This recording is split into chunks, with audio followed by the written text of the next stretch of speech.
Welcome to the Planning Board meeting of July 21st, 2022. We have some preliminary matters. Could I get a motion on adoption of the resolution for 12120 Price Distillery Road? So moved. Second. All in favor? Aye. Aye. One abstention. One abstention. And one abstention. That would be 3-0 to 1. How about a motion on the minutes from July 7th? Move for approval. Second. All in favor? Aye. Aye. Aye. One abstention. Opposed, and one, that's 3-0 to 1 to approve the minutes. And that brings us to the Park Director's report. Good morning, Planning Board. Mike Riley, Director of Parks. I just have a singular item for you this morning. Several weeks ago, the Planning Board received a presentation from the Planning Department on its cemetery inventory in the parks, and the board requested that the Parks Department come back and talk specifically about cemeteries on park property. It may come as a surprise to some that there are cemeteries on public parkland in Montgomery County, but actually it's fairly common across the country for large park systems in particular to have acquired land that includes cemeteries, so it's not that unusual. So we have our experts here from Cultural Resources this morning to give you a presentation, and I will turn it over to their Division Chief, Darren Flouchet, to introduce the team and the item. Good morning. Am I on? Yes, okay. For the record, Darren Flouchet, Division Chief of Park Planning and Stewardship. My job here is very easy. I'm going to introduce and actually hand it over to Cassandra and Jamie to present on the cemeteries program.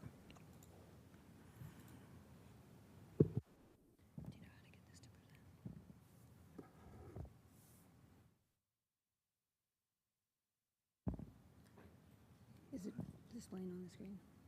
Excellent. Thank you very much. For the record, Cassandra Michaud, archaeologist with Park Planning and Stewardship Division. And as Darren said, we're really happy to be here to present on our cemetery program. And I want to thank Commissioner Patterson for asking the question, and we are delighted to share some details about our program today. Before we begin, I wanted to sort of into the details of the cemetery program. I wanted to talk about sort of how we approach, how we go about doing our work, and all the steps involved in general. So we're the largest landowner in Montgomery County. We manage 38,000 acres of land. We have an active and proactive research program that does research and documentation of all cultural sites, including cemetery sites. We focus also on preservation and management of these really important resources because not only do we do the inventory, we actually have to manage them for current and future generations, as well as for community and family access. So our program has several elements to it. One of the important points I want to talk about today is how visible or not visible these resources are on the landscape. So when we think about cemeteries, we often think about a manicured location with a fence and headstones that is actively used and actively accepting internments, and that is true for many cemeteries. There are, in fact, quite a lot of cemeteries that no longer are active, and in fact, those locations of where those cemeteries were once located have been lost. And we need to do an extra step to be able to locate them and to be able to manage them and know where they are and who was in fact buried there. This slide sort of addresses that and talks about the elements that we look for when they aren't in the documentary record or aren't present on the landscape. Specifically, we might look for vegetation. Periwinkle and vinca, cedar trees are often planted at these locations, as well as patterns on the landscape, depressions in a series that might gather water or other vegetation. So this image that you on the slide that's in the center is a cemetery that Jamie and I just located on parkland. It's the Browning Family Cemetery up in Little Bennett Park. It is we just found it about a month ago, and it was found because Jamie was looking through some documentary records, found mention of a cemetery, found it was located on parkland. We went out to look for it, and in fact, we were able to find it, but you can see the state that it was in. It is a small cemetery. There were 2 headstones, 4 bases, and it's hard to see in this image, but at the forefront of this image, there is actually a footstone that's between those 2 branches, And Anna is the woman who's kneeling down is actually cleaning off the headstone that is now flat on the ground. So we find them overgrown. This is a family cemetery that had been is not maintained anymore. It is heavily overgrown, and it will need a lot of work in order to bring it up to that ability for us to manage it. But this is often how we find them, and I think that's an important part of understanding cemetery work is this step. In addition, we also get information and work closely with our Historic Preservation Office and the staff there who are tasked with managing the inventory, as well as from the public, and as I mentioned, from internal documents. And this headstone is actually one from the Browning family that we were uncovering on this image. So to get into some of the specifics of the cemeteries on Parkland, there are 13 known cemeteries on Parkland. One cemetery is partially on Parkland, but is actually managed by others. 5 cemeteries are under active research to see where their location is. There is no above-ground indication of where they're located, so we need to do additional research to find them. In terms of signage on these places, on these sites, 2 of them have been installed, 3 are currently in development, and 5 have been additionally funded and will be installed at some of these locations. We're also today going to talk a little bit about how we manage our data and the conditions assessment. This table shows all of those in detail, all of the cemeteries I just mentioned in detail. All the cemeteries listed in green are those located that we know are located on Parkland, describes where they are, the years that they were actively used, whether there are tombstones, interpretive signage, and what their cultural affiliation as far as we understand it. In the tan, the ones below that are in the tan are the ones that are actively under research. And Jerusalem Mount Pleasant is one that is actually managed, that is mostly on private property and is managed by them, but a small part is on Parkland. This is a map displaying them across the county. It shows all the locations except for the one we just found, the Browning Family Cemetery, just to show you where they are located across the county. So now I'm going to hand it over to Jamie to talk about some of the specifics of our program. Good morning. Jamie Ferguson, for the record, and historian with the Parks Department. So data management is really critical for our understanding of cemeteries because we want the public as well as staff to be aware of these cemeteries. And as Cassandra noted, we work with the planning staff in the Historic Preservation Office. Brian Crane, who manages the burial site inventory, helps to generate these maps that go out to the public so they're aware that these cemeteries exist. But for us in parks, we also need to know that our staff are aware these cemeteries exist. And that's partly if we do project review, if there's any projects with PDD, anything that is ground disturbing, we want our staff to be aware because we're dealing with human remains at these cemeteries. So it's critical that we keep the GIS layers up to date. Within parks, they're in the parks historic layer. And so if staff has any questions, they know that they can come to cultural resources. And if we can't find an answer, we know that we can go to the Historic Preservation Office as well. And equally, the reason why we do data management is to help with maintenance. And so information that goes from GIS is uploaded to EAM, and so if we have any maintenance issues at any of our cemeteries, for example, if a tombstone is leaning and it needs to be repaired, we can put in a request in EAM so that we can very efficiently address the matter. So the next slide addresses cemetery care process, and this has been an ongoing endeavor in cultural resources to help manage our cemeteries. And this slide is just to give you an overview of what we do, and I'll go in more depth in the following slides. We remove vegetation. We're working on condition assessments at our cemeteries, and that's going to allow us to come up with a complete preservation recommendation per cemetery. We work with the descendant communities and within the public stakeholders who we want to be involved in interpretation and memorialization of these cemeteries. And internally, there's ongoing staff education, and that's really important for Cassandra and I. We attend conferences, so we know what's going in our professional field to ensure that we're bringing the best practices here to the parks. So the first step in the process is cleaning up our burial sites. And several years ago, Cultural Resources met with region staff and facility management, and we had a meeting to decide how can we best take care of our cemeteries? How can we achieve best practices and also be pragmatic and practical with the realities on the ground? And so we decided we really needed to clean up our cemeteries to achieve accessibility. We want people to come to our cemeteries. They are cultural resources sites. In the same way that we want to encourage the public to go to our museums, we want them to come to our cemeteries. And so by making them more accessible, by cleaning them up, it increases awareness. So the public's aware of them, and that means we have more eyes on the ground. More people are paying attention to the care of the cemeteries. So the point of this, again, is to increase awareness, but also to decrease liability. It means we're able to protect the tombstones that are there and ensure when our patrons go there, it's safe for them to enjoy that site. And also by cleaning up these sites, we are delineating the actual burial site itself. So then we can work within that boundary to ensure we're taking care of the cemeteries. And these are two really good examples of that effort that have occurred in the past couple of years. The one on the lower left is at Jerusalem Mount Pleasant Church. And this is the cemetery Cassandra was talking about, where it's primarily on private land and it's managed by the church, but we work collaboratively with them.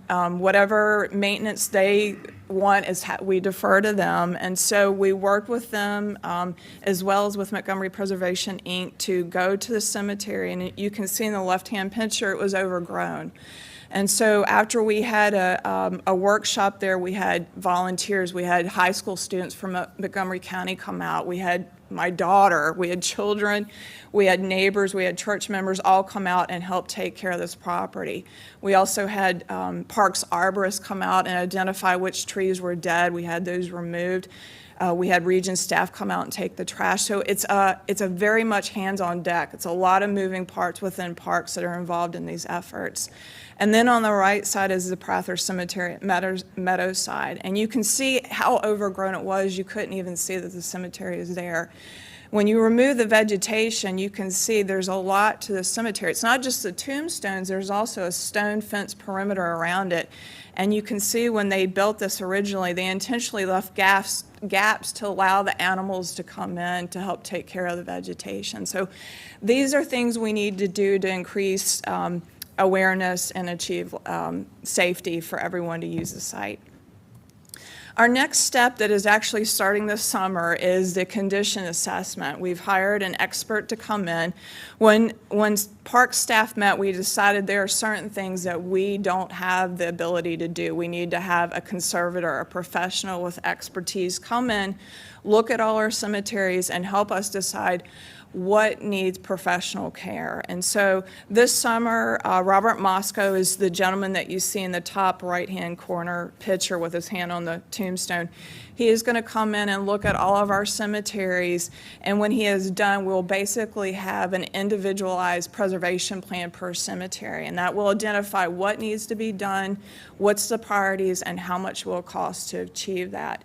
And we hope that we can defray some of that cost by Robert actually teaching staff that there are aspects of cemetery care that our staff can safely do. One of them is cleaning tombstones.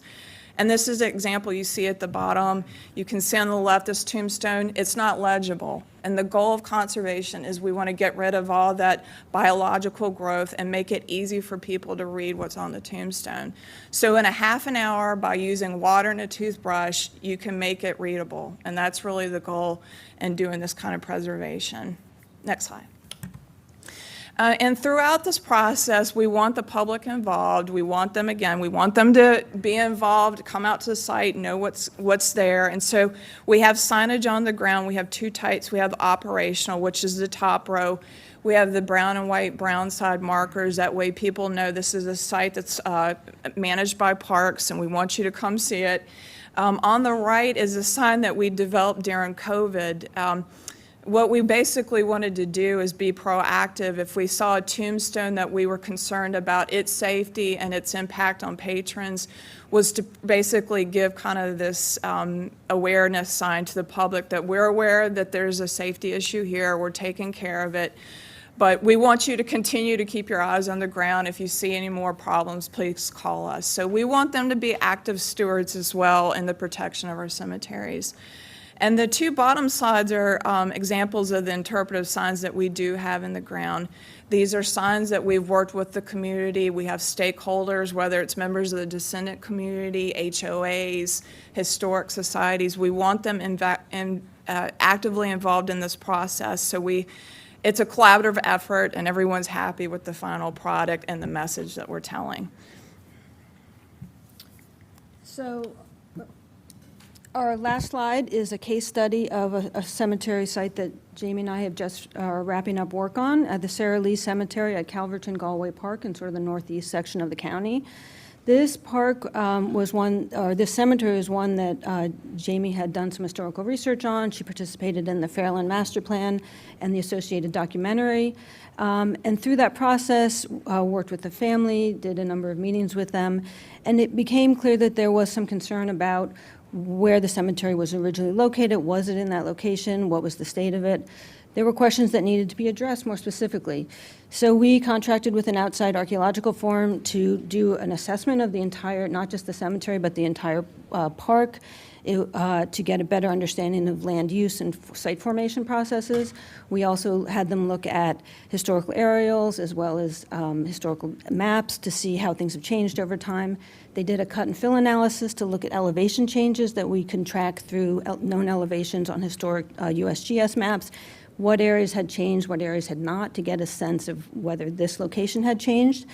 We also hired a geophysicist to do GPR and magnetometry, not just on the cemetery, but in about a 2-acre area around it, because one of the other comments from the family was that there was once a house, there was an outbuilding, a tree, a spring.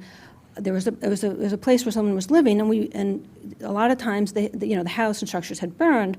You can find evidence of that through remote sensing and archaeology. So we wanted to see if we could do that. So we did both GPR and magnetometry. The results are condensed into the image on the top, which shows that within the fenced area, which currently has no markers above it, there are in fact almost 30 what are almost certainly unmarked burials. So I say almost certainly because with GPR, you can't say for sure because it's based on anomalies and interpretation of data, but it is, the geophysicist said it aligns very closely with the anomalies that you would expect from a burial. So there's almost 30 burials that are currently present within the fenced area. Magnetometer survey showed that, in fact, because of the cut and fill from quarrying and then later landfilling, any evidence of the house, we're not going to be able to recover archaeologically, but it does look like during the formation of the park and during all those processes that the cemetery not only was in this location, but has been in fact protected in its current location, and does this fence that is there currently bounds the boundary of the fence. So all of this information we have shared with the family, and when the report is finalized, we'll be sharing it with management as well as park managers, so that during any future work at the park and maintenance, they'll be aware of it. And it's all being fed back into the interpretive signage that Jamie is doing at this location. And that's sort of a complete picture of how we approach a cemetery project, as an example. So that is our last slide. We want to thank you for your time, and we're happy to answer any questions.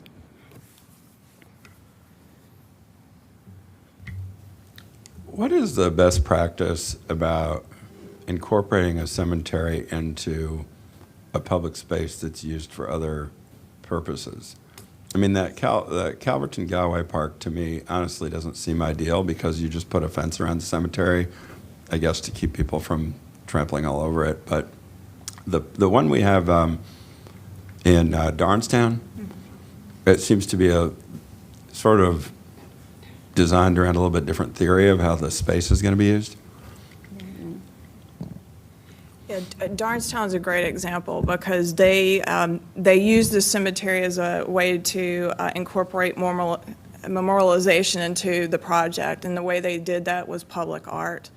And so that's part of the story, the overall story of the history of Darnestown. They talk about the origins of the community. They talk about the Civil War in the community. and then they talk about the cemetery. So it brings Darnestown together through time. And so they made the cemetery really the focal point of the park overall. And that's really what you want to do, is you want to kind of highlight the cemetery as a medium to talk about community history. Well, yeah, and it just seems like the Calverton Galway example is almost like, let's put a, police tape around it and say, stay out. Whereas, Darnestown, it's kind of the opposite. It's like, hey, we want people to So, treat this respectfully, but we don't necessarily want to say, stay away. in 2008, the family actually requested that the fence be installed, and they also request to have signage done. And so right now, that's how we're memorializing the site, is working with them with all the research that we've come up with to come up with signage, not only for the cemetery, but also to incorporate that into the park shelter that is a couple, I'm not sure how many feet away, but it's in the vicinity of the cemetery. But we could do more. I mean, public art is a really effective way to memorialize cemeteries, and Darnestown is a really good example of that. Okay, interesting. Yeah, I've been to the Darnestown site, and it is a combination of the cemetery and historic things, I guess, the It's Civil very War. inviting. Yeah, it's I mean, very nice, and yeah. we've The talked- access to it, I guess you can park in the shopping center. Yes, access is a problem As long there. as you, so they don't bother you if you're looking at. And we've talked about this before in the past. Cemeteries were parklands. This is where people would go and Yeah. have picnics and do activities with their family. And ultimately, I mean, that would be a great goal for us, is we want people to come out. And I can remember during COVID, I was talking to third graders at Bethesda Elementary School, and they were asking what can they do in their parks safely. I said, you can go to our cemeteries. Yeah. You can take some Legos, you can take a ball and kick it around, you can have a picnic. Yeah. It's a safe place to be. And so we ultimately want people to enjoy cemeteries that way. It's a place to just think and relax and be with people you love. And that's Yeah. what we want at our parks. We Yeah, want people to you- have that kind of time Yeah, together. have a very structured and compassionate approach to this. Exactly. You work with other elements in the county that there's a historic group. We do. We work closely with Brian Crane and the Historic Preservation Yeah. Office in the Planning Department. We also work with Montgomery Preservation, Inc., and they Yeah. work closely on the burial inventory. We also work closely with the Coalition for the Protection of Maryland Burial Sites as well, which is kind of the statewide agency that manages cemeteries. And you mentioned planning, but if new development in a cemetery or some burial is discovered, you work. Absolutely. the I mean, plan. Brian Crane definitely lets us know when he catches wind that there may be a cemetery on parkland, and the same with us. When we found out about Browning's cemetery, we immediately alerted him to let him know Great. that we had found a cemetery that was not currently on the Great. burial inventory. Very good. So Thank you very there's much. constant dialogue between Yeah. us, for Good. sure. Great job, thank you. Good presentation. Thank you. Thank you for an informative presentation. I am curious, the list that you showed at the start of the presentation, is that available to the public? And if so, if people are interested, where would they find it? And I know some of these are still in work, and if there are ones that cannot be presented to the public, is what subset of the list can be? So all of the information that's on this list is also included in the burial sites inventory maintained by the Historic Preservation Department. This information can certainly be disseminated publicly. These are, as Jamie said, we want people to be visiting these sites. Unlike other archaeological sites, these are not locations we want to keep secret. So we can certainly make it available to people, and can certainly do that. We currently, I don't think, have any kind of web page, but that's certainly something that we could explore about putting the information out there. Excellent, thank you. I represent the Remembrance and Reconciliation Commission. I know this has come up as a question, so we're meeting next week, and I will definitely tell the commission to take a look at your presentation, so it'll address the questions that have arisen in that group as well. Thank you. We can certainly share this with you if you'd like. Please do email me, and I'll share it. We're meeting on the 26th in the evening. Great. Thank you for that. I think the vice chair has an announcement. Oh, yes, I just wanted to announce that our very own director, Mike Riley, has been chosen to be the local hero, is receiving the local hero award from Congressman Jamie Raskin. So just wanted to acknowledge that, and we are very grateful for the work that you do, and it's great to see other people recognizing it. So just want to take a moment to congratulate you. Thank you so much for your service. Thank you. Yes, Mike is a hero every day around here, not just when Jamie Raskin decides it's time to recognize him. Okay, we're ready for item 5, Easley's subdivision preliminary plan and site plan.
Okay, we're ready for item 5, Easley's subdivision preliminary plan and site plan. And for that, we have Grace Bogdan to summarize the staff's views. Good morning, members of the Planning Board. For the record, Grace Bogdan with Down County. Marco Fuster is the lead reviewer for this plan, and I am presenting for him. This is Easley Subdivision Preliminary Plan 1-2021-0240 and Site Plan 8-2021-0160. Today, staff is recommending approval of each of these plans with conditions, and we do have one correction for you today. This property is located in downtown Silver Spring off of Silver Spring Avenue, just west of the Fenton Street intersection. It is approximately 0.14 acres in size. The lot itself is about 5,500 square feet and is zoned CR3 with a maximum height of 110 feet and is within the Fenton Village Overlay Zone. This is also within the 2000 Silver Spring CBD sector plan. The aerial on your screen shows the site highlighted in red. As you can see, it is currently vacant. It was most recently occupied with a single-family dwelling that was that had a commercial business within it. The applicant is proposing to construct a 10,000 square foot mixed-use building, and this would contain up to 3,180 square feet of ground floor retail and restaurant with 6 units above for a total of a 4-story building. Due to the limited retail and restaurant and units, there's no parking or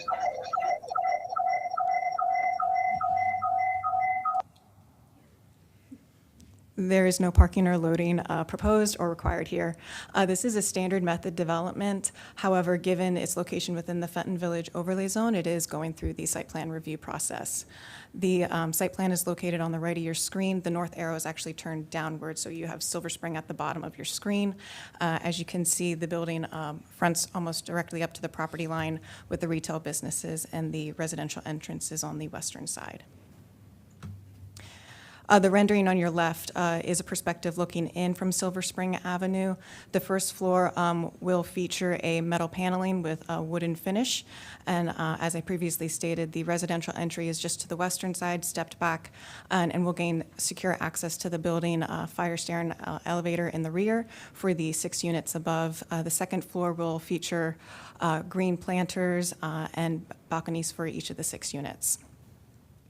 The image on your right shows the rear of the property as when the staff report was posted.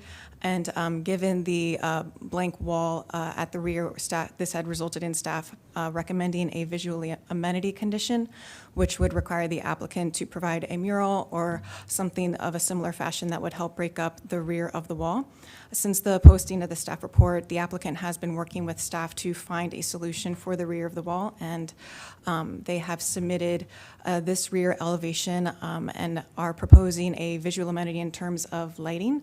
So there would be, the image on your left is showing the LED strips in the orange hatching, and they would be vertically placed on the wall, breaking up that rear facade. And the actual image of what that could feature is on the right side of your screen. And staff is supportive of this visual amenity. We believe this will be a great addition to the Fenton Village and create a funky nighttime appearance. And so with that, we do have a correction to the visual amenity condition just to specify the LED lighting element and requiring that this is installed prior to final use and occupancy permit. First use and occupancy permit, sorry. And so with that, staff does find that the preliminary plan and site plan meets the standards of the zoning ordinance and subdivision ordinance as shown in the staff report and is in conformance with the Silver Spring sector plan. All noticing requirements have been met. We have not received any correspondence for this application, and we recommend approval with conditions and modifications. The funky visual effect can match the trippy audiovisual issues at the hearing. I see, yeah, you're right. We should have had that better timed. Yeah. Ms. Rosenfeld, did you have anything to add to that? Mr. Chairman, no, I'm here with the applicant. If you could introduce yourself. Bobby Athanassakis. Owner of Manny and Olga's and the architect. Eleni Malik. And we have our transportation expert, Shahryar Edamati, and our PE, Mike Rizzavi online. If you have questions as far as the staff recommendations, we accept all the staff recommendation and conditions and would ask that you approve both the preliminary and site plan. Thank you. Okay, then. Any questions or comments from the board? I just had a quick question. First of all, very excited about this project. I'm familiar with this street because I go to Caldi's all the time, and I think it's just a street that has a lot of potential and has seen some construction over the years. Are these going to be condominiums or are they going to be rental units? I was just curious. Rental units. The rental units, okay. Well, very exciting project. Looks good. Could we get a motion if there are no further comments or questions? Well, yeah, I'll make a motion to approve as recommended by How staff. about the preliminary plan first? On the preliminary plan, move approval. Second. All in favor? Aye. Aye. Opposed? That's approved. And how about the site plan? And the site plan, move approval. Second. All in favor? Aye. Aye. Opposed? That's approved too. Look forward to seeing that addition to downtown Silver Spring. We'll do item 6, Lego Apartments next.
We're now turning to item 6, Sligo Apartments, once again with Grace Bogdan.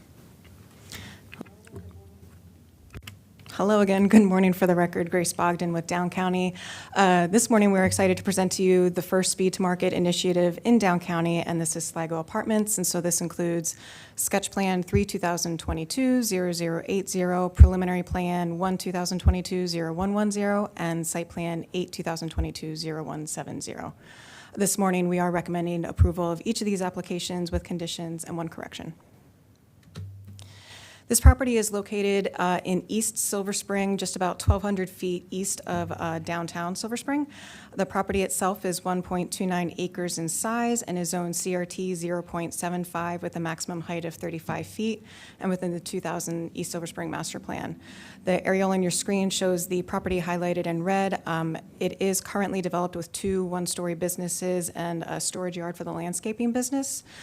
To the north, along Silver Spring Avenue, is a single-family detached residential zone, and to the east directly is a residential townhouse zone. Just for a little bit of background, this did come in as a concept plan last summer, where the applicant proposed 115,000 square foot building for multifamily affordable housing. And during that time, staff did have concerns about the massing and architecture of the building. And after the review of the concept plan, we did have several follow-up meetings with the applicant to further finesse that architecture, along with the ZTA 21-07, which was adopted in fall of 2021. The ZTA exempts FAR for projects that propose 100% government-regulated affordable housing. So these two things coupled together resulted in the speed to market designation. So just to clarify, they've moved to figure 5 then? Is that in terms of from figure 3 to? That's correct. Yeah, the image that you see on your screen is the initial submission with the concept plan. But now what they're proposing is figure 5? Yes, that's Great, correct. thank you.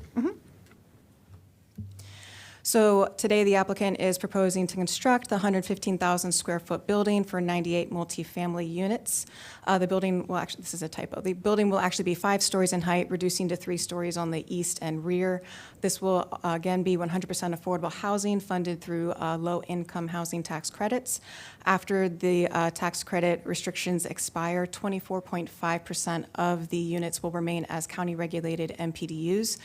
The requirement in this area of the county is 12.5, so we're getting an additional 12%. And just one correction for you, in the summary page on the staff report, it stated that alternative compliance was required for screening. That was a typo. There is no screening required for optional method projects, which this is. And so the site layout is located on the right of your screen with Sligo Avenue near the front. The applicant is proposing to consolidate the 2 existing curb cuts along the site frontage to 1, which will be on the eastern boundary line, and that will provide a driveway down to structured parking, below-grade structured parking. Oh, and this is actually showing that access with the main garage, the driveway on the right side of your screen. And the applicant is proposing to provide frontage improvements along Sligo Avenue, which includes a master plan 10-foot side path. This is showing that rendering figure 5 in the staff report, the ultimate architecture that has been worked through with the applicant. And so the building is featuring brick siding along with white fiber cement paneling. And on the eastern side, it does vary between the siding and the fiber cement paneling as well. The main entrance to the building will front onto a public plaza. We should note that there is no public open space requirement here, but the applicant is proposing approximately 3,000 square feet of public open space designed as this public plaza, and it will be directly along the building frontage. And we should note that the applicant is proposing a community meeting on the first floor of this building, and so that will have a public feature to it. And so, as I mentioned before, there is a residential detached zone in the rear for which the building must comply with the compatibility standards in the zoning ordinance. The top left image shows how the building will be complying with that, with the additional rear setback being shown in the red dashed line and the 45-degree angle on the screen showing how the building steps down to comply with that. Again, on the bottom right side of your screen is showing compliance with the residential townhouse compatibility standards and the 45-degree plane. As an optional method in the CRT zone, the applicant is required to achieve 50 public benefit points. However, given the amount of affordable housing proposed with this project, no further categories are required. But based on the proposal, the applicant is requesting 174 points, which staff is supportive of. And the correction we have for you today is to condition number 11 on the preliminary plan. And this condition is essentially stating the requirements prior to record plat. And we're just adding a parenthetical clarification to state that no PUE is required. There actually is a PUE existing along the frontage of the site, and the applicant has been working with utility companies to extinguish that, which will happen prior to record plat. We did receive 2 letters of correspondence after the posting of the staff report, and these letters are generally supportive of the project given the need for affordable housing near transit proximity. They just want to confirm that certain requirements are being met in this development. And so in terms of stormwater, the applicant has received stormwater concept approval from DPS for the site plan, and they will continue to work with that division throughout the sediment control permitting process for conformance. In terms of lighting, the applicant will be required to adhere to our lighting standards, and it is conditioned to do that. And that includes restricting illumination at the property lines according to our zoning ordinance, as well as having the lighting plan certified by a professional. And then there was a concern or wanted to be assured that this trash would be properly screened to ensure there would be no vermin in the vicinity. And so this trash enclosure is proposed at the northeastern portion of the site above a retaining wall, and will have a picket fence surrounding it. And so that will provide proper screening. And then additionally, construction impacts, concern about noise and sidewalk restrictions during construction, ensuring that kids can still safely walk to school. These type of impacts are reviewed at the building permit stage, and the applicant's required to submit a construction management plan with DPS to address these types of concerns. And then lastly, the second letter had concerns about parking, being that the applicant's proposing 61 parking spaces, and that is the minimum required. This building is providing 98 units, and given that it's within a reduced parking area, providing MPDUs, and it's also within a mile of the Silver Spring Metro Station and the future Purple Line Station, we think that the 61 spaces as proposed is good. And so with that, staff does find that the sketch plan, preliminary plan, and site plan meets the standards of the zoning ordinance and subdivision ordinance and is in conformance with the East Silver Spring master plan. All noticing requirements have been met, and so staff recommends approval with conditions and modifications. Thank you very much for that summary. Mr. Polsky, do you have anything you want to say about this before we see if the board has questions or comments? Good morning, Chairman Anderson. Just happy to be here in person. It's great to see all of you. Heather Del-Polsky with the law firm Wire Gill, attorney for the applicant. We'll just be really brief, I should say. I have with me Don Nuzio, who is with the applicant team, TM Associates, and we have representatives of our full team on the call. TM Associates is partnering with Green Street Housing. They are on teams. McCrease Hendricks Glasscock, our civil engineer. Minor Feinstein Associates, our architects, and Wells and Associates, our transportation planners. So if there are any questions, we have our full team. We've been working on this project for almost 2 years now. Well, actually longer than that, prior to me coming on. I know we do have some letters from the community. We've been meeting with them since going back to about spring of 2021 at this point. We've had numerous discussions aside from just the required meetings. We've had so many evening meetings over Zoom with many of our neighbors. We've had continuing discussions, and we certainly intend to do so. We're actually going to be meeting out on the site with some of them in September. So just to echo what Ms. Bogdan said in terms of our communication with the community. We're in full agreement with the staff report and the proposed conditions as with the minor revision.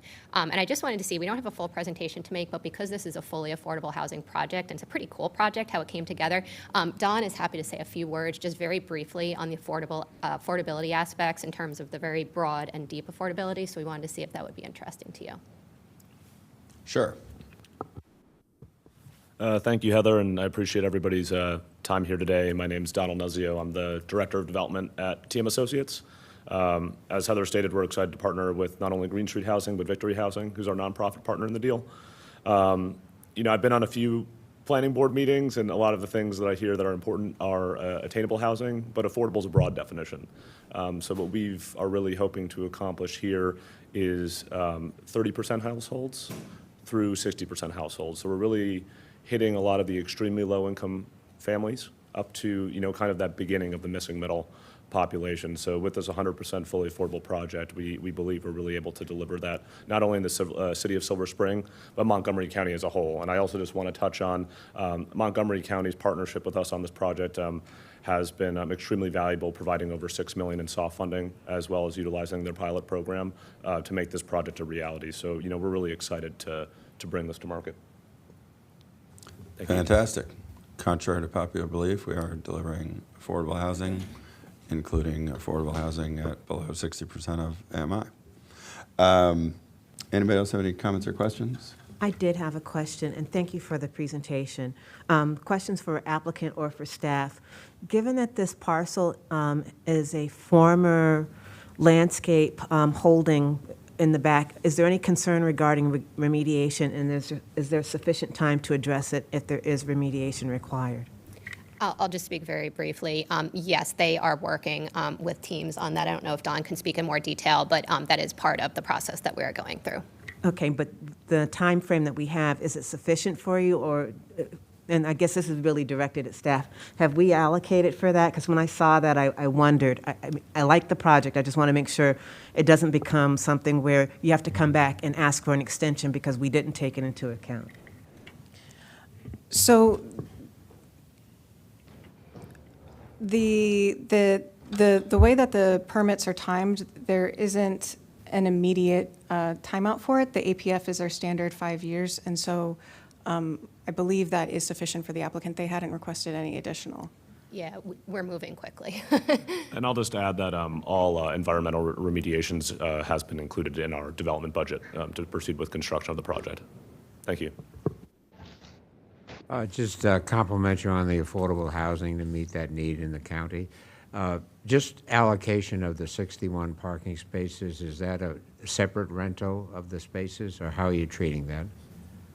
I mean, if you have more units than spaces, how are you treating that? They will be unbundled, and Don could correct me if I'm wrong. So obviously will when what? somebody, unbundled, I think is the technical name in the zoning ordinance. So when Okay. someone rents a unit, a space does not automatically come with it. They would also then have to separately ask for a parking space too. So And that's sort an of, additional rental fee, or? I believe. or- I believe so, yes. Yeah, okay. We'll have a more formalized parking plan pre-lease up with our management team Okay. to coordinate that with the residents. And do you have a bike storage perhaps in the building as well?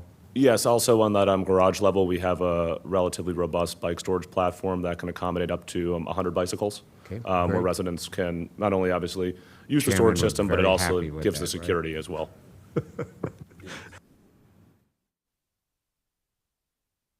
Yeah, I think we've reached the point where that kind of goes without saying, so that's good. Is there a motion?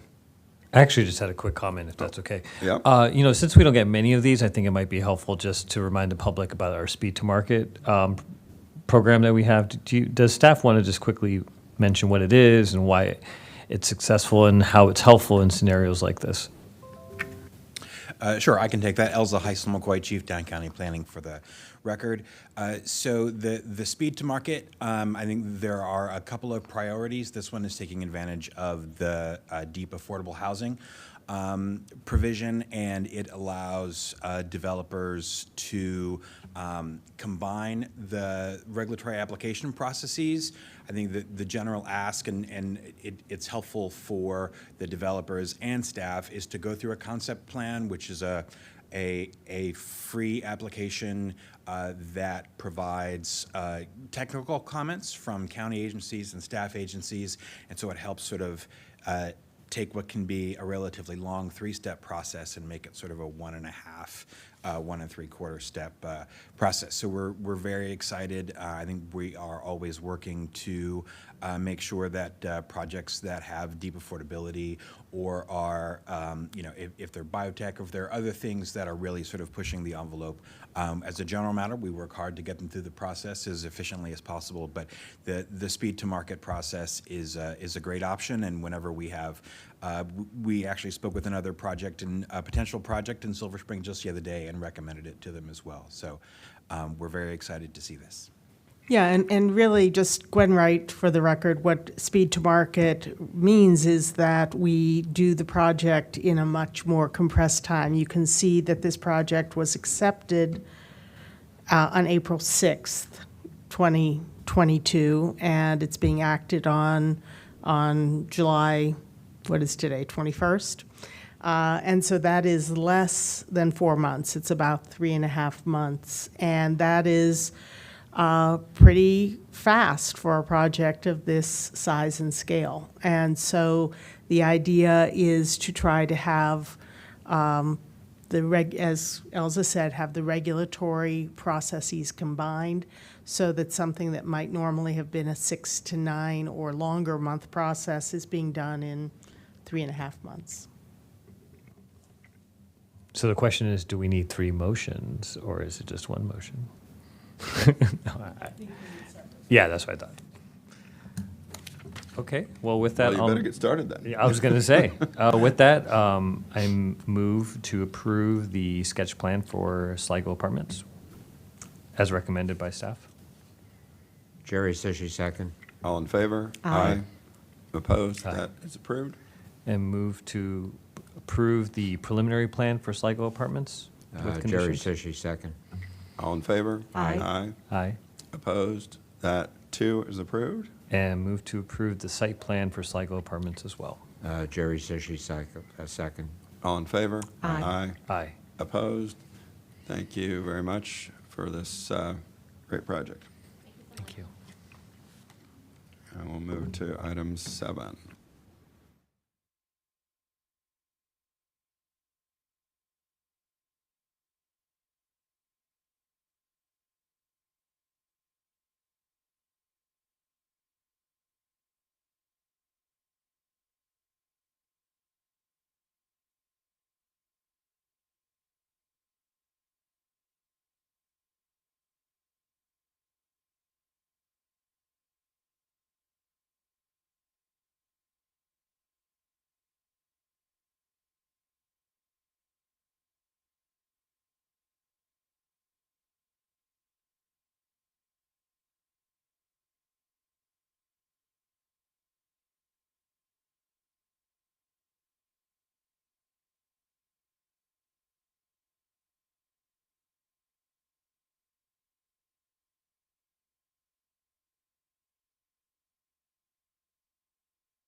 All right, we're ready for item 7, Rochambeau French International School Preliminary Plan Amendment, once again with Grace Bogdan.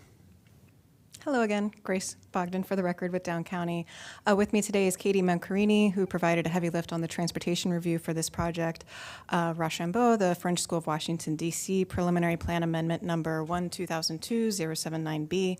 Today, staff is recommending approval of the amendment with conditions, and we have 2 corrections for you.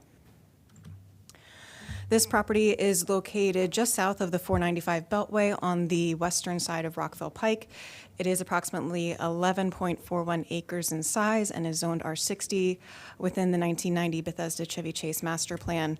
The site was most recently occupied by the Federation of American Sciences for Experimental Biology, more simply known as FOSSEB, and is currently under renovation for the recently approved special exception. There's a lot of history on this site, and it's fully detailed in the staff report dating back to 1954 when the special exception was initially approved. But for the context of today's application, we'll start in early of last year, January 2021. The Planning Board had recommended approval of special exception 862C and approved the related preliminary forest conservation plan. Later in August that year, the Board of Appeals approved the special exception to allow the private school for up to 700 students. Along with this approval included a transportation management plan that did a couple things. It requires busing for all elementary grade students, which is up to 500 students, unless a sibling is enrolled in the nursery school. It sets limits on trips occurring during peak hours and also restricts turning movements for those traveling to and from the school. And most importantly, this transportation management plan is entirely under the jurisdiction of the Board of Appeals, and planning staff or MNCPPC entirely does not have any review authority or enforcement role of this management plan. And then later in October, the final forest conservation plan was approved. So this image on your screen here shows the area that is restricted by the transportation management plan. These streets, those traveling to and from the school are not allowed to travel on these streets, and it's generally bound by Old Georgetown Road to the west, the Capitol Beltway to the north and east, and Cedar Lane to the south. So today, the applicant is requesting a preliminary plan amendment to convert the office use to the private school for up to 700 students. And staff would like to clarify on the record that on page 11 of the staff report, it did mention staggering of enrollment in the first couple of years. That is incorrect. The Board of Appeals approval did not require any staggering. Along with the preliminary plan amendment, the applicant will be constructing frontage improvements along Rockville Pike and consolidating 2 of the existing access points to 1 and dedicating along Rockville Pike to the state. And lastly, the applicant will be amending the final forest conservation plan to modify the boundaries of the Category 2 easement. The transportation impact study is a predominant element of the preliminary plan amendment. And just for context, a TIS was reviewed and approved during the special exception 862-C. That TIS was approved by SHA, DOT, and planning staff. This TIS did assume that travel movements would be made on those adjacent public streets that were ultimately restricted by the transportation management plan approved by the Board of Appeals. So with this preliminary plan amendment, the applicant submitted a new transportation impact study that was rescoped based on the new growth and infrastructure policy and LATR requirements. And this TIS focused on impacts to intersections along Rockville Pike based on those restricted turning movements. During this analysis, the applicant was requested to study adding signals at 2 locations. The first one at the site's driveway at Rockville Pike, and the second one at Ellesmere Drive, which is located just south of the site, just south of the Alta Vista signalized intersection. And this analysis determined that such signals at either of these locations would result in negative impacts along Rockville Pike. Therefore, SHA has stated there's no desire for these signals.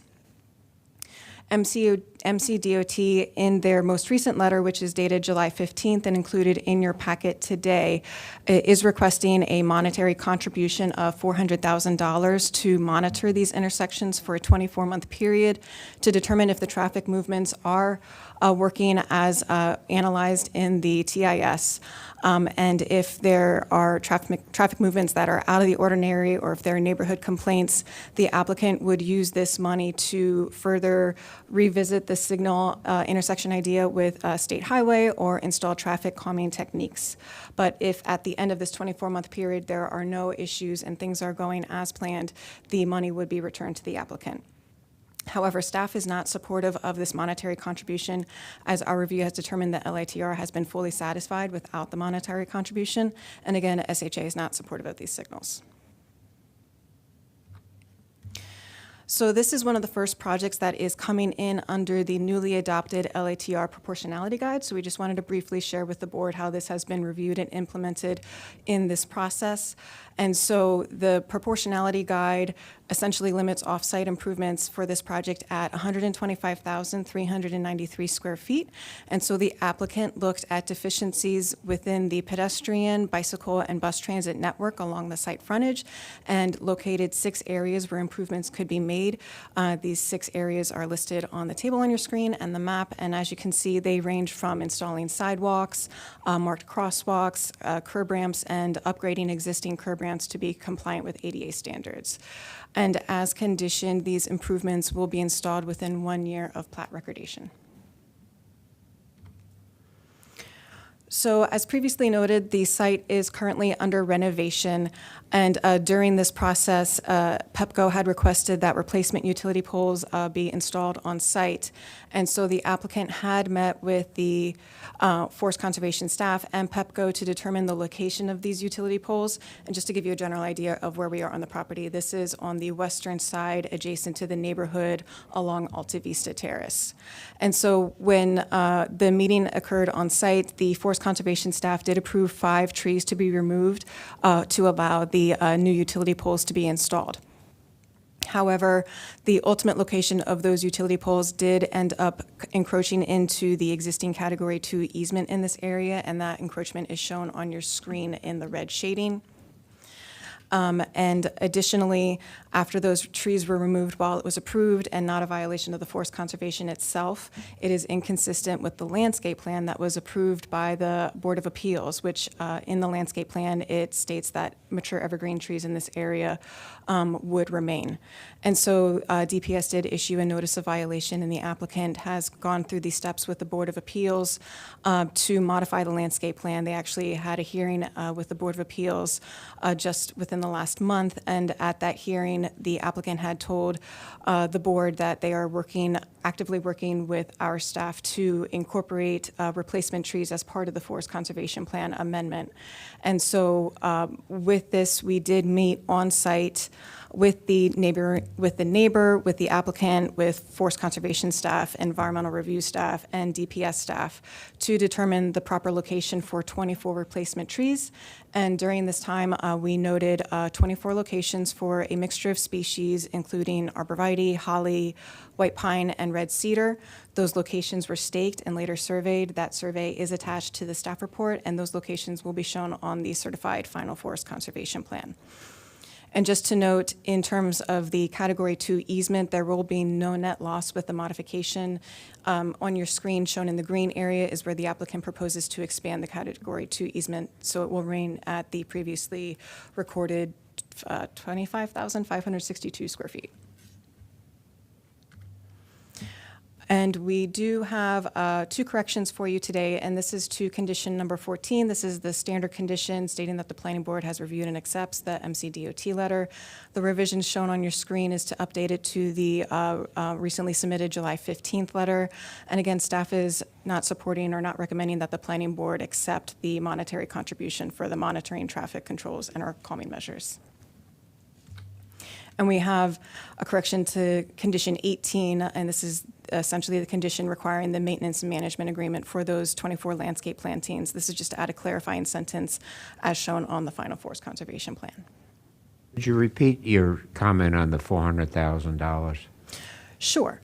So, and this is more fully detailed in the staff report, but MCDOT is requesting the $400,000 to monitor intersections in the area for a 24-month period to determine if movements are occurring as planned in the TIS. Staff has found that the LATR has been fully satisfied without this monitoring, and so staff is not recommending that the board accept the monetary contribution as proposed by MCDOT. Okay, but the money would go to the board or directly to MCDOT? It would go directly to MCDOT to fund the But your monitoring. recommendation is not require that? Okay, Correct. thank you. And so we did receive 2 letters of correspondence after the posting of the staff report, and the first letter has concerns with the language of the SHA letter, which includes a conditional approval.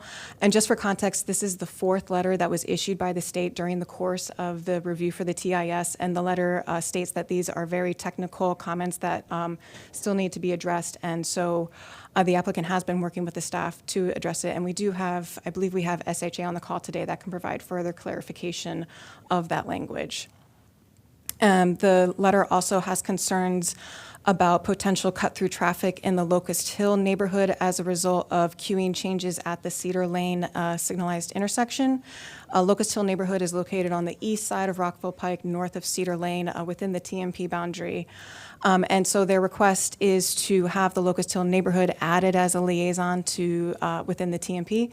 Again, we are not a part of the TMP, so that request was forwarded to the board, and the board has since included them.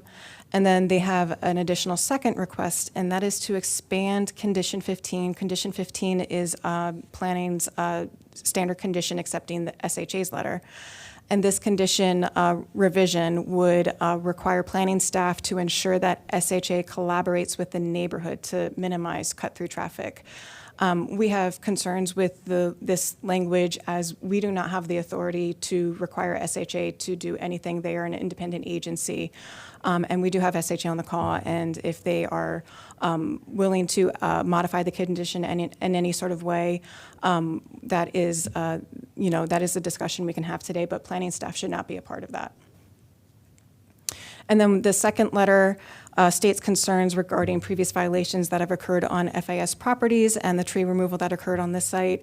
As previously explained, the tree removal was not a forest conservation violation. It was something that was approved by forest conservation staff, and it was just inconsistent with the landscape plan that was approved, and the applicant has taken remedial steps to modify that landscape plan.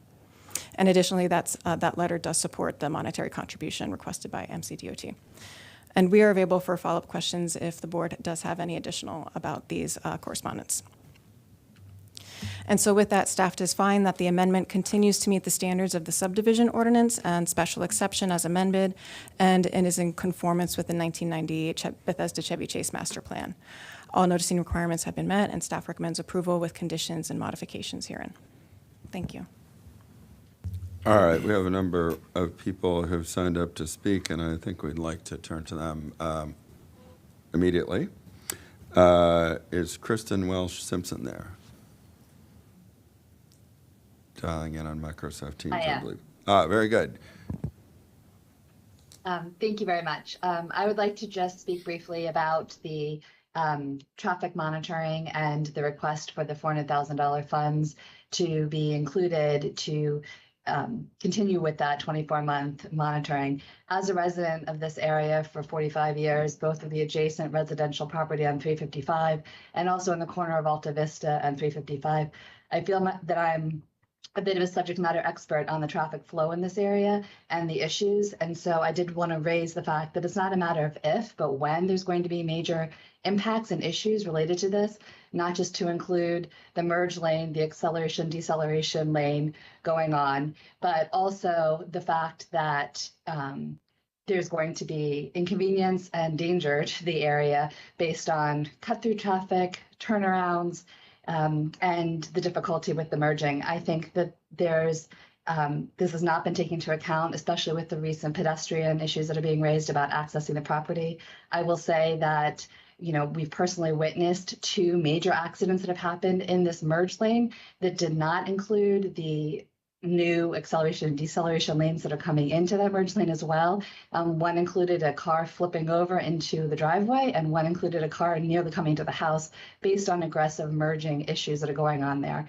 That, including blocking the box, which will frustrate drivers and make them turn around in inconvenient ways and incorrect ways according to the plan. I think because of this, we certainly we need to include ongoing traffic monitoring at a minimum for those 24 months to ensure that people are being safe and that there are no adverse impacts to the neighborhood.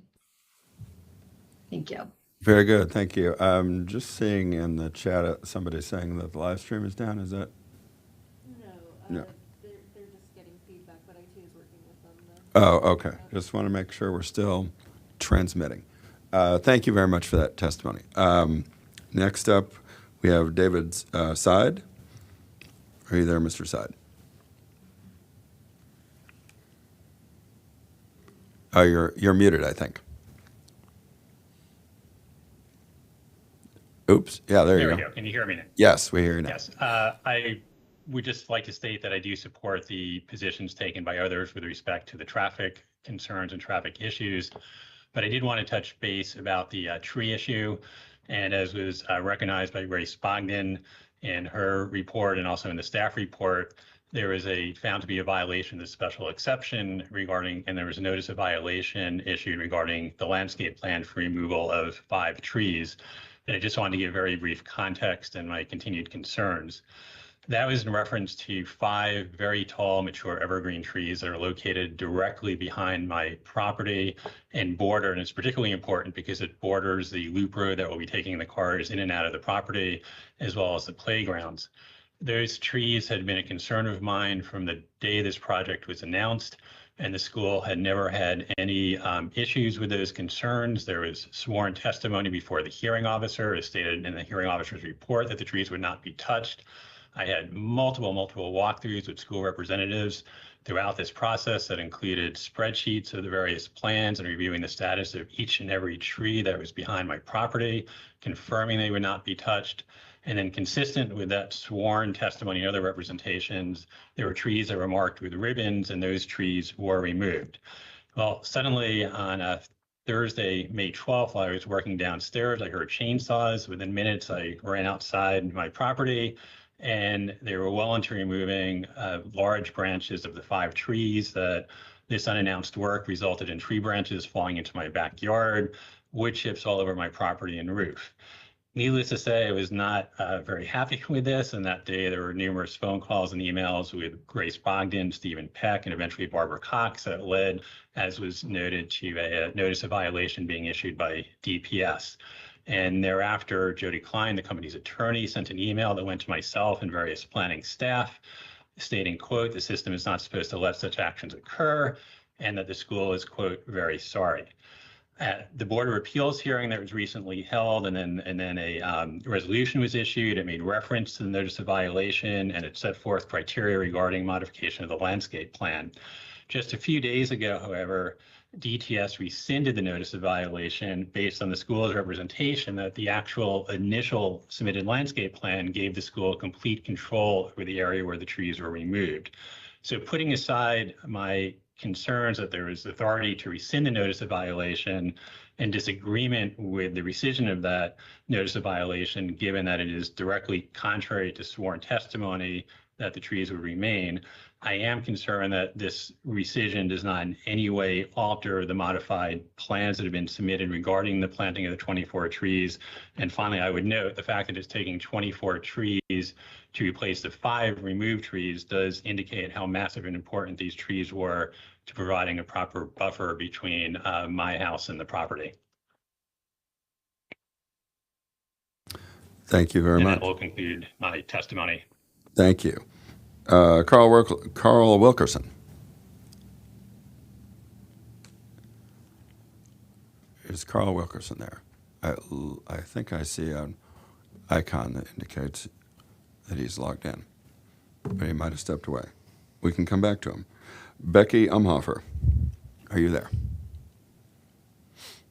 I am, thank you. I want to echo what Kristen said. And also, I did not see the July 15th letter. I think the publicly available materials included a May 6th letter. So I'll be looking for it, but it would have been nice to have that included in the initial package of materials, I guess. But from context, what I can tell is the Montgomery County Department of Transportation continues to have significant concerns about the transportation in this area and what this that the school is going to generate. And you can see that by reading their letters, and they should be ringing alarm bells for this board and for the planning staff. And the idea that the planning staff is going to recommend ignoring those concerns because they're not required by the LATR is very inconsistent with what the standard should be in this case. We learned through the hearing examiner's examination that when you're operating under a special amendment, the standard is not LATR. The standard is compatibility with the residential neighborhood. And her opinion went on and on and on to make that very clear to both the applicant and to the residents. So the issue isn't just, is $400,000 required by the LATR? That is not the standard. The special amendment has to be consistent with the neighborhood. And if you have a lot of cut through unsafe traffic on residential streets where children walk to the park and people walk their dogs, it's not consistent with the neighborhood. So that's the thing that this board needs to consider. And I strongly urge you to take their concerns seriously.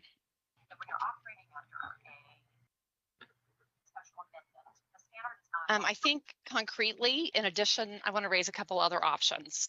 It would have been nice if the staff had said, rather than the 400,000 or a light signal, here's some other alternatives to address these concerns, but none were put forward. So I'm going to put a couple forward. The TMP that we have worked out with the school requires a license plate monitoring system such that it enforces the restriction on only Alta Vista Road. Montgomery County Department of Transportation's May letter made it clear that they think that is not going to be sufficient, that parents are still going to drive down Ellesmere or to ignore restrictions if they're not enforced by the camera. So I think what we could do is require an additional camera enforcement on Ellesmere, would go a long way to addressing concerns from the neighbors. There, Ellesmere, let me back up for a moment. We're really talking about the worst of the traffic is going to be southbound traffic in the mornings, because that's when Rockville Pike is at a crawl almost daily.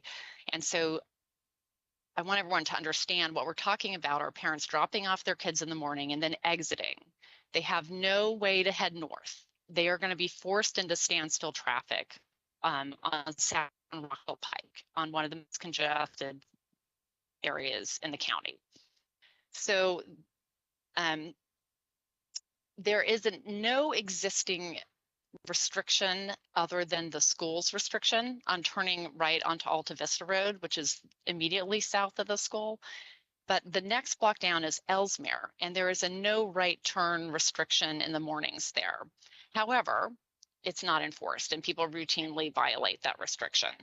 So the second alternative I want to propose is on Ellesmere is either an additional camera enforcement there, and if for some reason that's not possible, we should require the school to put police enforcement of the existing no right turn restriction there in the morning. And third, I want to support Kristen's idea for the continued traffic monitoring, because as the traffic experts for the county have said over and over again, there are going to be big impacts here. They're going to be dangerous. We should be tracking them. Thank you. Thank you. Richard Levine. Is Richard Levine there? Hi. Thank you, Chair Anderson, and staff and the prior speaker have certainly addressed what Locust Hill's concerns can be. We're on the other side of the street. Our concern, again, it started. We realized as we looked at all the correspondence with SHA and a little bit with MCDOT that there are plans that had been proposed by the applicant to have U-turns pushed down to Cedar Lane, and the applicant had potential solutions for that. Both SHA and planning staff have had some concerns about the modeling of that intersection. Our concern, and we'll cut to the chase here, is that there can be cut through if queues really back up further than Locust Hill Road. There's not just turnaround or cut through traffic from FIS, but also non-FIS traffic cutting through. That can potentially have two effects. One, and this is just the opposite from Ellesmere, where people might turn right, either to U-turn at that intersection, or the other side of that intersection is called Broadbrook Drive, which is in Locust Hill. You can make a left turn into that, and the geometry there is such that there's a very large open space right after you make a left turn into our neighborhood. You can easily make a U-turn. It's just a very large open area. That's just how it is, and come right back out. And that's what in fact does happen today. And so the monitoring going right on Ellesmere could easily be going left at the same intersection onto Broadbrook and just make a U-turn and come right out. Also, there are some proposals to have no U-turn signs there, but we need to be in that conversation. Secondly, it's our experience that any unmitigated traffic that increases the length will force cut-throughs or incent cut-throughs. Indeed, because some of that cut-through traffic may be headed toward the Stone Ridge School's entrance on Cedar Lane, Locust Hill has worked closely with the Stone Ridge School to instruct members of the Stone Ridge community not to cut through our neighborhood and to reduce incentives for Stone Ridge traffic to cut through, including by minimizing queue lengths at Cedar Lane. So Stone Ridge has advised of its interest in making insights and experience available to to FIS and SHA in their traffic queue and cut-through mitigation discussions. Now, I'm a little bit concerned with staff saying they have no real ability to impact SHA, and perhaps that in a technical sense may be true. Certainly, the board, by writing in some language or having an instruction, should be make very, very clear that SHA has to be work with Locust Hill and potentially Stone Ridge on understanding the actual impacts of all the mitigation efforts that may be proposed or imposed. And SHA, the concept they can do what they want is true, but the planning board should make clear that they should be working with our community to minimize the impacts of cut-through traffic from the various proposals that they, SHA, will adopt. And that however that's done, it should be the board's expectation that SHA will do so. Again, I'm not sure what language is appropriate if the board, if the planning staff says not our problem. They made it their problem by saying in their report at page 24 that Locust Hill, that additional analysis should be done for the signal at Cedar Lane to see if it has any impacts with downstream traffic towards Bethesda or coming back up. It should, once they start that, they can't walk away from it. So we all have to be involved. The board needs to make clear that SHA has to be involved with us, listen to us, and potentially Stone Ridge, and ensure that their solutions or lacks of solutions don't make matters worse. Again, this is not primarily the applicant's issue. It's the fact that SHA has control over the pike, the signals, and the signage, and SHA has to be at the table with Locust Hill and Stone Ridge have to be at the table with SHA when these studies are completed and the actual plans adopted. So thank you very much, Chair Casey and members. And we prefer direct language and however it best be done, but it should be very clear that the board intends SHA to work with us. Thank you. Thank you. Is Alan Myers there? Yes, Chairman Casey, thank you. Alan Myers, I'm the president of the Maplewood Citizens Association and reside at 9319 Fresno Road in Bethesda. Looking at the conditions that you propose to adopt on this that are basically coming from MCDOT, I think they're kind of divorced from reality. First of all, they talk about putting the license plate reader on Alta Vista Road on the private property. Fortunately, we have been able to resolve that, I think, and get it mounted on a Pepco pole on that street. But putting it on private property would have required the school to enter into an easement with the property owner, with all the problems that might entail. In addition to which, the reader itself doesn't belong to the school, so it would have created all sorts of legal issues. MCDOT also ignores the fact there's a traffic sign restricting right turn movements onto Ellesmere Avenue, as Mrs. Umhofer mentioned. That's not even mentioned in their report, and they're talking about cars coming in on Ellesmere, making a U-turn and going back out. That's kind of unlikely, given the fact that they would run straight into a wall of cars 3 lanes deep, and they really would have to work their way out. Ironically, if a traffic signal were put in there, it would actually help them make those U-turns. It would encourage it. So it's sort of, MCDOT is speaking both ways. U-turns, put a signal in, which actually encourages the U-turns. There's a possibility of cars ignoring that right turn restriction, which is 7 a.m. to 9 a.m. in the morning rush, not in the afternoon, and thus cutting through the neighborhood, either going to get to West Cedar Lane, as they're instructed to do in the TMP, or by going looping around through Ellesmere to Holland Avenue back to Alta Vista and back out on the light at Alta Vista and Rockville Pike. I think Mrs. Umhofer mentioned it, would like to see another camera there, a license plate reader at Ellesmere, if it's technically possible and we can get the permit for it.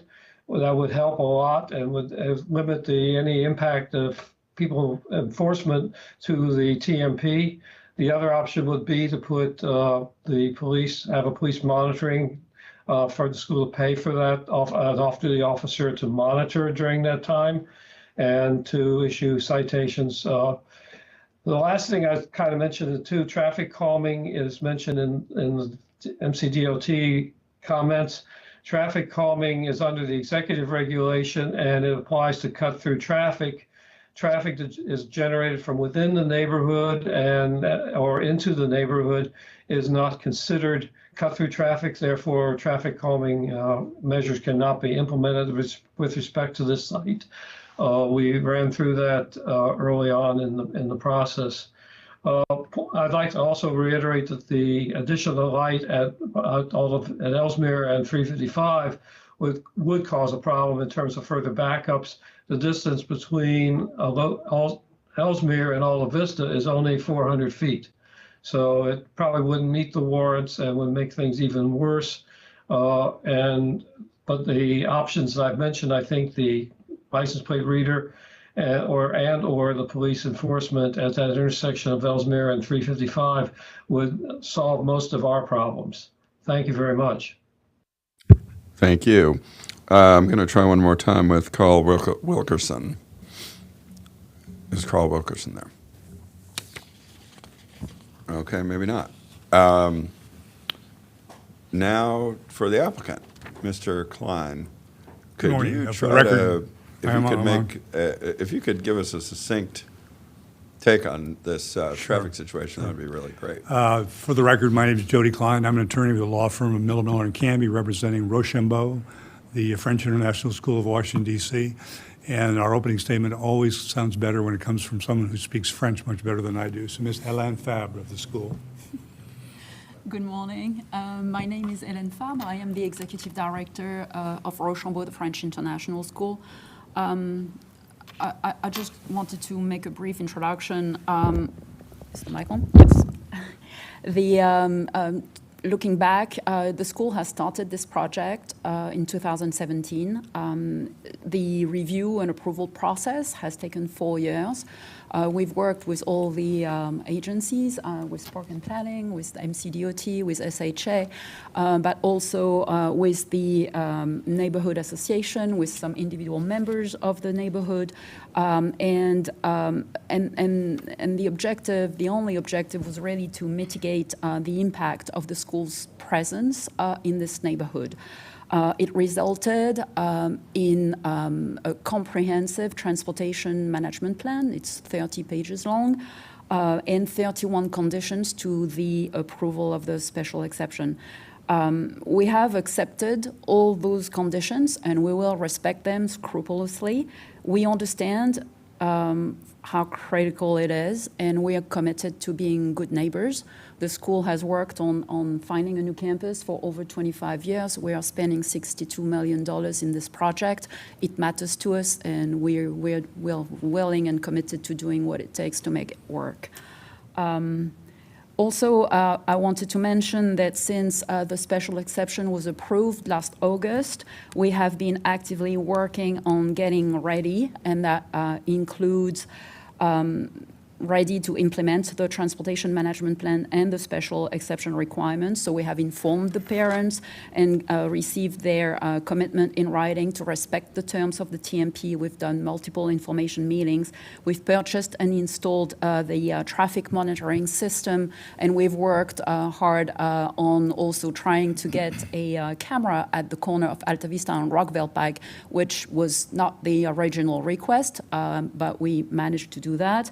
We've purchased new buses. We have entirely reviewed our routing to accommodate the mandatory busing for all our K through 5th grade students. We've worked with our faculty union to manage and resolve the impact of the restricted access for the staff. We have sold our current nursery school property and terminated the lease of our elementary school campus with MCPS. And finally, we have moved forward with the construction work since last summer, after the approval of the special exception, and we are now ready to open the school. It's in September for the 22-23 school year.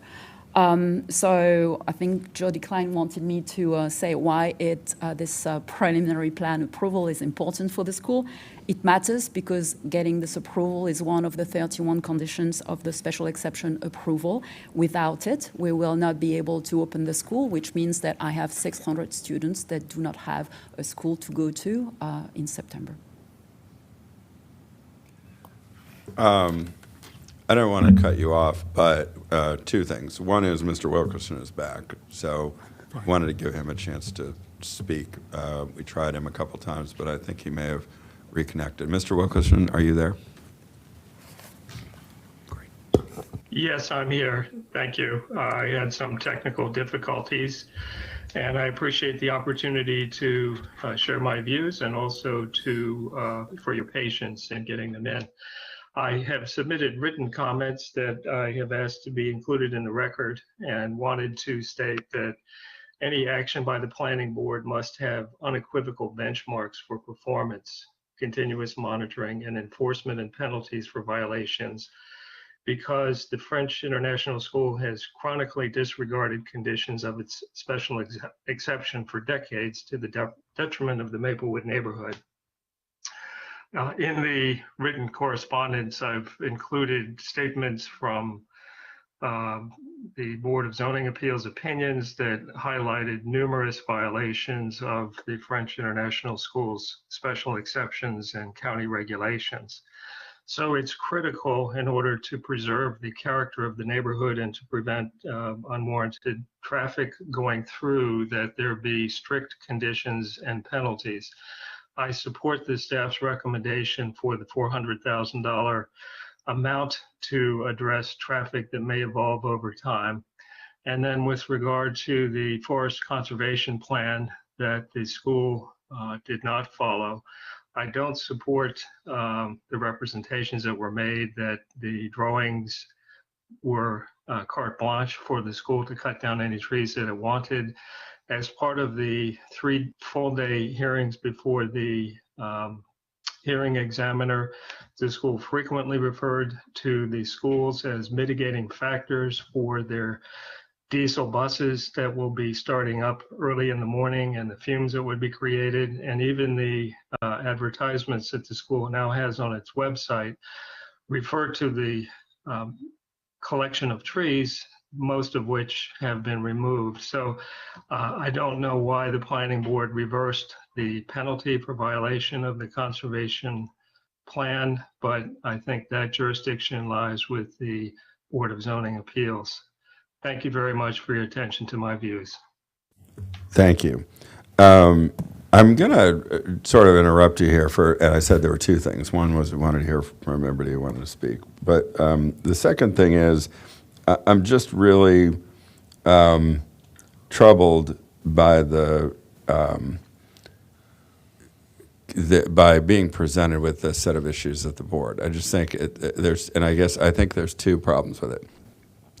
The first is that I don't think the board is really equipped to hash out whether your traffic analysis is correct or not, particularly if DOT, SHA, and the planning staff can't come to agreement on what's going to happen with traffic as a result of this use being in this location. I don't see how 5 lay people or 4 lay people sitting here are going to come up with a better result sitting at the dais, in the next hour and a half, or even if we spent the rest of the day and stayed here until midnight, I'm not sure we would have a better answer. In fact, I think it would probably be grossly inferior to the quality of analysis that's already been applied by the experts, both within this agency and in the transportation agencies. And secondly, because I just think this condition is just not good practice, that if you're going to propose approving a project and say we're going to study this for 2 years and then maybe we're going to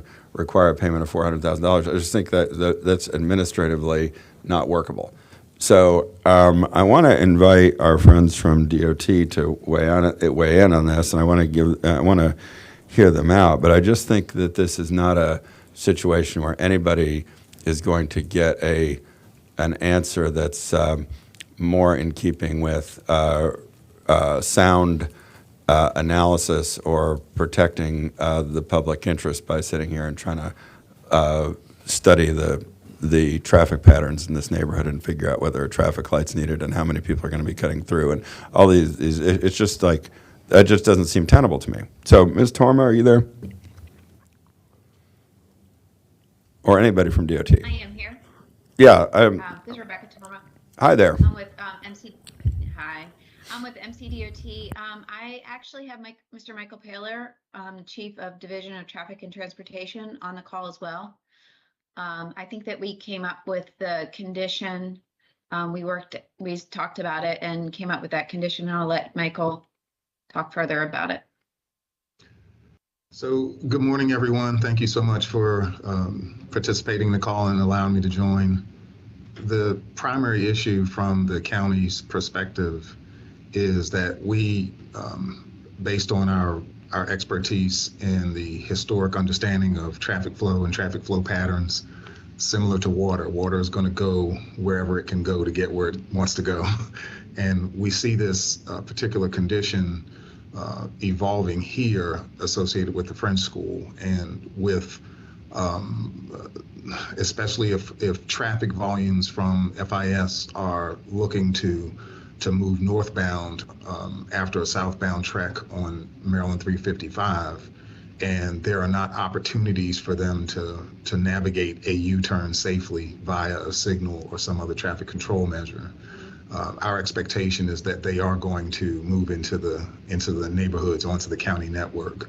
And again, I can't remember, somebody earlier in their testimony said it's not only the FIS people, but it could be, other radial motorists who'll be doing likewise. And so we expect that the impacts to the county network will increase and be, to use Mr. Klein's term, untenable.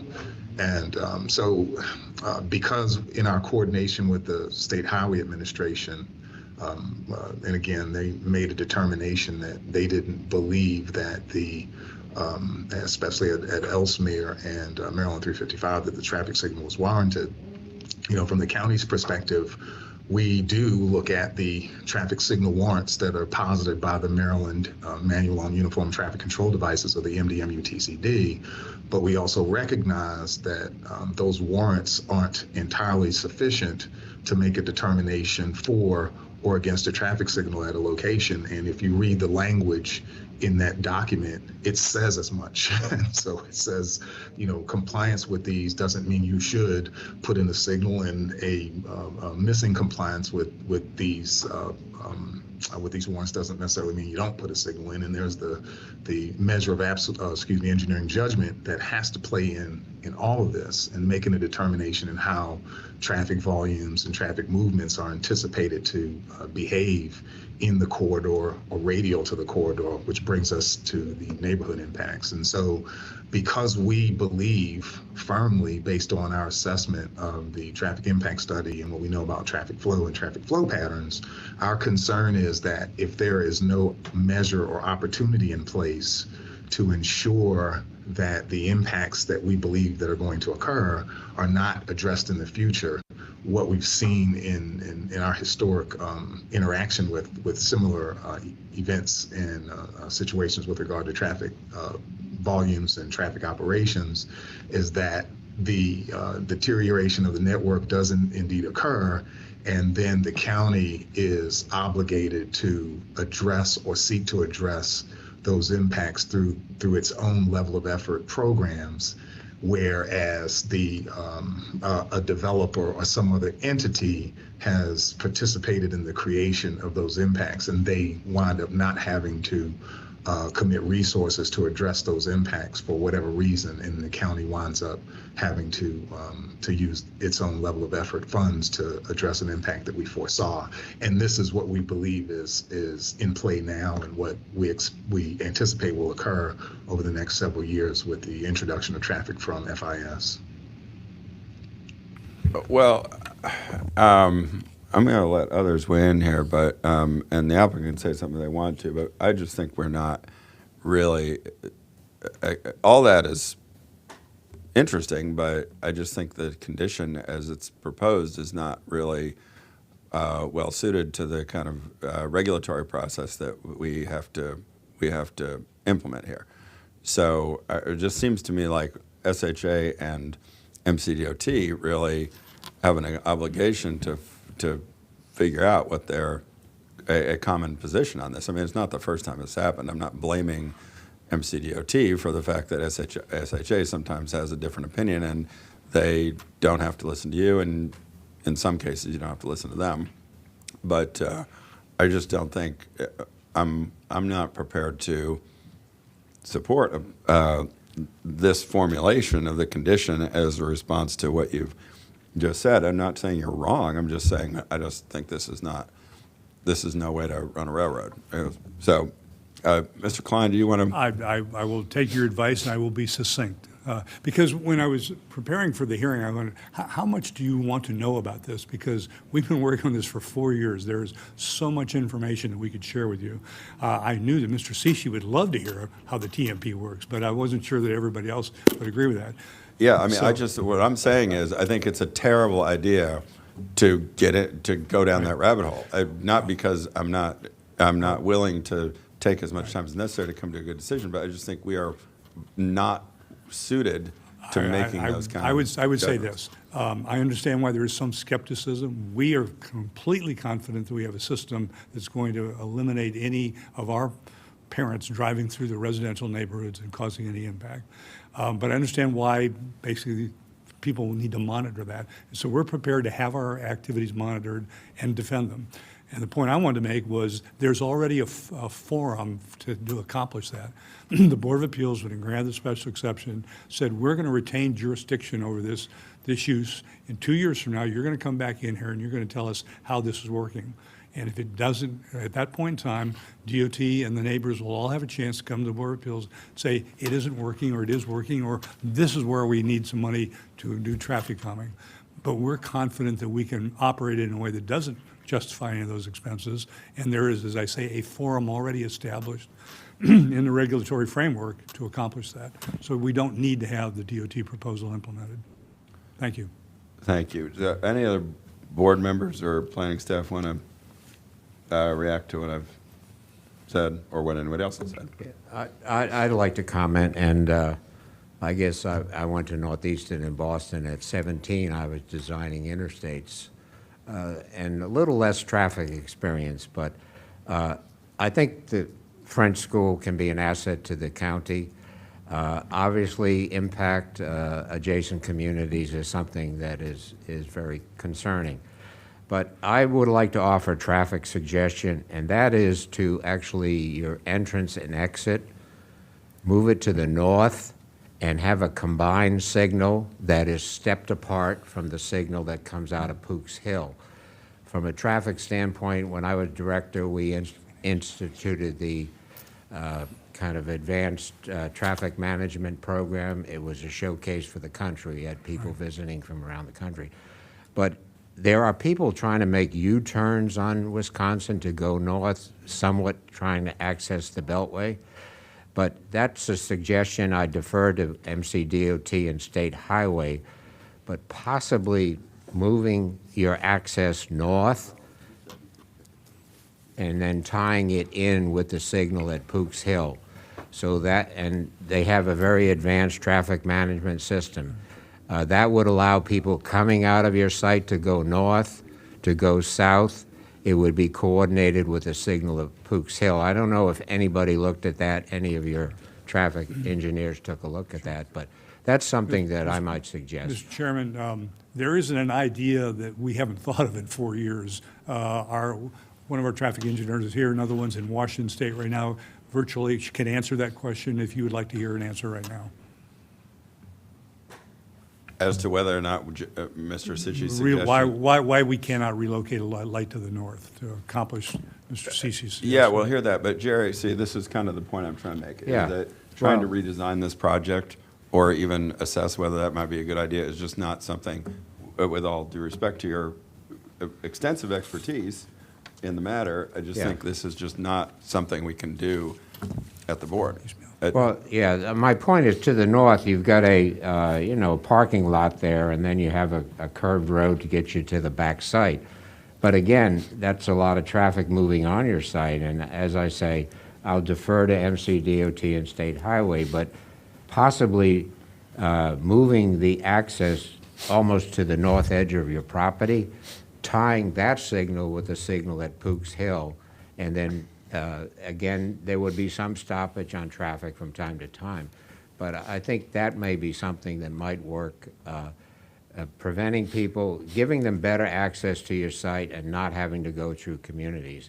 Now, whether that puts, people coming through Pook's Hill, I know that's a different issue, but that would be something I would suggest for MCDOT and State Highway to take a look at. Or you have a traffic engineer that's working with you?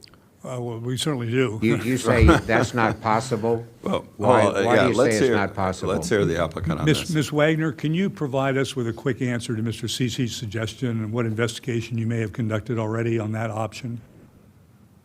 Yes, thank you. I apologize, my video stopped working this morning. I'm Katie Wagner with Grove Slate, and I've been working on this project for a number of years. We've explored multiple access options throughout the years. We explored the consolidation of two driveways. We explored a access point on Alta Vista Terrace. We explored an access point. Currently, the school has one that connects to the to Pooks Hill Road through an apartment complex, and we explored for a while connecting to Pooks Hill Road there. As you can see on this graphic that's been pulled up, the school doesn't have access to Pooks Hill through their property, and so that's where we weren't able to connect directly to the Pooks Hill Road intersection, but we did explore trying to go through the private property of the apartment building, and it was just not determined to be a feasible solution. So we have explored multiple different access options in previous iterations of the traffic study and site plan.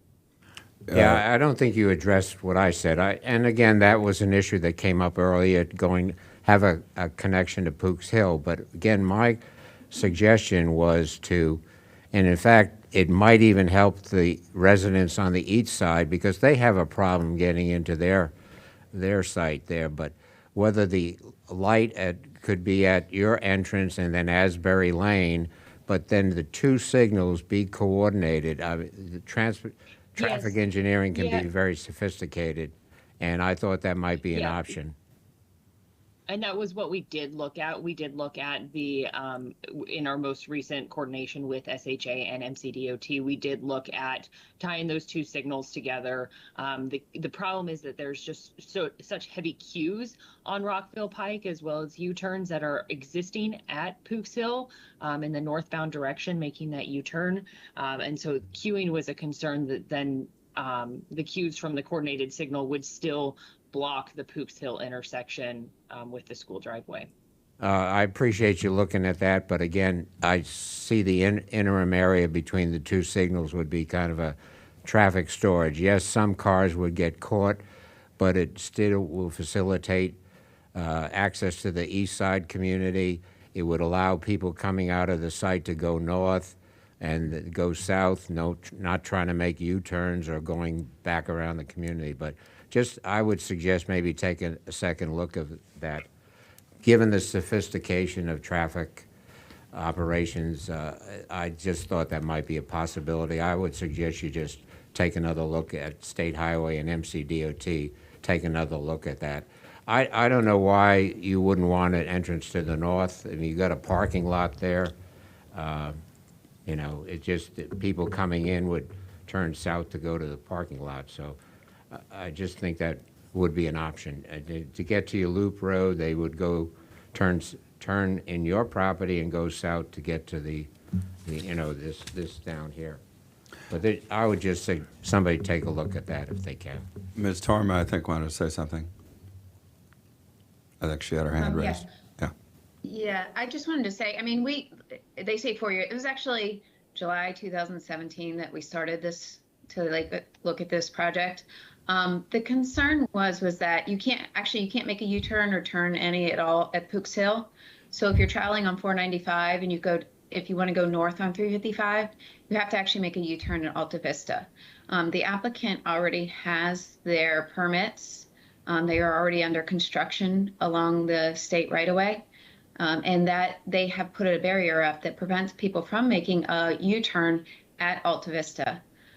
So they have to go down to the next traffic signals to try and make a U-turn to go north, or they go Alta Vista, which they're not supposed to, or the applicant had proposed a 4-mile detour to go south on 355 and make a U-turn to go back onto 495. So this traffic signal was brought up originally, and SHA dismissed it. I had actually brought it up. I thought that maybe if they could get a signal at their entrance, a half signal, or we proposed something at Ellesmere, that the signal, if we decided that we need to install it and it would make things flow better, that it would work. And so SHA has not agreed to it. We were kind of hoping that, if it worked out, and everything was good, they would put their money they would get their money back after the escrow. And if not, we could do some implementation into the neighborhood. So that's all. I respect your comments, but again, you coming out of Pooks Hill, you say you cannot go north? No, well, you can go north on Pook's Hill, but they have no access to Pook's Hill Road.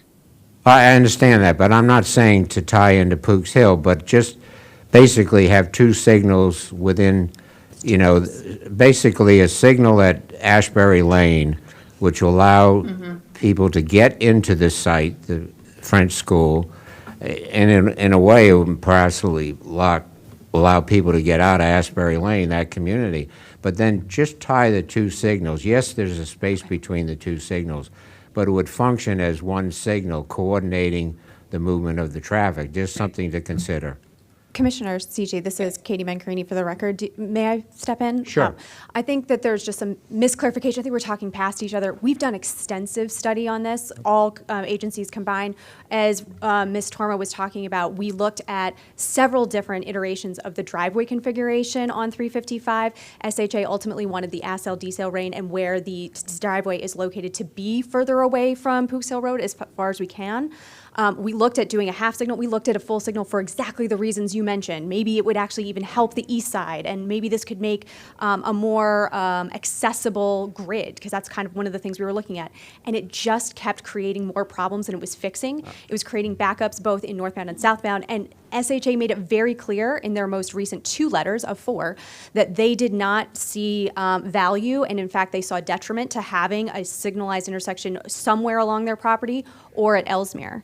And so one of the problems that we have with this $400,000 is that it is linked specifically to a signal, which SHA has clearly stated they will not approve because of the issues. And I think it's also important to note that the applicant has identified mitigation at West Cedar with a double left turn cycling that will work. There are some minor, what I would almost call like grammatical changes that need to be made into the synchro just to kind of polish it up. But SHA showed proof of concept with their latest letter. Hence, that is the only letter that said conditional approval. Okay. So this has been satisfied for LATR. We believe that we found our solution, especially to the point that Ms. Torma made about a 4-mile detour. By being able to make that U-turn safely, there's a long queuing storage length at that, and you can flush out more cars than what we do right now. There's about 7 to 9 cars you get per cycle. You get double that. You will actually be mitigating them back even better than the background condition, which is beyond what their requirement is. I totally understand, and I appreciate your effort on this, but that was just a suggestion that I Sure. thought might work. Just basically, in effect, it would be a single intersection. And I think it's that sweet spot where it's like both too close and too far. You know what I mean? It's not quite far enough to be not be disruptive, but it's close enough that then it can't really be a combined signal. I appreciate it. I understand what you're saying. I'd like you. to make one other point, if I may, and then I promise I will back down. One of the other concerns with just simply saying $400,000 for a signal or other things is that there's actually traffic calming measures out there today. There are speed humps on Alta Vista Road. There are turn restrictions on Ellesmere during the morning. Perhaps that could be changed and expanded. There could be turn restrictions on Alta Vista.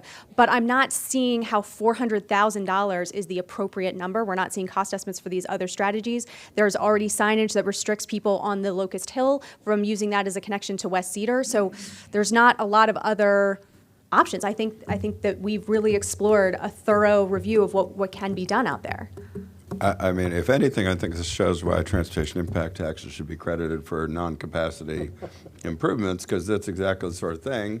If DOT decides, hey, we want to add a signal or traffic calming or whatever, they could use that as another source of funding for that kind of thing. But I mean, my position is, I think staff's correct. It sounds like SHA and planning staff are in agreement that this light is not necessary, and that's not a conclusion that they reached lightly. It was after extensive analysis and modeling. And if that turns out to be wrong, as Mr. Klein has said, the Board of Appeals, in their wisdom, has decided to retain jurisdiction. Not exactly sure how that works, but okay. They could, I guess, revoke the special exception in theory, although I'm not going to sit here and tell you that. I would expect that they would tell us to amend the TMP to address the issues that do if any show up at all. Yeah. So my view is that we should adopt the staff's recommendation. Chair, I just wanted to confirm with MCDOT, given that Ms. Mencarini mentioned this recent proof of concept. Ms. Torman, does your position change, or Mr. Paler, does your position change regarding the proposed $400,000? Hi, Michael Paler. No, it does not. I know Ms. Mencarini mentioned that. Well, I'll let Ms. Torma speak, and then I'll close that. I was just going to say that, I mean, we say $400,000, that's the cost of a traffic signal today. Does that money all have to be used if we decide traffic calming? No. It's just a number. It was just a starting point saying if we had to put in a traffic signal, then we'd have the money to do it. So, usually I think we split the cost of a traffic signal if it's half's on state and half's on the county. So it could be less, but that was just our starting point of what we thought. And then if we said we had to put traffic calming in, we'd use that money for that, and anything left over would be returned to the applicant. Yeah, and thank you, Ms. Torma, because that was exactly the point that I was going to make. The reason why we looked at the $400,000 value was anticipatory costs for a traffic signal. And if that cost structure wasn't needed because of some traffic calming measures that we could seek to put in, then we wouldn't use the entire amount. And again, I just want us to remember that we recognize that there are access restrictions currently on some of the roadways adjacent to Maryland 355, but access restrictions function in the way of the honor system. And so unless there is continual enforcement, regular enforcement, those signs are typically disobeyed by motorists. And you've heard the testimony so far from the residents of the neighborhood. And again, as a traffic engineering safety practitioner who's been working in Montgomery County for 4 years and with 31 years of experience in 5 different states, I understand that putting a sign up doesn't defray folk from coming into an area. And so again, from a safety standpoint, from a standpoint of seeing that the traffic volumes that we expect that are going to be generated by the site and where the opportunities are for that traffic flow to occur, we do believe that it's appropriate for us to seek some kind of opportunities for mitigative measures that we expect are going to occur in the future. Well, speaking for myself, I just think this condition cannot be administered by this board. It's just not, it just doesn't work. I would like to back up MCDOT. I think we try very hard to come to some kind of compromise, even if we're not entirely in agreement about what the right answer is. But I think in this case, I just think that it's just not going to work. That's my view. But anybody else?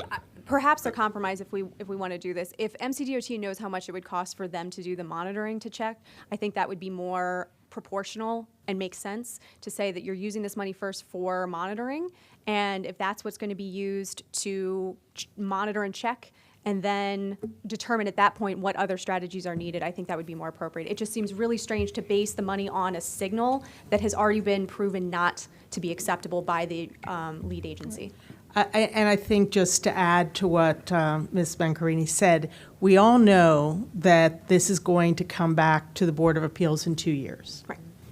And right now, it's up to the applicant to monitor their TMP. How, and what I think Ms. Mencarini is saying is, could there be a condition to add some additional funding, not $400,000, but some amount that would allow MCDOT to do independent monitoring for 2 years? So at the end of 2 years, we'll all be back with the monitoring, both what you've done, what MCDOT has done, and there will be an additional conversation about if there are more improvements and transportation changes that need to be made if there is a problem. Hopefully there won't be a problem, but if there is. Hold on. I appreciate the thought. And again, I'm just going to speak for myself. Anybody else can feel free to disagree with me, but I do not really like the idea of we have a situation where there's a controversial issue related to traffic, so let's add independent traffic monitoring. We have a system. They are obligated to do it. They have professionals who have licensing issues. I don't think we want to add another layer to that. It's not really a resource issue. That's just my take. I understand where Ms. Macarini is coming from is right. I really do appreciate the trying to come up with a creative way to kind of split the baby here, but I just think that's not a good practice or precedent to set, because otherwise we're going to get in a situation where everybody comes in here and says, I don't believe they're a traffic engineer. I want you to require separate monitoring because it'll be independent and et cetera. And I just think that's going to lead us down a bad path. So Point that's just taken. my take on it. Does any other board member have a view on that? No, I totally agree. And I'm ready to move forward with an approval with, as recommended by staff, unless other board members would like to say anything. I do. Thank you, Sure. Vice Chair. I like the compromise that's being suggested. Ms. Mincarini has stated both times in mentioning what MCDOT has put forward, that the concern is regarding the language regarding a signal. And what I heard was a suggestion of modifying the language that would still allow for monitoring that addresses both what staff is concerned about, community is concerned about, but also would either support or tear apart the proof of concept that SHA has put together. Briefly, Mr. Chairman, the applicant has the burden of proof to go back to the Board of Appeals and defend what we've done, and we are prepared to do that. To ask us to go ahead and give the county money to go ahead and monitor so they can basically cross-examine what we do later on, we will give them a forum that they can come in and based on their own efforts, and we shouldn't have to pay for that because we're already going to have to pay for all the studies to demonstrate to the Board of Appeals why it's working. So I think you're asking for us to bear the burden and go ahead and give the county the opportunity to oversee it as well. I agree with the applicant on this one. So I respect your view there. Is there, I mean, I think, does Jerry, do you want to say anything? No, I think the project should move ahead as recommended. Just, based on my experience, it would be unique to basically move their entrance to the north end and then tie it in with the signal. That was just something I was suggesting that someone take a look at from a traffic. I'll defer to the active traffic engineers. Yeah, I think we already reviewed that. Yeah, But yeah. since you're going with this. Excuse me, you asked me to comment, let me finish. So that was, I was just suggesting whether someone independently, even MCDOT, take a look at that. I'm sure there's a lot of variations around the United States, and that was just an option. But I'm prepared to support the project moving ahead. Great. Well, Mr. Chairman, there's several community participants that have their hands raised. I'm sorry, we've heard you. I think we're ready to move forward unless a board member has a question. So I'm going to go ahead and make a motion to approve the preliminary plan for the FIS as recommended by staff with the conditions. Jerry Shishy, I'll second it. Yeah. All in favor? Aye. Aye. Opposed? Opposed. Okay, that is approved 3-1. Thank you. Thank you very much.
We're ready for item 9, which is MHP Neville Street. And Tamika Graham is here to tell us about it.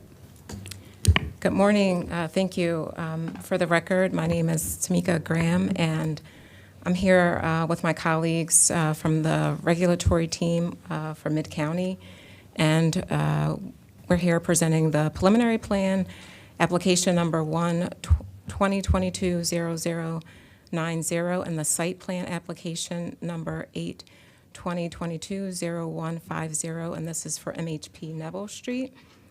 I'd like to say that both staff as well as the applicant are pleased to bring this project before you this morning. This is an infill redevelopment project for residential use. And over the years, if you're familiar with the history of this site, there's been a lot of development interest, but the environmental challenges have really made it difficult to bring a plan to fruition. So again, happy to be able to bring this to you today. The applicant, Montgomery Housing Partnership, or MHP, is an affordable housing developer. They do have an implementable plan for more residential units within the White Flint White Flint plan area. And it's actually been almost a year to the day that staff brought the sketch plan before you. So today is another milestone in this project. The proposal either meets or exceeds the requirements for approval, and for the reasons that we'll go through today, staff is recommending that the planning board approve this project with the conditions listed in the staff report, and we also have some minor modifications that we'll walk you through this morning. So just to get you oriented, the subject property is located within the Neville Street district of the White Flint sector plan. It's also within walking and biking distance to the North Bethesda Metro Station, which is just off of, or located on Rockville Pike. The site abuts the Harris Teeter grocery store.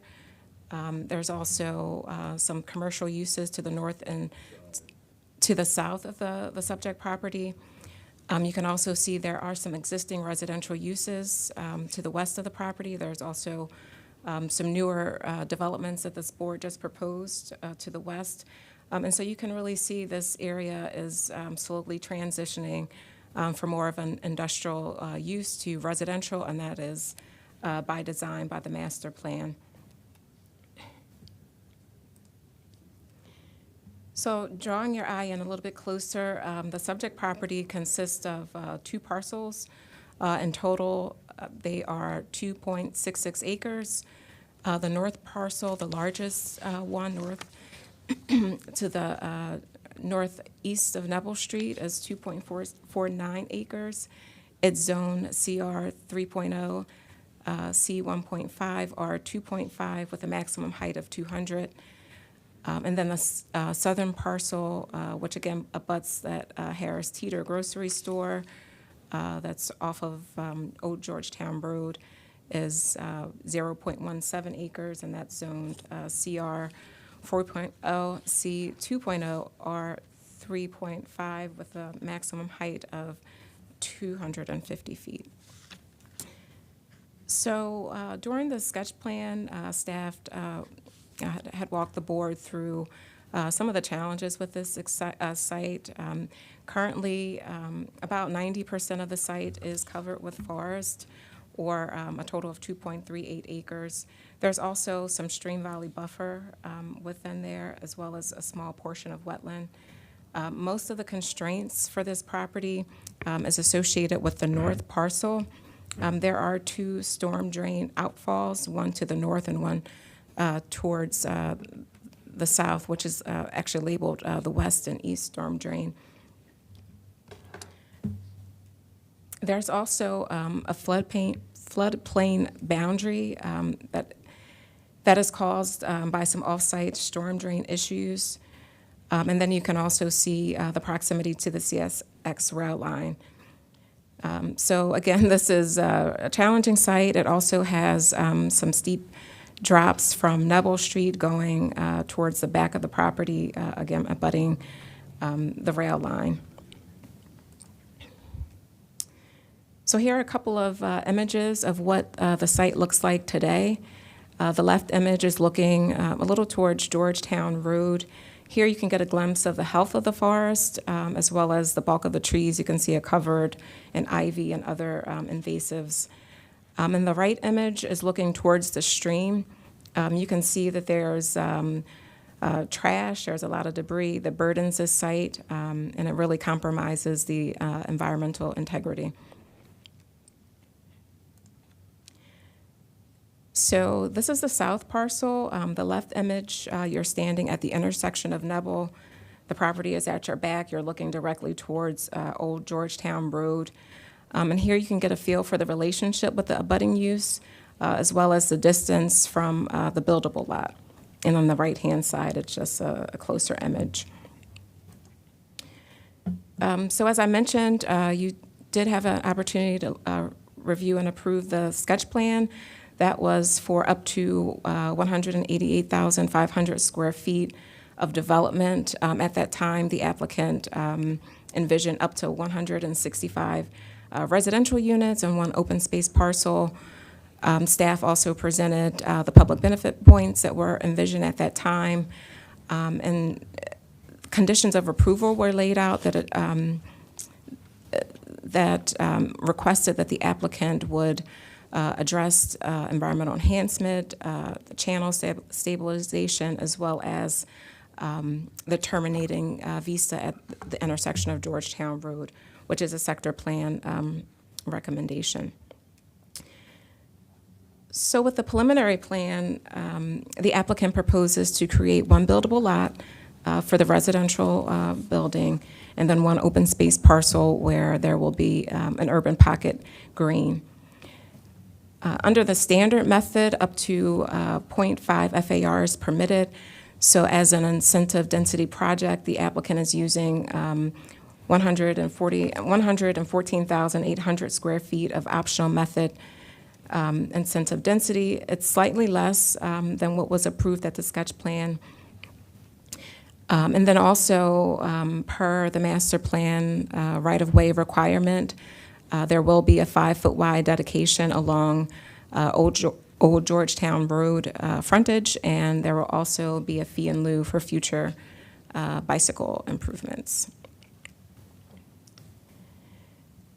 So for the site plan, again, this is 172,720 square feet of development. This is a new multifamily building. It will be 6 stories or 80 feet in height, and it will have up to 163 units.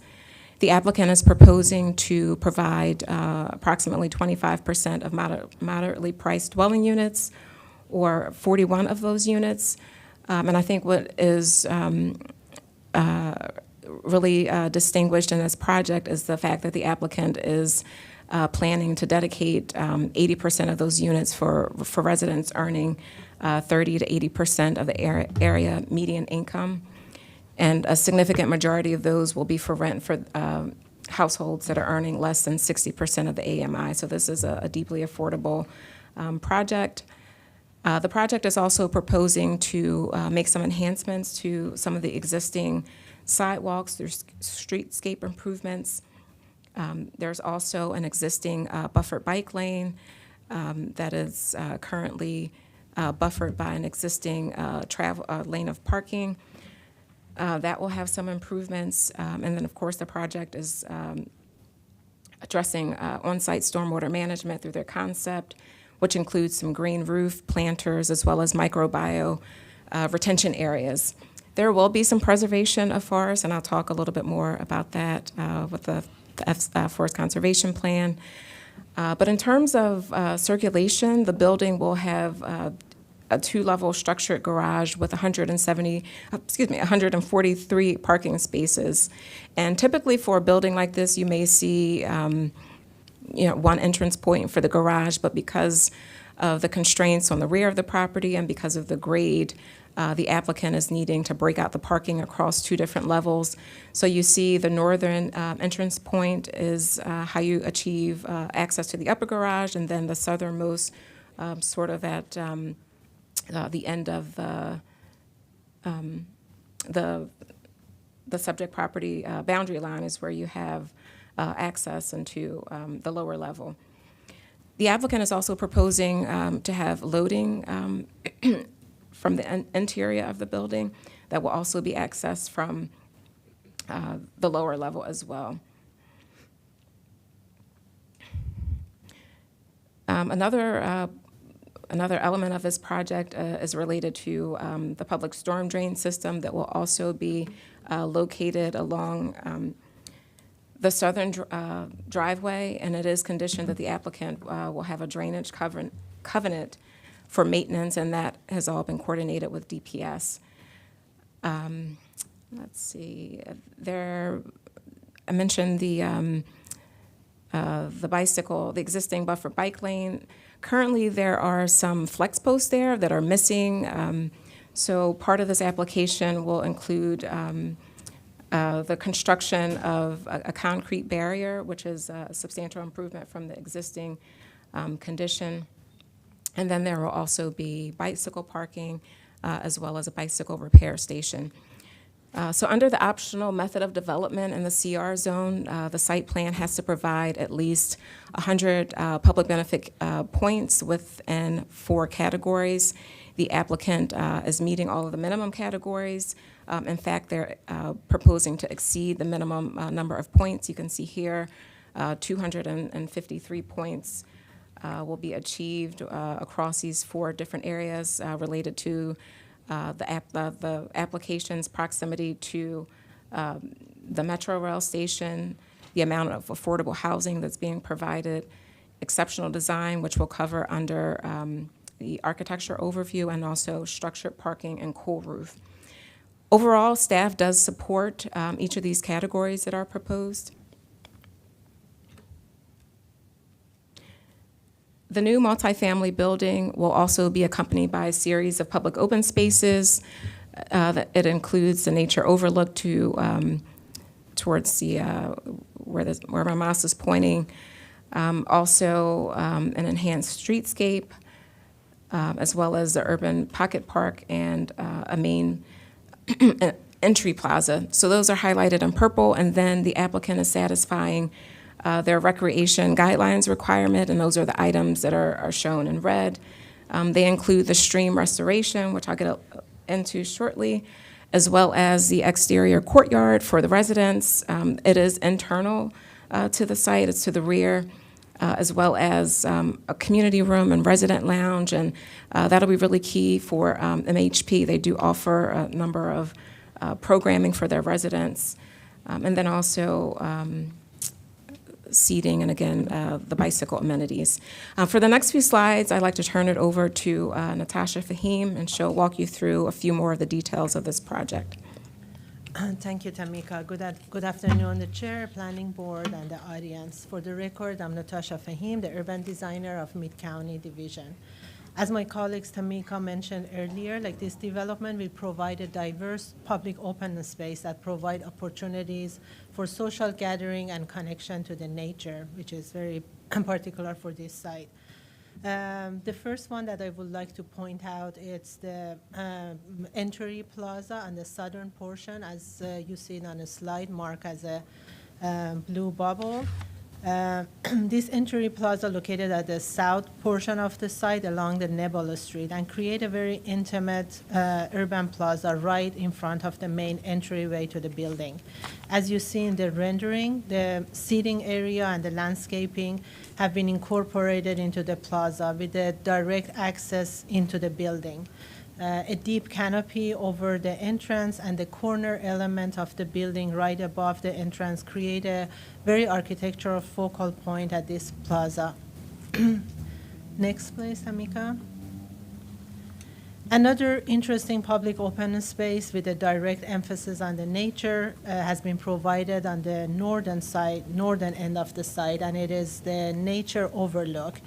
That it will be an elevated boardwalk that serve as a more contemplated space defined by the experience of being within the midsection of the mature trees. As you see in a section above, this deck will cantilever over the hillside and into the existing tree canopy. The president image at the bottom of the slide shows how the space will feel and look. I also have to mention that this project provides various streetscape improvement, as Tamika mentioned, along the Nebel Street. A wide tree-lined sidewalk that connects the public entryway, the public entry plaza on the south side, as I mentioned, into the natural overlook on the north side, as well as a separated bike lane facility along Nebel Street. Next, please. Another public another public open space is the Pocket Park that's located on the smaller parcel on the south side at the intersection of Nebel Street and Old Georgetown Road.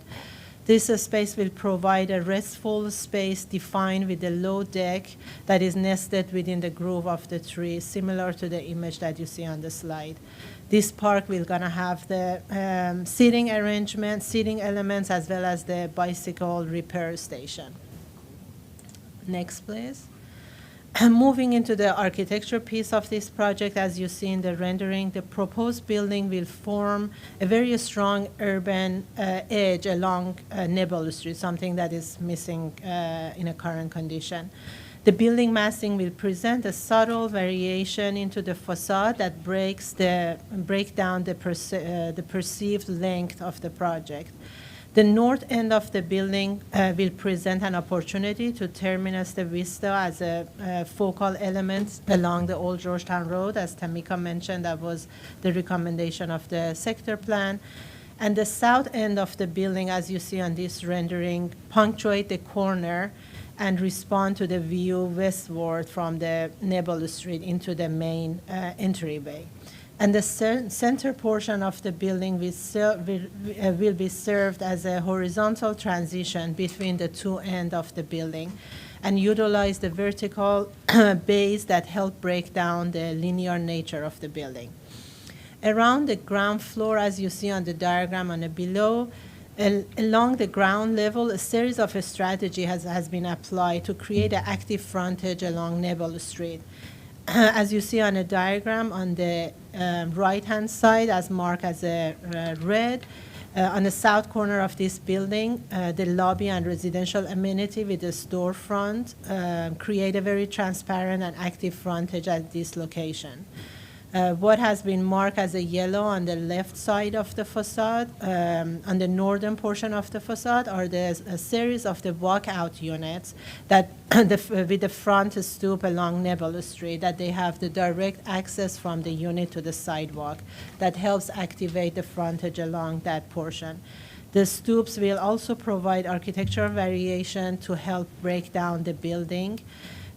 Also, these walkout units will help conceive the parking garage that is located behind the units at that level. Another strategy that has been incorporated into these developments are a series of screening along the middle portion of the building, as is marked with the blue bubble. The applicant has been proposing like a metal mesh and landscaping element in the middle portion of the building to conceal the parking structure that is behind those walls. And the images that you see on the left-hand side shows like a precedent images of how these elements can help activate and also screen the garage along that edge.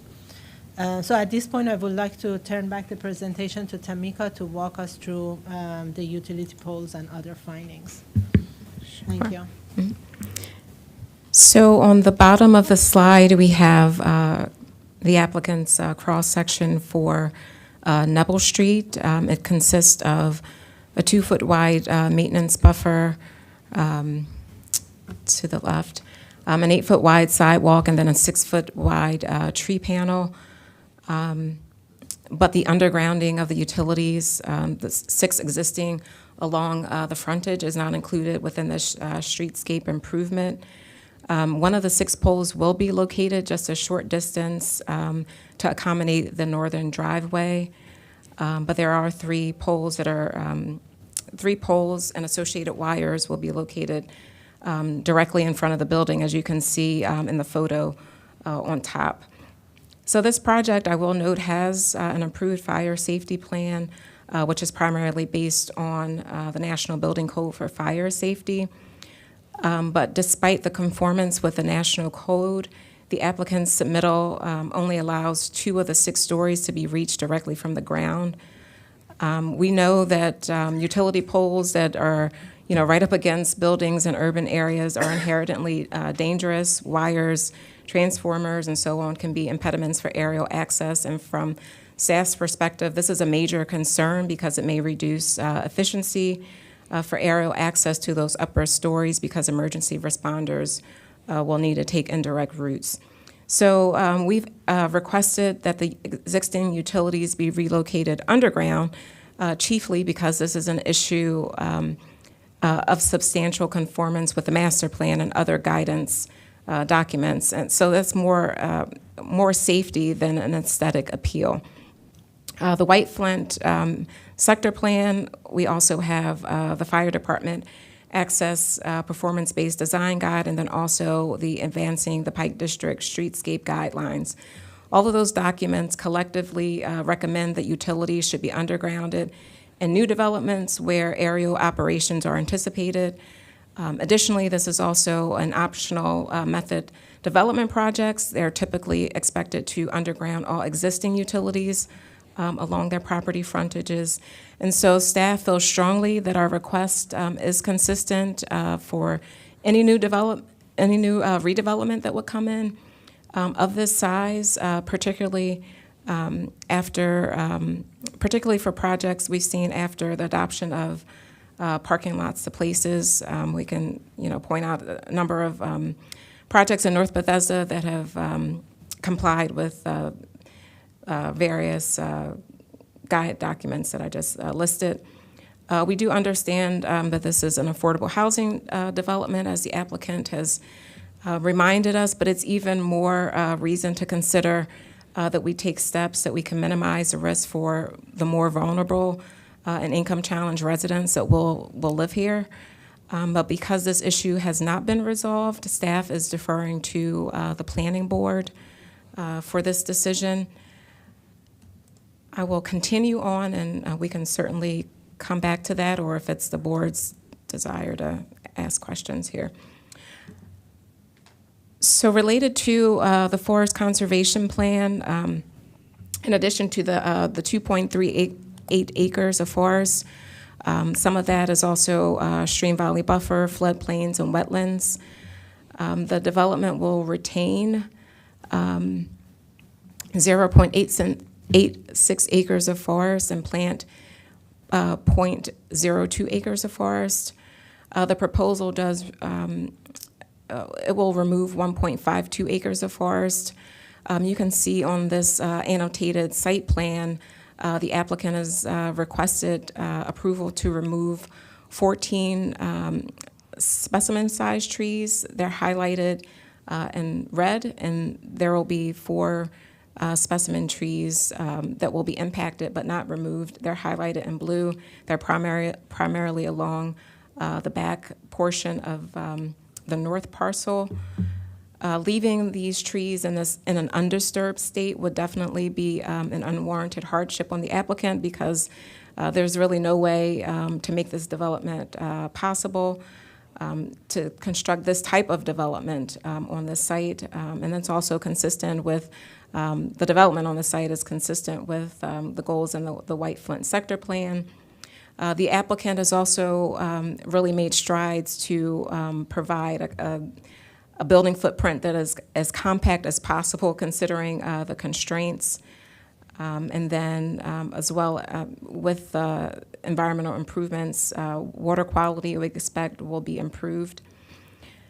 So in the annotations, the green area highlighted is where the applicant will record a Category 1 conservation easement. There are also 2 landscape credit areas that are highlighted. And then the remaining 0.07 acres of forest conservation requirements will be met through off-site forest banking. So one of the, as I mentioned, one of the requirements of sketch plan was to provide channel stabilization. The applicant has submitted an updated environmental enhancement plan that's been refined since the last time we looked at it. This plan proposes to remove all of the trash, all of the debris that you saw in the existing, the photos of existing conditions. There will also be management of non-native invasive species that will improve the health and the function of the forest. And then there will also be restoration of the stream. It was outlined during the sketch plan that this stream is really unstable. There's a lot of erosion that's taken place, and really if there's not an injection of improvements or enhancements, it's just going to continue to erode and continue to cause a problem in terms of losing a lot of the trees that are currently existing along the stream bank. So the applicant is proposing, as part of the restoration, to grade some of the areas, some of the flood-prone benches, and install timber and boulder step pools. This helps to try to stabilize the stream bed and also to dissipate some of the energy that's leading to some of the erosion. The slopes and riparian buffers will also be stabilized. The restoration will also involve some grading and installation of rifles, boulders, and boulder runs and pools. And these improvements are really expected to eliminate what we recognize as an imminent public safety hazard, if nothing else is, if no action has taken place on this site.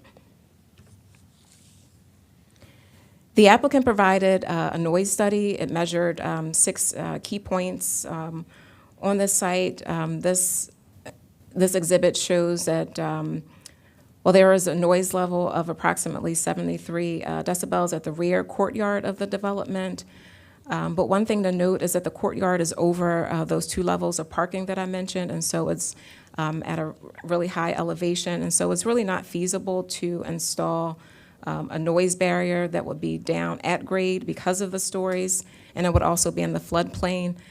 So there was a recognition that some other noise barriers can be feasible for this site. One was even suggested. But we have some conditions of approval in the staff report that requires compliance with the guidelines. The noise levels must be attenuated for ground level areas. And the applicant is also proposing to use some architectural materials to bring the indoor spaces into compliance with our 45 decibel level. So before we wrap up here, I just want to highlight quickly some of the revisions that are necessary. The applicant made some changes with their stormwater management area, and so that did impact the public open space. I did mention it's 11.2%. We just want to make sure that that revision is included in the data table and the resolution. For this condition 3 associated with the preliminary plan, we have in addition, this is our condition for, our standard condition for outside agency approval. We just added in the date of the letter related to the floodplain study. This is all wrapped up with the DPS purview in this one.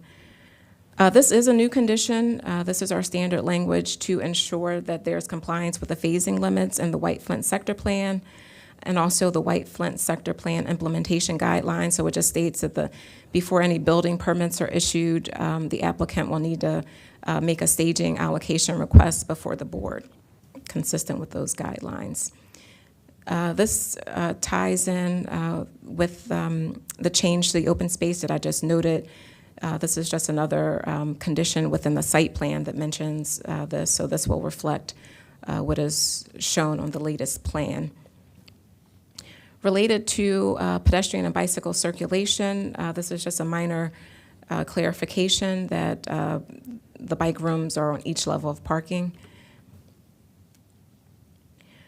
So the preliminary plan and site plan meets all of the applicable requirements of the zoning ordinance, as well as the White Flint sector plan.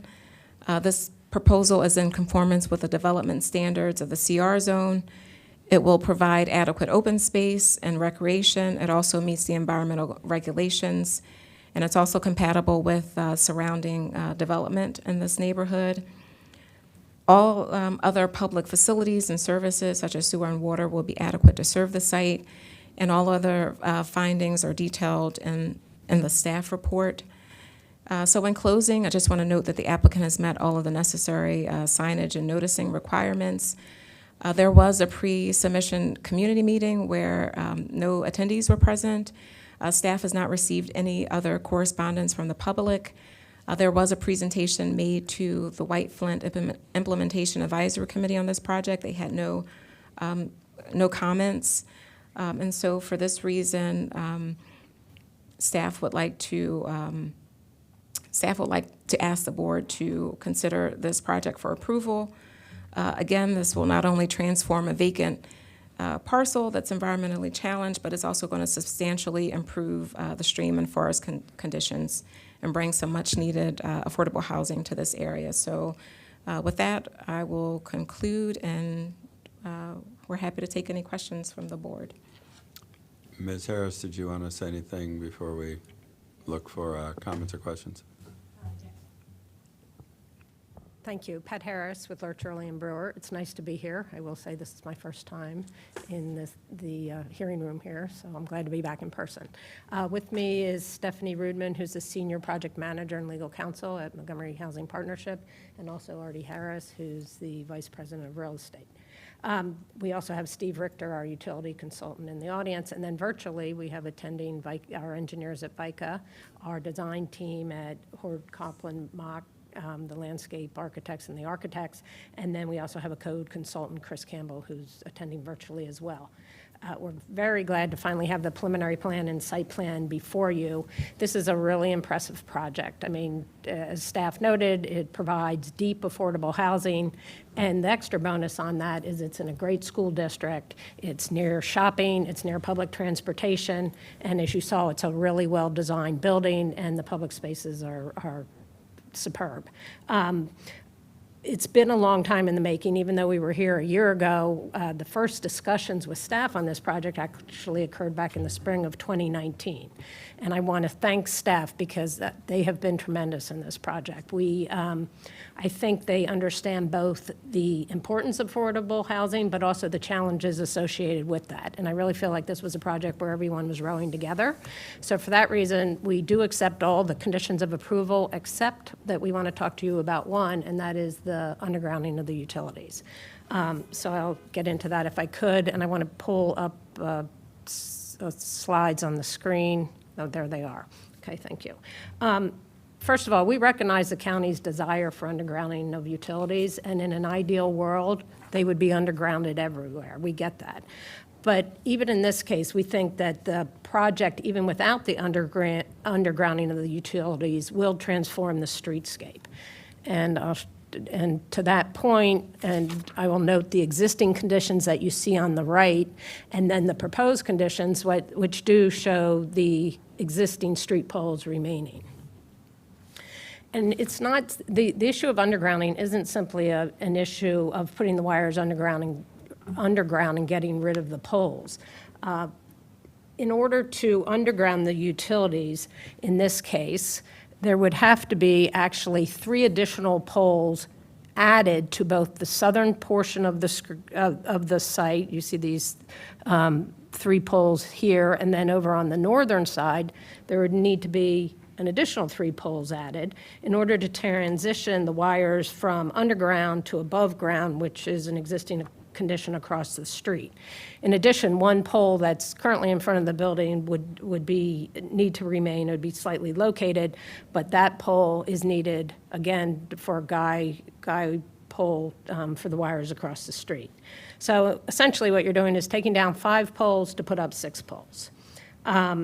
And we have an example. We've depicted this in a better light, perhaps, on the slide in front of you, which shows that, and granted, while you would not have wires in front of the building, what you would have is the red depicting the new poles added, and then the blue representing the poles, the poles to remain.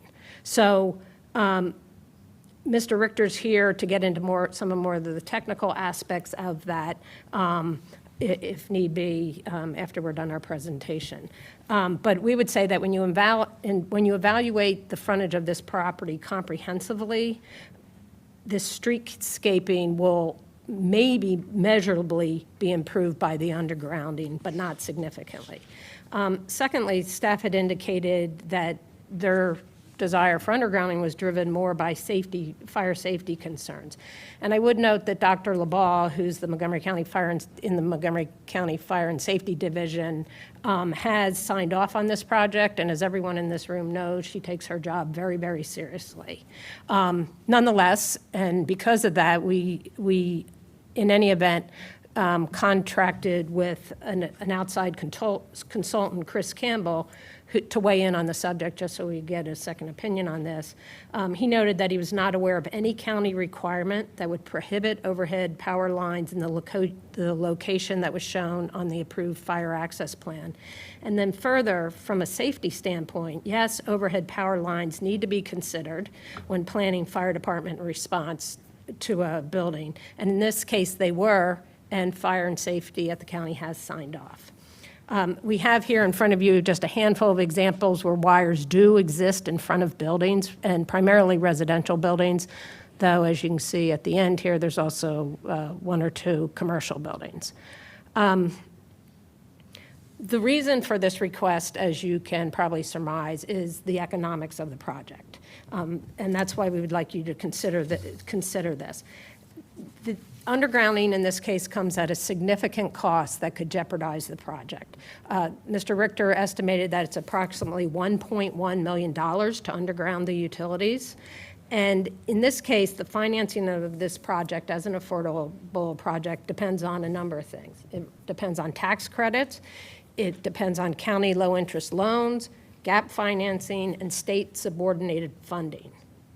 And I've known market rate projects where the developer will assess the cost of undergrounding and walk away from a project because it's just the numbers are too great and they can't make the bottom line work. Here, the impact is much greater. For instance, the rents here will be as low as $690 a month. We're in a situation where we can't raise rents to cover this additional cost. First of all, it's against the mission of providing affordable housing, but even more than that, it's a violation of Section 42 of the tax code, which limits the rents, caps the rents. This project is providing housing for those that are most in need in the county. As staff noted, it's deeply affordable, meaning that at least 80% of the project will be affordable. And by that, I mean 60%, at 60% AMI or lower. That's even lower than the NPDE requirement. And then 20% of those units will be at 40% AMI, and just over 10% will be at 30% AMI. So this isn't a situation where the applicant just can incur an additional cost and say, okay, well, I'll just end up with less profits. They're a nonprofit, so there's none to be had. There simply is no money for this additional expense. And we've had additional discussions actually with DHCA to see if they have funding sources, and thus far, we are not aware of any additional funding. I would say in conclusion that the benefits to the streetscape of undergrounding are not significant enough to require them. And in fact, I would say if you look at the fact that we have to add two poles, that we have to add poles to take poles down, that any improvement is immeasurable. I'd say the safety concerns are questionable. And all those two things are countered by the fact that this project is providing needed affordable housing. It's transformative in nature of the streetscape, even with the poles remaining. And the bottom line is, in this case, we feel that the county needs to prioritize its priorities. And I'm going to end by giving a quote that Marty Grossman used to say, which is, don't let the perfect get in the way in the good. And in this case, the good is affordable housing in a great school district, across the street from a grocery store. I mean, we all hear about food deserts. That's not the case here, within walking distance of the metro. So with that, we request your consideration of this important issue, and we're happy to answer any questions. Thank you. Could I ask the staff to just explain briefly, is this a sector plan requirement? I'm just looking for it in the staff report. Where I know that undergrounding is required in this area, but I'm just trying to understand where the source of that comes from. Yes, that is correct. The 2010 White Flint Sector Plan makes a note of it, specifically under talking about the streets and the hierarchy. I can get the page number.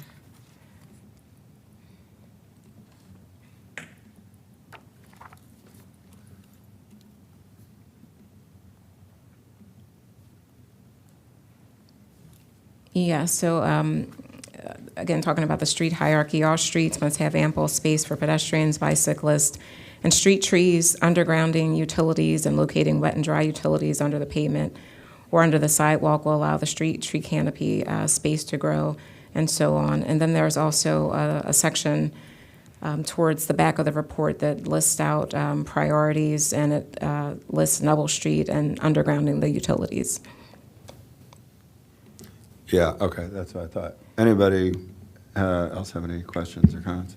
I had a couple of questions. So, and I apologize if you've already stated this. What is the estimated cost for complying with staff's recommendations? Approximately 1.1 million. $1.1 million. Okay. So going back to the staff's recommendation, is the larger idea for this whole area is to have a urban environment where you have utilities underground and it has a certain feel for the entire section. I mean, right now it's kind of choppy, you know, you can see down the road that it's going to dramatically change, but with the, you know, parks that we're looking at and the overall environment, and I, you know, just going on Google Street View, there are significant areas around the site where there have been previous development that the utilities are underground. And so is a question, or is there like a concern that there would be inconsistency, it would be kind of out of place? What are the larger concerns besides the fire issue that, you know, was addressed by the applicant? Carrie Sanders for the record, Chief Mid-County Planning. Yes, Commissioner Verma, you're correct that projects that have been before you, I came to the department about 4 years ago, and projects that have been before you in this area have been required to underground utilities. Sometimes it has been a discussion with the board, but a number of those projects have that requirement in the North Bethesda area. We are seeing those projects comply with the sector plan.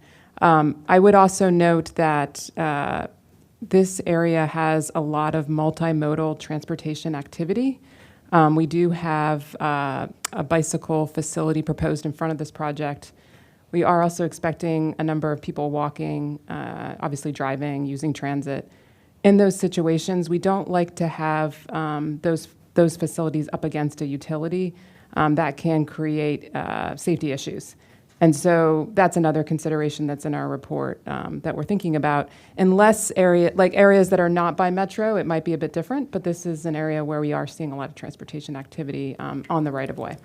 Can you also address, the applicant showed various projects that did have power lines in front of them, and I understand, you know, in many cases, at least with Chevy Chase Lake, there were a lot of issues with how that could actually happen because of other significant utility concerns. Can you briefly address those and why in some cases we do require them and other times we understand that they may not be feasible? Is there a test? Is there a larger kind of determination made by staff that you can kind of articulate at this time? Yes, so that's a great question. We understand on larger highways such as Rockville Pike or Connecticut Avenue that the utilities sometimes are different types of utilities than are in other streets. So we understand PEPCO has to weigh in on these decisions, and in those cases that you've spoken of, I believe on Rockville Pike and also on Connecticut, I do think that the type of utility played into whether they could be undergrounded. Those cases actually came before you prior to my time, so I have less experience with them. But I can tell you, since I've been with the department, we have been operating consistently in terms of the White Flint area and the requirement to underground the utilities. Thank you. That's helpful. Just a question for the applicant, because I know recently I came across this resource as the county does have some funds that may help offset some of your costs. Are you familiar with the Green Bank Fund? Have you looked into it? I'll let Mr. Harris answer that question, or Ms. Rudman. Or maybe you're already. Yeah, we looked in the Green Bank for solar. We've talked to them a lot about. Can you hear me? Okay. You may want to put the Yeah. put the microphone closer to your mouth. Yeah, we've spoken to the Green Bank folks a lot, mainly around the solar piece, where they would provide low-interest loans, and hopefully that the savings would help pay back, the low-interest loans from the Green Bank. That's how I've been associated with them. Stephanie, have you had other? Yeah, we have talked to them about solar. I would just add that as Pat was talking about before, the project is limited in the amount of income, so it's limited in the amount of debt that it can support because of the restrictions on the rents. And so we already, in our pro forma have maxed out the amount of debt that we can take for the project based on all the other requirements. So, we certainly can take grants for this, but more loans wouldn't work because we've already maxed that out. Okay.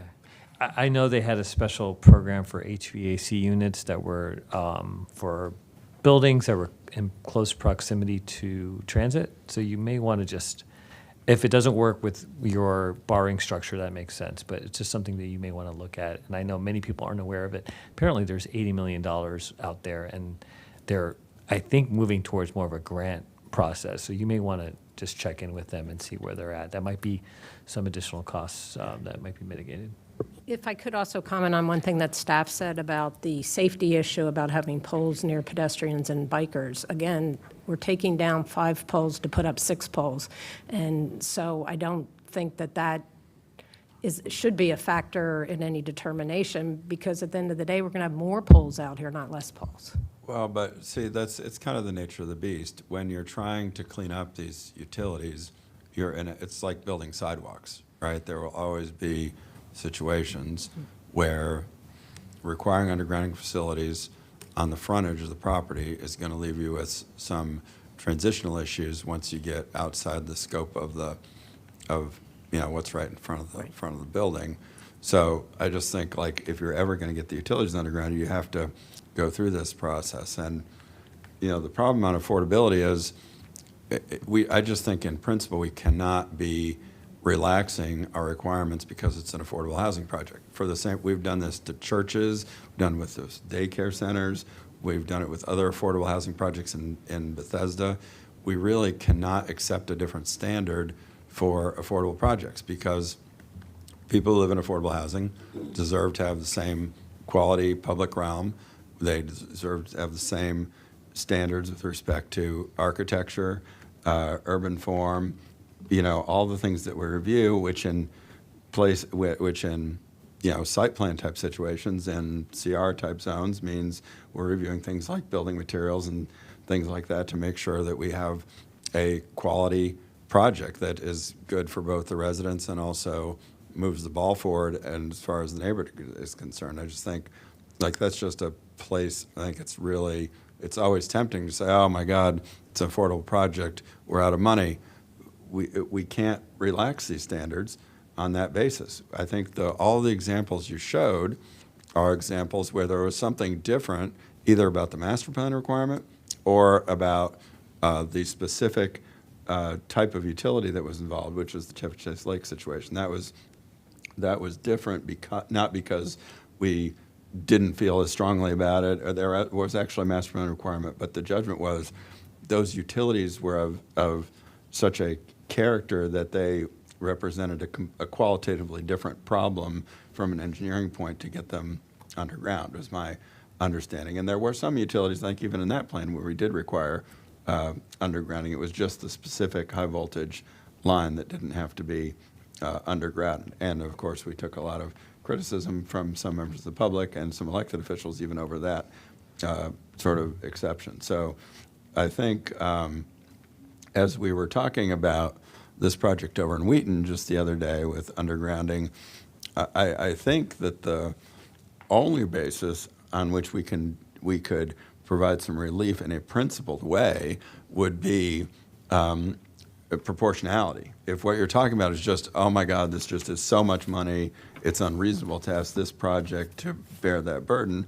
I think what we said on the Wheaton project from a few weeks ago was, okay, if you can persuade us, as was the case there, that the total amount of money here is just so wildly out of proportion to the scope of the project that it's unreasonable to ask for all the undergrounding, we could accept something short of every pole that happens to touch on the frontage. But that, I think, is, I'm just going to say, this is just me talking, I don't know what the rest of the board thinks, but I would urge everybody on the board to think in terms not just of, is this a sympathetic case? Would we like to make it easier to build affordable housing? Of course we would, but and if we're going to go down that path, that creates a lot of problems, because then we're just like, everything is completely ad hoc, and we get, you know, situations where the public realm continues to look like garbage on one block and it gets much better on another block, and that aggravates this problem that you're talking about, where you have different transitions because some of the utilities underground and some of them stay above ground, and it's just a mess. So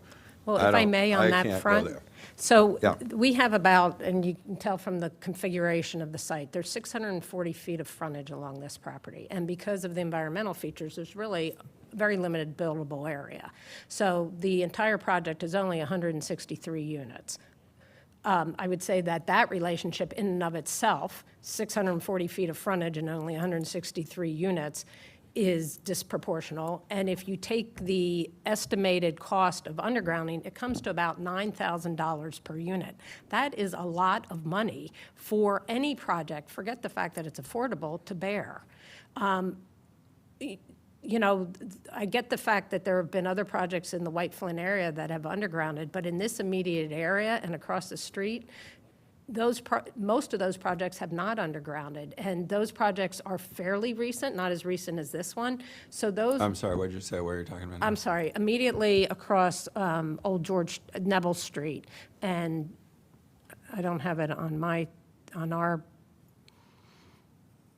which is the reason the project immediately across the street from this site. What's the name of that project? Do you know that one? Which is the reason why our poles need to exist to continue to provide wires across the street for those above grade wires that will continue there.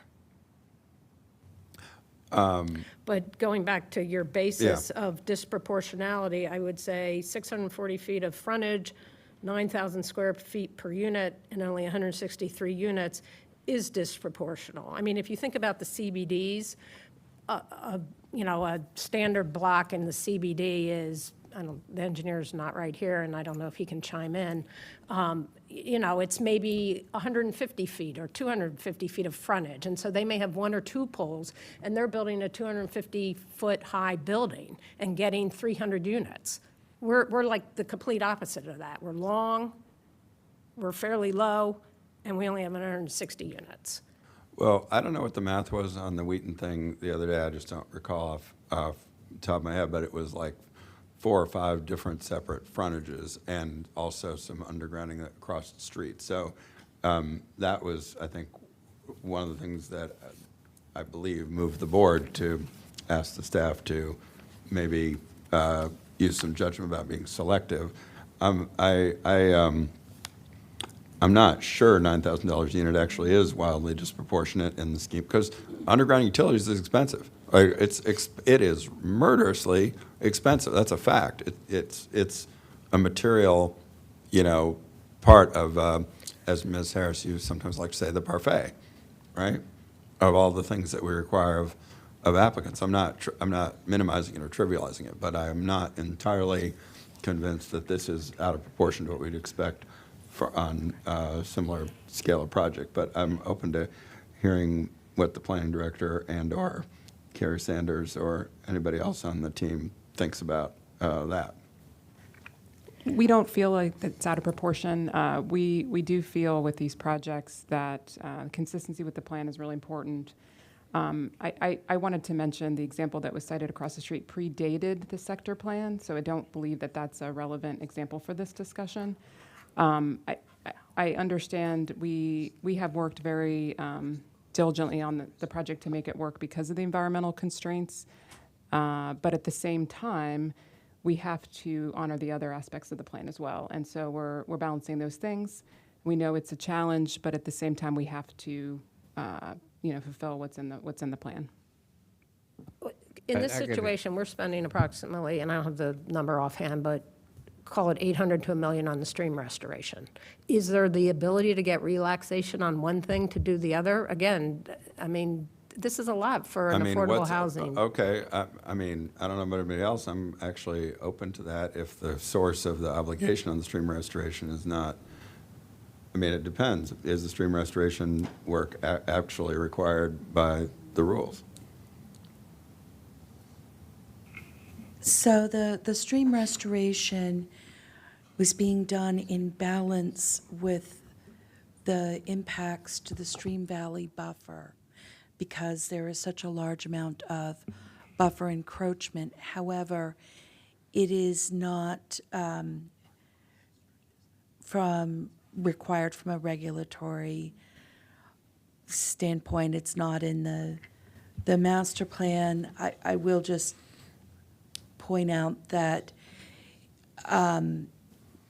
there's an actual problem, and the stream restoration is not an aesthetic.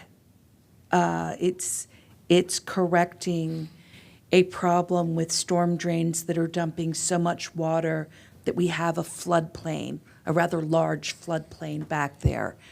And so it is partly to alleviate the flooding, to alleviate the erosion that is occurring. In other words, it's not just to make the benthic invertebrates happy, it's to That's correct, reduce the yes. threat to Thank you. abutting properties. Yes, and this Not to property. trivialize the happiness of the benthic invertebrates, but you get what I'm saying. Yes. I'm just looking at the map, and I mean, I'm just looking north of the parcel. There's so much impervious, properties just north of it, and I'm assuming the grading it's going, as you go north, it's getting higher, right? That is correct. This property actually receives most of the water from the North Bethesda metro area, gets deposited on this property.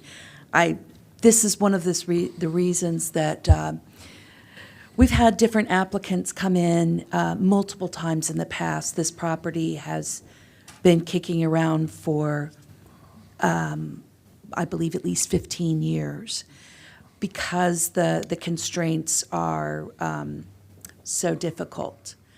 But I believe some other people have some thoughts on other things that might alleviate the problem. So before we get to that, so is it safe to assume that as those parcels, and I'm just looking at, where there's the CrossFit, the automotive, all these, the larger shopping center, the Randolph Shopping Center, as those get developed, the overall quality of the water in the stream will be improved as those sites get or a flip, change, redevelop. Is that a safe assumption?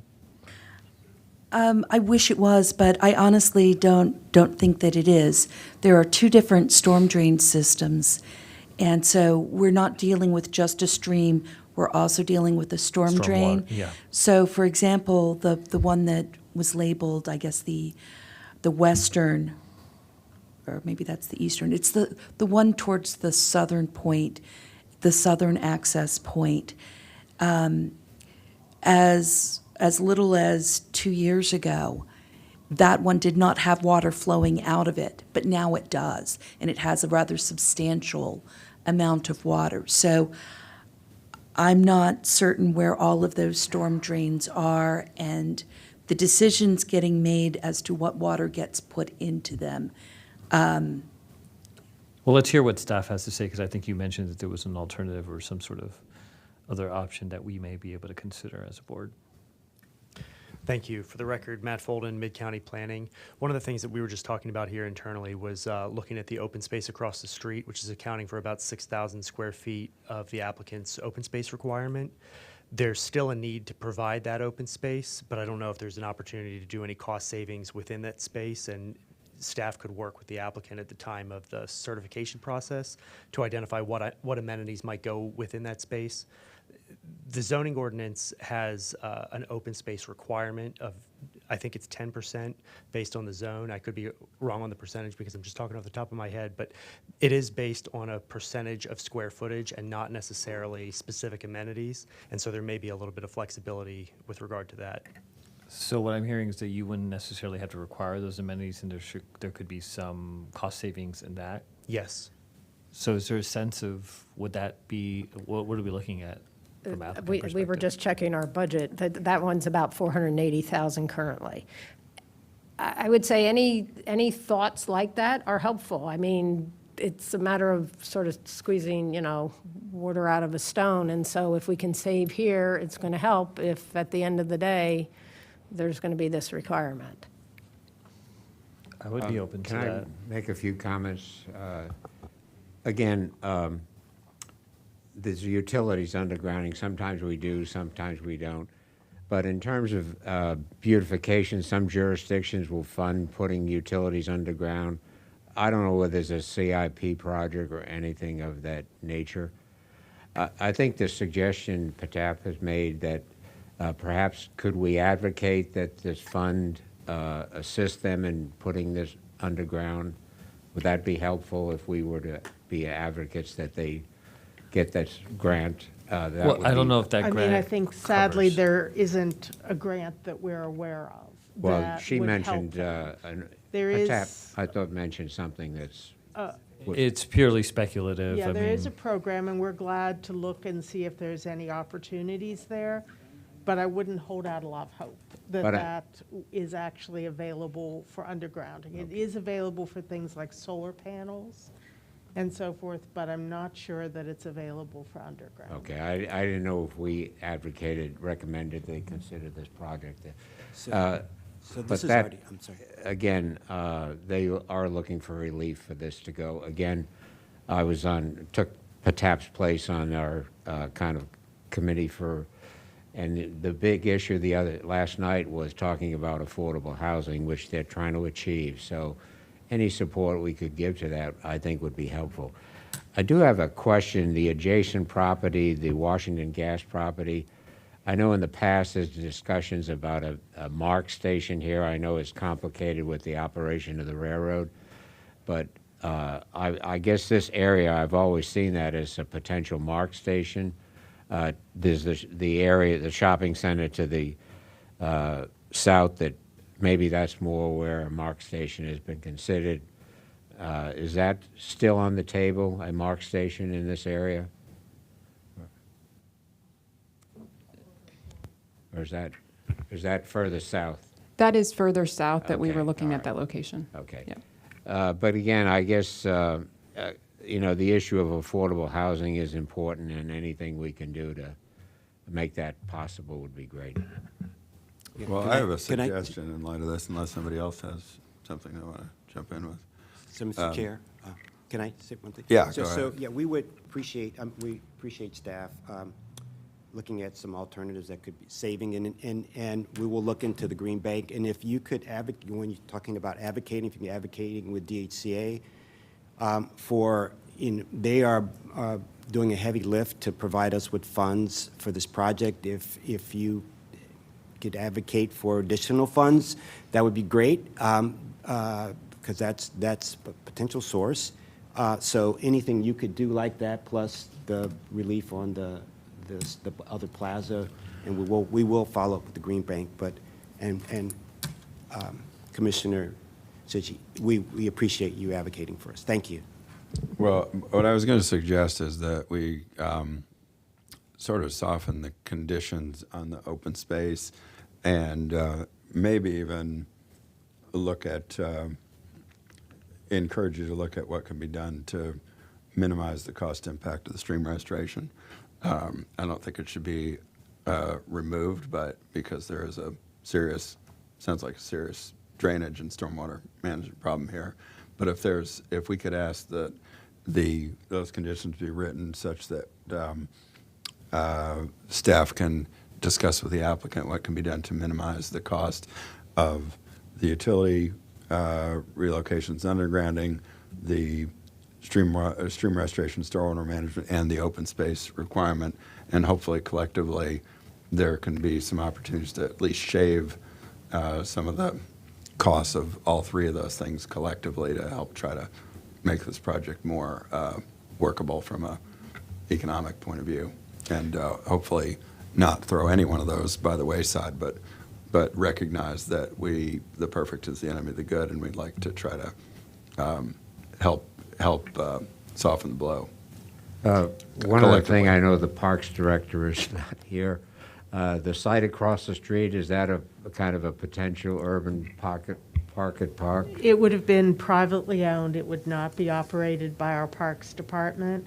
No, but I mean, if it was And donated, and then they wouldn't have to pay taxes on the property, but if it was donated to the parks? I think because I don't know that the taxes are the issue. I think it's the physical improvements. No, I understand that, were but if this was a contemplated. pocket park, a dog-type park, or whatever you want to call it, I think there's other dog parks in there. I think you but- need to look at the actual chunk of land. It's really just a very, very small little green berm right Right, now with yeah. a few trees. And Right. honestly, I think maybe it could just stay a little green berm with a few trees. I don't know Okay. that it would be a very effective urban park. Okay, thank you. Chair, I think that the package of alternatives that you've presented is I think it's a good choice. I think it's a good package. And I think what I'm hearing from the applicant is that what we're presenting to you as an alternative is acceptable. Did I get that right? We've talked about stream restoration, minimizing the cost. We've talked about potentially talking to Green Bank, exploring that opportunity, advocating as much as we can, to the extent that we can, regarding DHCA. And I think there was one other option that was mentioned, but I'm just trying to get a sense from the applicant. I think what you've presented, Chair, sounds reasonable. Did I miss one of the bullet points? Utilities, stream restoration, open space. I mean, I guess what I would say, and I would defer to MHP, is at the end of the day, if the requirement doesn't sink the project, we're okay with it. And we truly appreciate the relaxation of some of these other costly items. And I guess I would say if at the end of the day, if the loan to debt ratio is a problem, you may see us back here. But we appreciate, the relaxation that you have provided. I mean, it's a bitter pill because it's really expensive. Understood. Okay, so I guess that maybe seems like a proposal to, include the conditions on those three items to give the staff flexibility to try to find some ways to help relieve some of the cost burden of the collective parts of the parfait. So with that, we talked about changes that need to be made to. Yes, and on behalf of staff, just want to thank you for that direction. So in order to make this happen, what I would suggest, a few condition changes. Site plan condition 3, which discusses public open space, it does set the square footage requirement, which I had acknowledged. It includes a 12% requirement in the condition, which is actually revised to 11% per the changes that Ms. Graham went through in her presentation. What I would ask is the permission to take that down to 10%, which is the code minimum. Oftentimes, we include the full open space package in our requirements, just to encapsulate that. And then clarifying language to the final site plan condition number.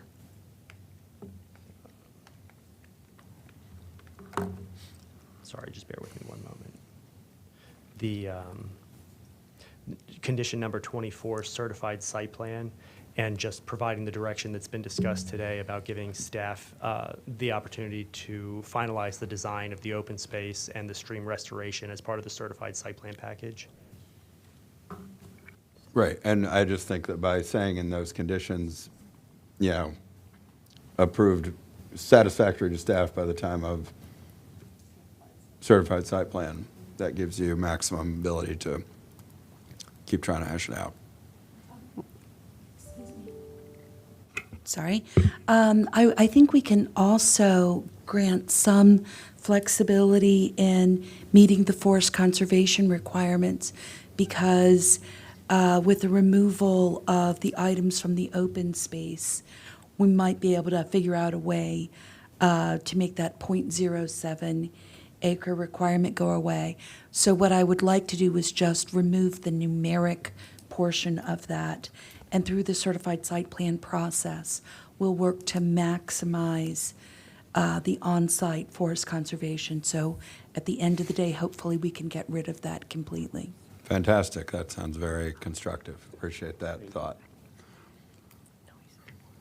Anybody want to make a motion to approve this project with those modified conditions? So I'll make a motion to approve with conditions as articulated by staff. Second. All in favor? Aye. Aye. Opposed? That is approved. And I think we're going to take about an hour, so I'll be back at like 1:45. Thank you. We appreciate your help. And can I just say? We needed a second vote. What's the? I just wanted to thank everybody for your creative ideas. I know, it's not so cut and dry. We appreciate it. We appreciate it on behalf of the 163 families that'll be coming here, and we look forward to seeing you all at the groundbreaking. So I'm being told we need two votes. We need a vote for the preliminary plan for Neville Street and the site plan. So I'll start with the preliminary plan to approve with conditions as recommended by staff. Second. All in favor? Aye. Opposed? That's approved. And Neville Street site plan approved with conditions as recommended by staff. Second. all in favor? Aye. Aye. Opposed? That is approved. Thank you all.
All right, we are back from lunch and ready for item 10, which is the Grand Park Development public hearing with Troy Leftwich. Good afternoon. For the record, Troy Leftwich presenting for Mid-County Grand Park Preliminary Plan Amendment 1, 2019-016A, site plan number 2022-0040. Staff is recommending approval of the preliminary plan amendment and site plan amendment with conditions contained within the staff report. The project is located in the 2010 White Flint Sector Plan area. It's surrounded by a series of developments. To the north is Pike and Rose. To the west is 6000 Executive, which has an active development plan. Gables White Flint sits roughly to the south.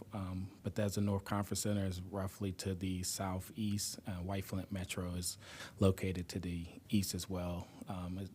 Major corridors is Rockville Pike, which is located to the east of the property. It's surrounded by Old Georgetown Road to the west and to the north, and Banneker Street roughly to the south. It's zone CR4, C2, R3.5 with the height of 250 feet. Is roughly 5.93 acres. If the board recall, this project is tied directly to the Western Workaround improvements. As you can see the image to the right, the property, Banneker Street was created through the Western Workaround, also Grand Park, and then you can see the realignment occurring with Executive Boulevard and Old Georgetown Road. The image to the bottom right shows the configuration of the existing or the previous lot line that was established, and then the red is the site plan or preliminary plan areas that is being established as part of the preliminary plan. The image to the left shows the site plan boundary area for phase 1, which is roughly 1.6 acres. It also includes lot 2 that was part of the previous amendment that includes the park dedication, which is roughly a half acre at 21,494,000 square feet.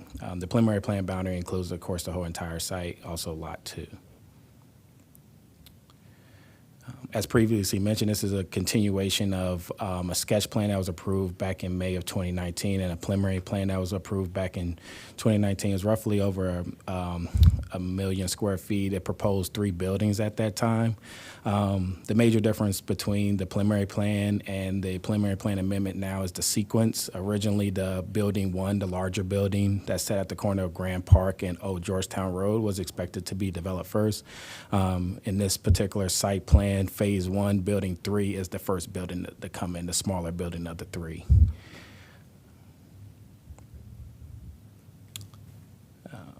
The preliminary plan amendment includes correction to the overall density. This is due to the calculations of the NPDU bonus density. Is roughly a difference of 984 square feet. So that's why you see the difference in the total calculations for the project and also the residential calculations for the project. Within the preliminary plan amendment tied to the site plan application, they're introducing a residential care use and unit. So that included 210 units, which took away from the 1,000 multifamily residential units that was originally proposed. So that reduced the overall multifamily residential units for the overall development to 790. As mentioned before, since the sequence of the preliminary plan is changing due to the smaller building coming in first, there was changes made to the adequate public facility, and then also there was refinements to the park dedication tied to the site plan and preliminary plan. The site plan itself is located in the western corner of the site. It proposes 301,000 square feet of mixed-use development, total of 285,000 square feet of senior residential care facility uses. That includes the 210 residential care facility units. The ground floor retail is a total of 16,000 square feet. It's providing 13% NPDUs in the independent living units of that 210 residential care facility units. As mentioned before, they're providing the interim park improvements, or they're providing interim park improvements tied to this first phase of development and dedicating Lot 2. The site itself continues what was established in the preliminary plan by providing private drive A and private drive B. They're establishing the pedestrian zone and the open space and the promenade as part of the White Flint sector plan recommendation. At this time, I'll turn it over to my colleague, Natasha Fahim, to go over more details of the urban design aspects and architecture of the plan. Thank you, Troy. Good afternoon, everyone. For the record, I'm Natasha Fahim, the urban designer of Mid-County Division. I would like to walk you through some of the design highlight of this development that has been achieved through the constructive dialogue that we had with the applicant's design team. This development, as you see on the slide, is provide a diverse public open space that provides opportunity for social gathering. What you see on the slide here marked as red is the promenade that is located along the northern side of Banneker Street, which is ultimately extended eastward toward Grand Park Avenue. This promenade, as Troy mentioned, is the direct recommendation of the sector plan and creates a very generous streetscape with planters, double row of trees, as you see on the section at the bottom left, streetscape furniture, and outdoor private dining spaces along the retail that is located on the ground level of this development. And the other element of the site layout is the mid-block pedestrian connection on the east side of the development on the residential tower, which connects the Banneker Street Promenade on the south toward north to Old Georgetown Road. At the southern portion of this mid-block connection, an urban plaza has been provided with a special paving, streetscape furniture, benches that are incorporated into the planter, as you see on the section on the top left side of the slide, and also a series of the string lights that create the illusion of the roof for this intimate space. The entryway into the retail at the southern corner on the east side next to this plaza also help activate the space along that promenade and the urban plaza. Next, please, Troy. On the diagram on the left, you can better see the relationship between the promenade and the urban plaza. The orange area shown in this slide shows the potential outdoor space along the retail, along Banneker Street, which helps activate the promenade even further. All together, including the half-acre public open space that Troy mentioned, altogether this development at the first phase will provide a 35% public open space, which is way exceeding the 10% minimum requirement. One of the important components of this development, as Troy mentioned, is a dedication of the future Lot 2 to use as a public park. This development will dedicate the Lot 2, as you see on the right side of the slide, to the Parks Department as their first phase of their overall development. This approximately half-acre open space will provide a beginning of the meaningful size urban civic green that it was a key element of the sector plan at this particular location. Given the potential future expansion plan for the park on the east side, some interim improvement has been provided for this parcel that I can explain you on the next slide. What you see here is what applicant is providing a flexible open lawn with a small area for seating, as well as the 6-foot pathway that connects the Banneker from the south to Old Georgetown Road along kind of like in a parallel way of Grand Park Avenue. Also, the parcel on the west side of Grand Park Avenue will be stabilized by the lawn during the construction as an interim use for the general public. Next, please.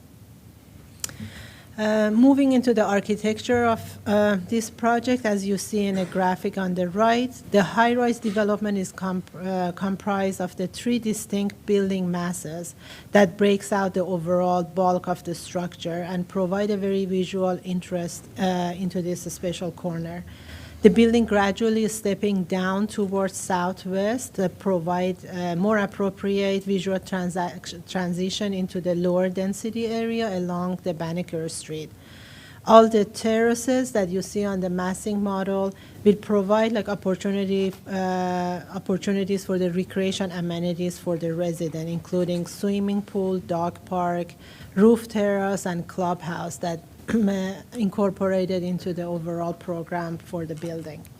The four-story base comprise the street liner lining retail, the main lobby to the residential tower, and 2.5 level of above-ground residential parking, which create a base for this the building. The access to the main lobby of the residential tower fronts the Old Georgetown Road, as you see on the graphic on the left side. The lobby entrance is expressed along the building's facade as a four-story glass volume and provide a very prominent focal point at the base of this building. Next, please, Troy. The graphic on the right shows the massing of the building from the northwest at the intersection, at the new intersection that is getting built as part of the western workaround. As you see, the building facade is made up of the various materials, including like bricks, stone, metal panel, and glass, as well as the perforated metal louvers that they are using to screen the above-ground garage. In addition, the building art is incorporated into the design and creating the visual interest and screening some of those above ground parking, as you see on the red bubble diagram. And that will happening along the Old Georgetown Road, which also further helps activate the space along this frontage. And what you see on the graphic on the left side is the retail store, the tall retail store that facing the Old Georgetown Road that furthers help with the activation of the streets, similar to what we see across the street in Pike and Rose. So at this point, I will turn back the presentation to Troy to walk us through other findings. Thank you. This slide presents the public benefit points. It was an optional method project. It's over 6 categories. As part of the first phase, they're front-loading most of the public benefit points by providing 77.23 points. That relieves roughly a remainder of 51 points, and the total for both phases, or the total project originally was 128.3 points for the entire project. The applicant has met all signage, noticing, and submittal requirements is consistent with Chapter 50, 59, and Chapter 22A, and the sector plan, and then findings detailed within the staff report. There are a series of red line change. A number of these are repetitive in regards of just the combination of the preliminary plan and site plan, but it's also needed to provide clarity and allow for the process to move smoothly as they go through the building permit phase. So I'll go through these and hold me up or interrupt me if you need me to go through more clarity for any of these red line conditions. So the preliminary plan 2, instead of referencing the months, it's referencing 10 years. And then we also added language not including any automatic legislative extensions. You'll see this similar language through a couple of different conditions as I go through. 26A, we provided clarity that the commission will hold the deed in escrow for the interim park improvements to not get confused with the future park improvements. 26D provides clarity on the potential of a first phase major or significant change in scope. So at that time, or if that is to occur before the second phase, that the applicant at that time would be obligated to determine the improvements of the overall park improvements that are planned for that interim park layout. As mentioned before, 20 preliminary plan condition 29 and 30 as that same condition of not including any automatic legislative extensions. And then we moved the provide on-street parking on Grand Park Avenue to the second phase, since first phase is tied to the smaller building and the building is shifting. So basically second phase is expected that that building along Grand Park Avenue would be looking to provide that on-street parking at that time. We added a new condition 31. The plat must reference the record plat, reference the recorded TMAG at that, and there may be a covenant related to the residential care facility use prudent to the preliminary plan and site plan as amended. 32, the abandonment condition, and then 23 of the site plan. We added language if the applicant can achieve the abandonment for the 100 square foot long Old Georgetown Road, they would have to come in and amend the plan, so that language is consistent between those two conditions. And then 3 within the site plan, we struck A, and then with added language to condition 3B, which is now A, that they have to enter into a draft covenant at the time of certified site plan approved by the Office of General Counsel. And then they have to provide the covenant at the time of prior to issuance of the first building permit in the land records. And that eliminated the need for B2 and 3. Site plan 4B, we added language that specified that the streetscape improvements was tied to the first phase. And then 5C2, the maximum parking was increased to 205, which requires staff report changes to page 30 and 44. And then 5E, the structure parking must provide a minimum of 191 spaces rather than the 193 spaces. And 5F, referencing the 5.663 is referencing the points that are provided, the public benefit points that are provided for building lot termination.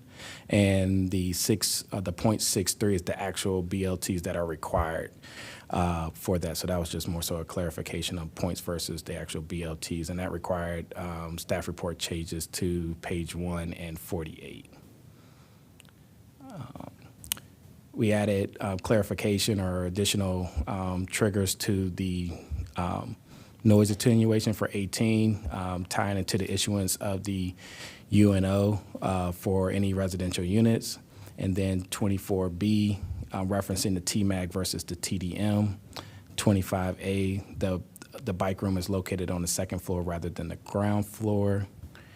And then for the last slide, on the site plan 29 is referencing the new code rather than the old code. The certified site plan reference a note that all tree save, or staff must inspect all tree save areas. That condition is being struck. There's no tree save areas on the site. And then added a condition 31I includes reference to the age restricted covenant to be entered into with the planning board at the time of certified site plan. And then 32 was added density allocation. Building permits may only be issued after the staging allocation is granted under the staging allocation request regulations within the White Flint sector plan implementation guidelines approved by the planning board. At this time, staff is recommending approval of the preliminary plan amendment and site plan with conditions contained within the staff report and red line changes as shown within this presentation. Thank you very much, Mr. Lefwich. Could we hear from the applicant. Does the applicant have anything to add before we? Just a couple very brief comments. Thank you, Pat Harris with Turley and Brewer, here on behalf of the applicant. And in this case, we have the representatives of the owner, Billy Brown and Rebecca Rankin, who are the applicants of the sketch plan and preliminary plan amendments. And then we have the contract purchaser for the Phase 1 that was just presented, and that's Silverstone Senior Living. And we have Bobby Zeiler, the vice chair and co-CEO, and then we have Jamie Hart and Steve Van Dorp, who are on the development team.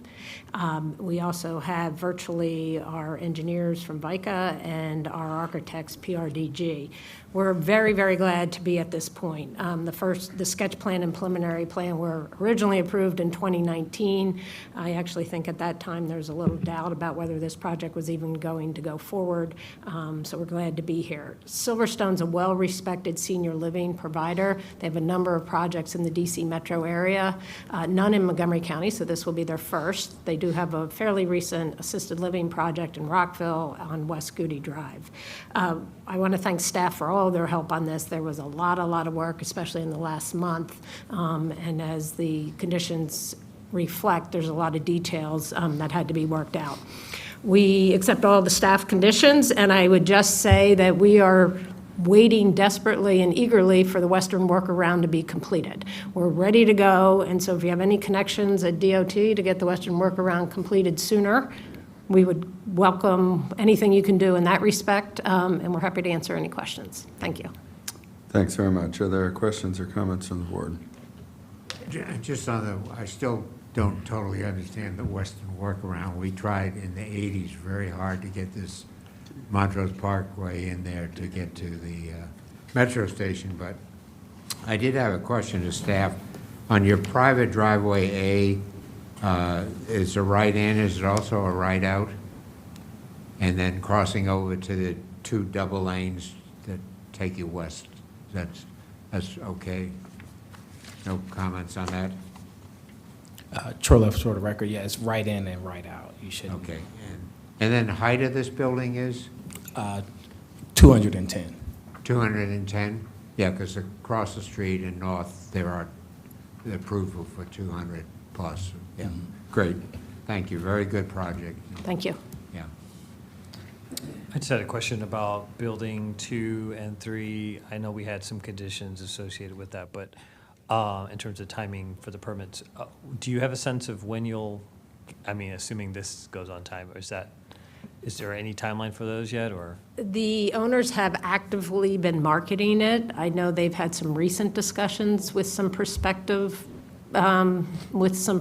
interest, but we don't have anything definite at this time. Okay. Well, I just have to give feedback.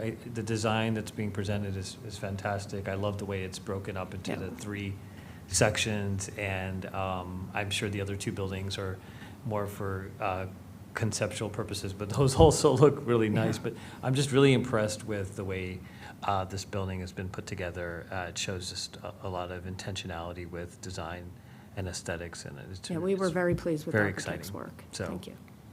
looks good to me. Would you like to make a motion? Sure.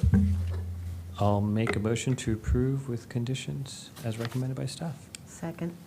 All in favor? Aye. Aye. Opposed? That is approved. Thank you. What? Oh, I Yes, thought it for was just both. Yeah. Okay. And we will turn to item 11. Thank you very much.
Okay, we are ready for DeCoverly Hall with Tamika Graham again.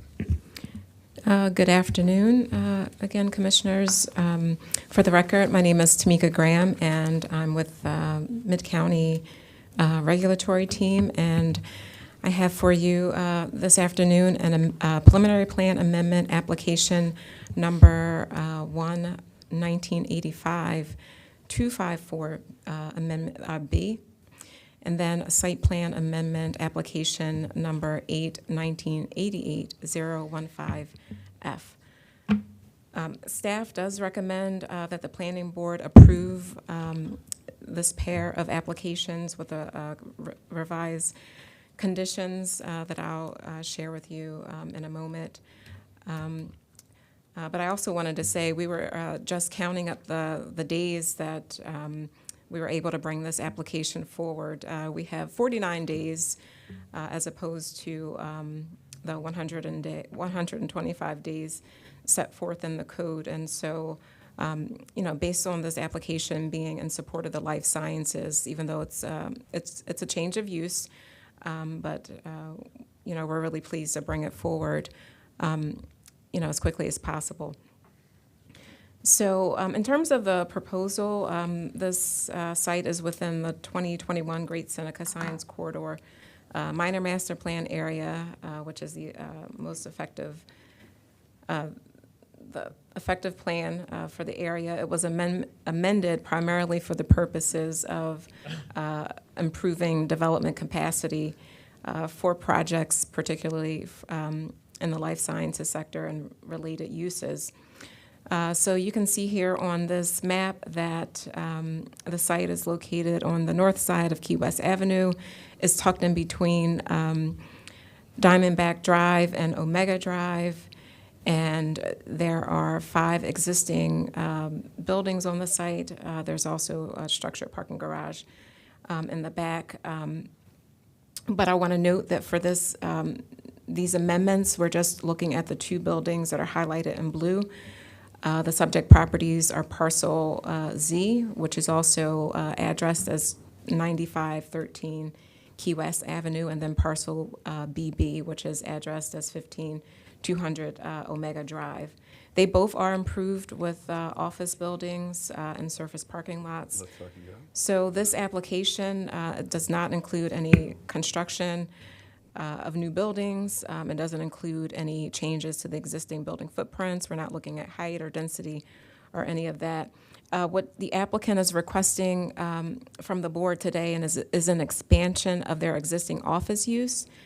They would like to include research and development, which is a subcategory of office and professional, and then also medical, scientific, manufacturing, and production, which is a subcategory under the industrial use category. And so the purpose of this request is really to provide the property owner the necessary flexibility that they need for the future tenants.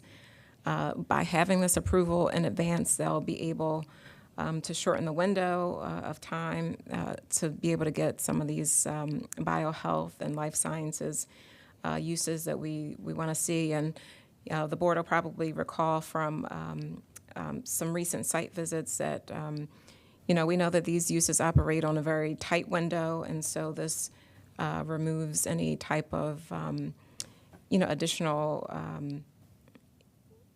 process-related things that might slow down economic activity.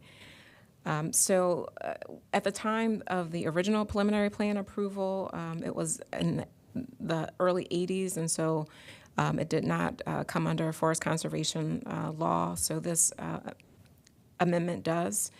It did receive an exemption, an approval for exemption from Article 2 under Section 22A 5K because the property was not subject to previously approved forest conservation plan, and based on the time that it was approved and the fact that there is no construction involved.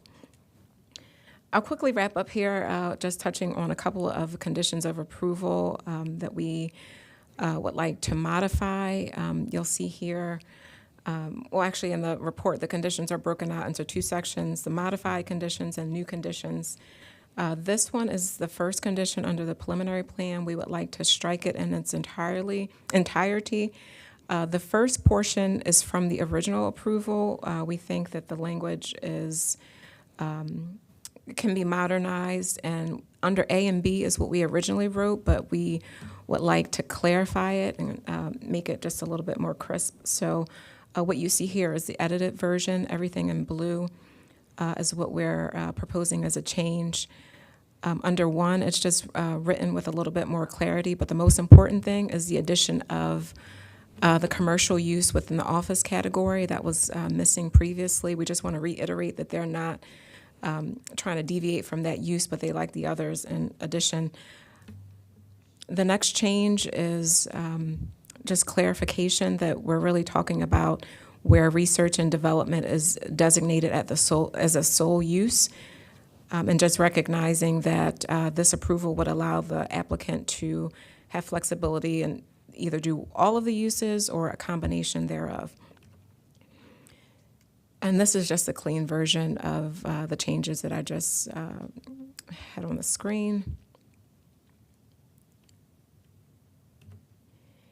And then under the site plan, we did the same thing. So it reads the same way. Again, just making sure that we're clarifying that these uses may be implemented in a combination up to the maximum density that was previously approved for. Here's a clean version.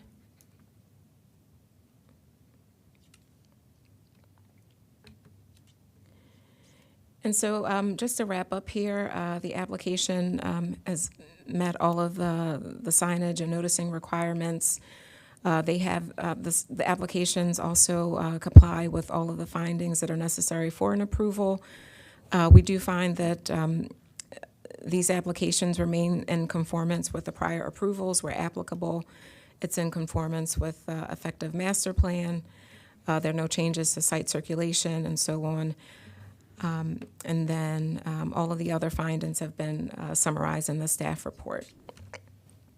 And with that, I will take any questions. Thank you. Ms. Harris, do you want to add anything before we take questions? Yes, very briefly. Pat Harris with Lurch, Early and Brewer. Good afternoon. I'm here on behalf of Beacon Capital Partners, who recently acquired 4 lots within the what was used to be called the DeCoverly Hall project. With me representing Beacon Capital are virtually Jeff Kovac, who's the Senior Managing Director of Asset Management, Adriana Calderon, who's the Managing Director of Construction and Development, Karen Gentry, who's Managing Director for the DC region, and then Jason Rasco, who's Managing Director of Acquisitions. As staff noted, the application before you is simply to position 2 of the lots to expand the uses to allow for research and development, life sciences, and office use. And we thank staff for all their help, and we accept the conditions.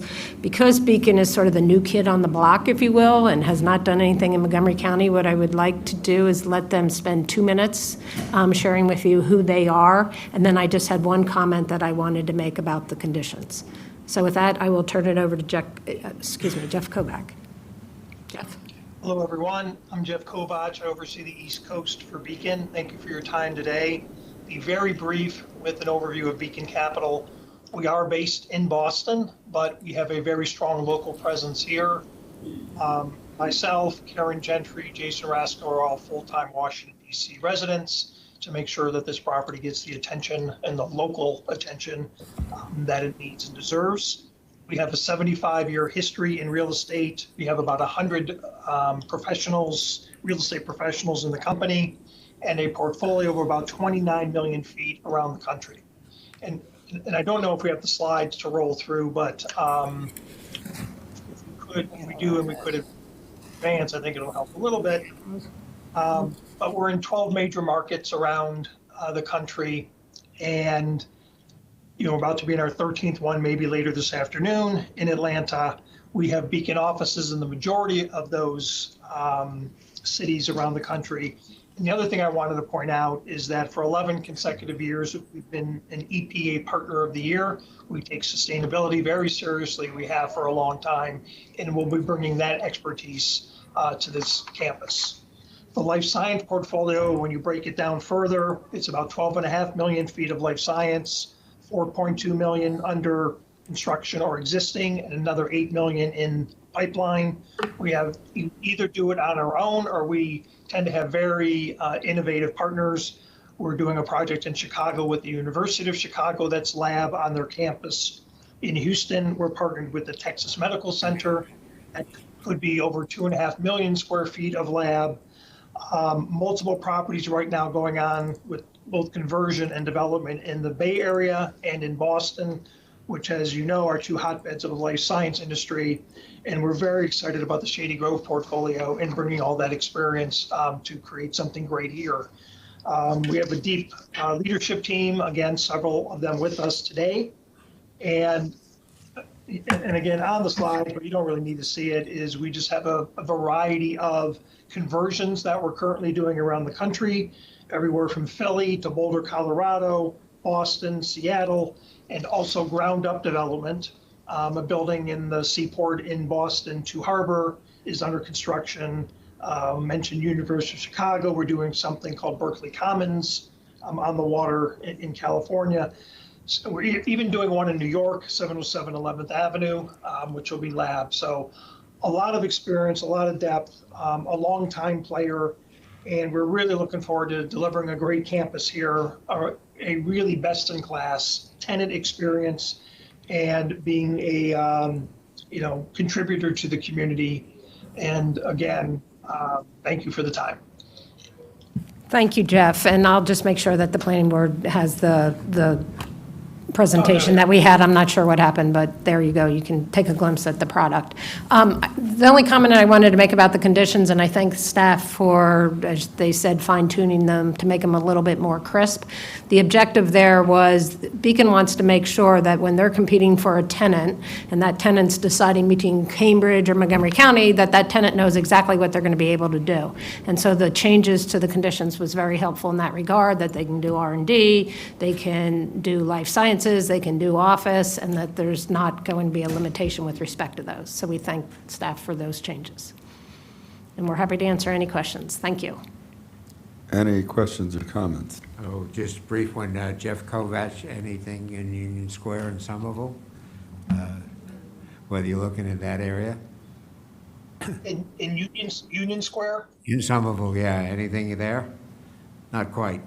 Not yet. No. I mean, Jason, what do you think? Okay. No? Just curious.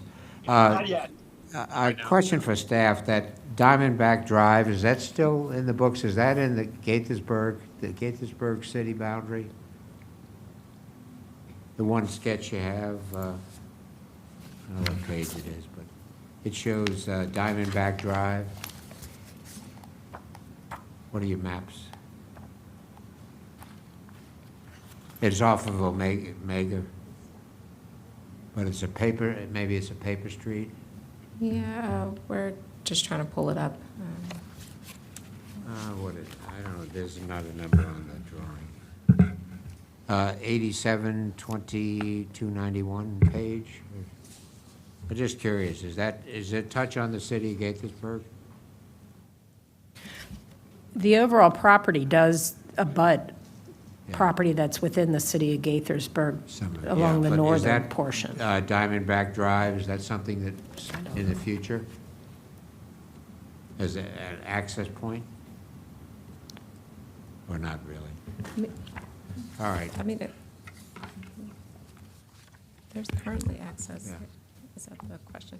Oh, Matt Folden for the record, Yeah. Mid-County Division.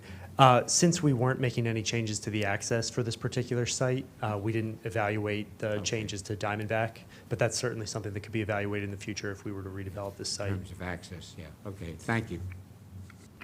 And I would just note that the Beacon's plan is to come back in, and you'll be seeing them again, hopefully not in the too distant future, in connection with a site plan for 2 of the other buildings. I have a comment, not a question. To the Beacon team, thank you for attempting to expand the portfolio in Montgomery County. It's one of the things that my colleagues keep eyeing me because I keep talking about this. And Ms. Graham, I heard you at the beginning of the presentation. Kudos to you to working with this team and bringing this forward. We talk a lot about R&D, but we have really tried to encourage what we're seeing today. So thank you.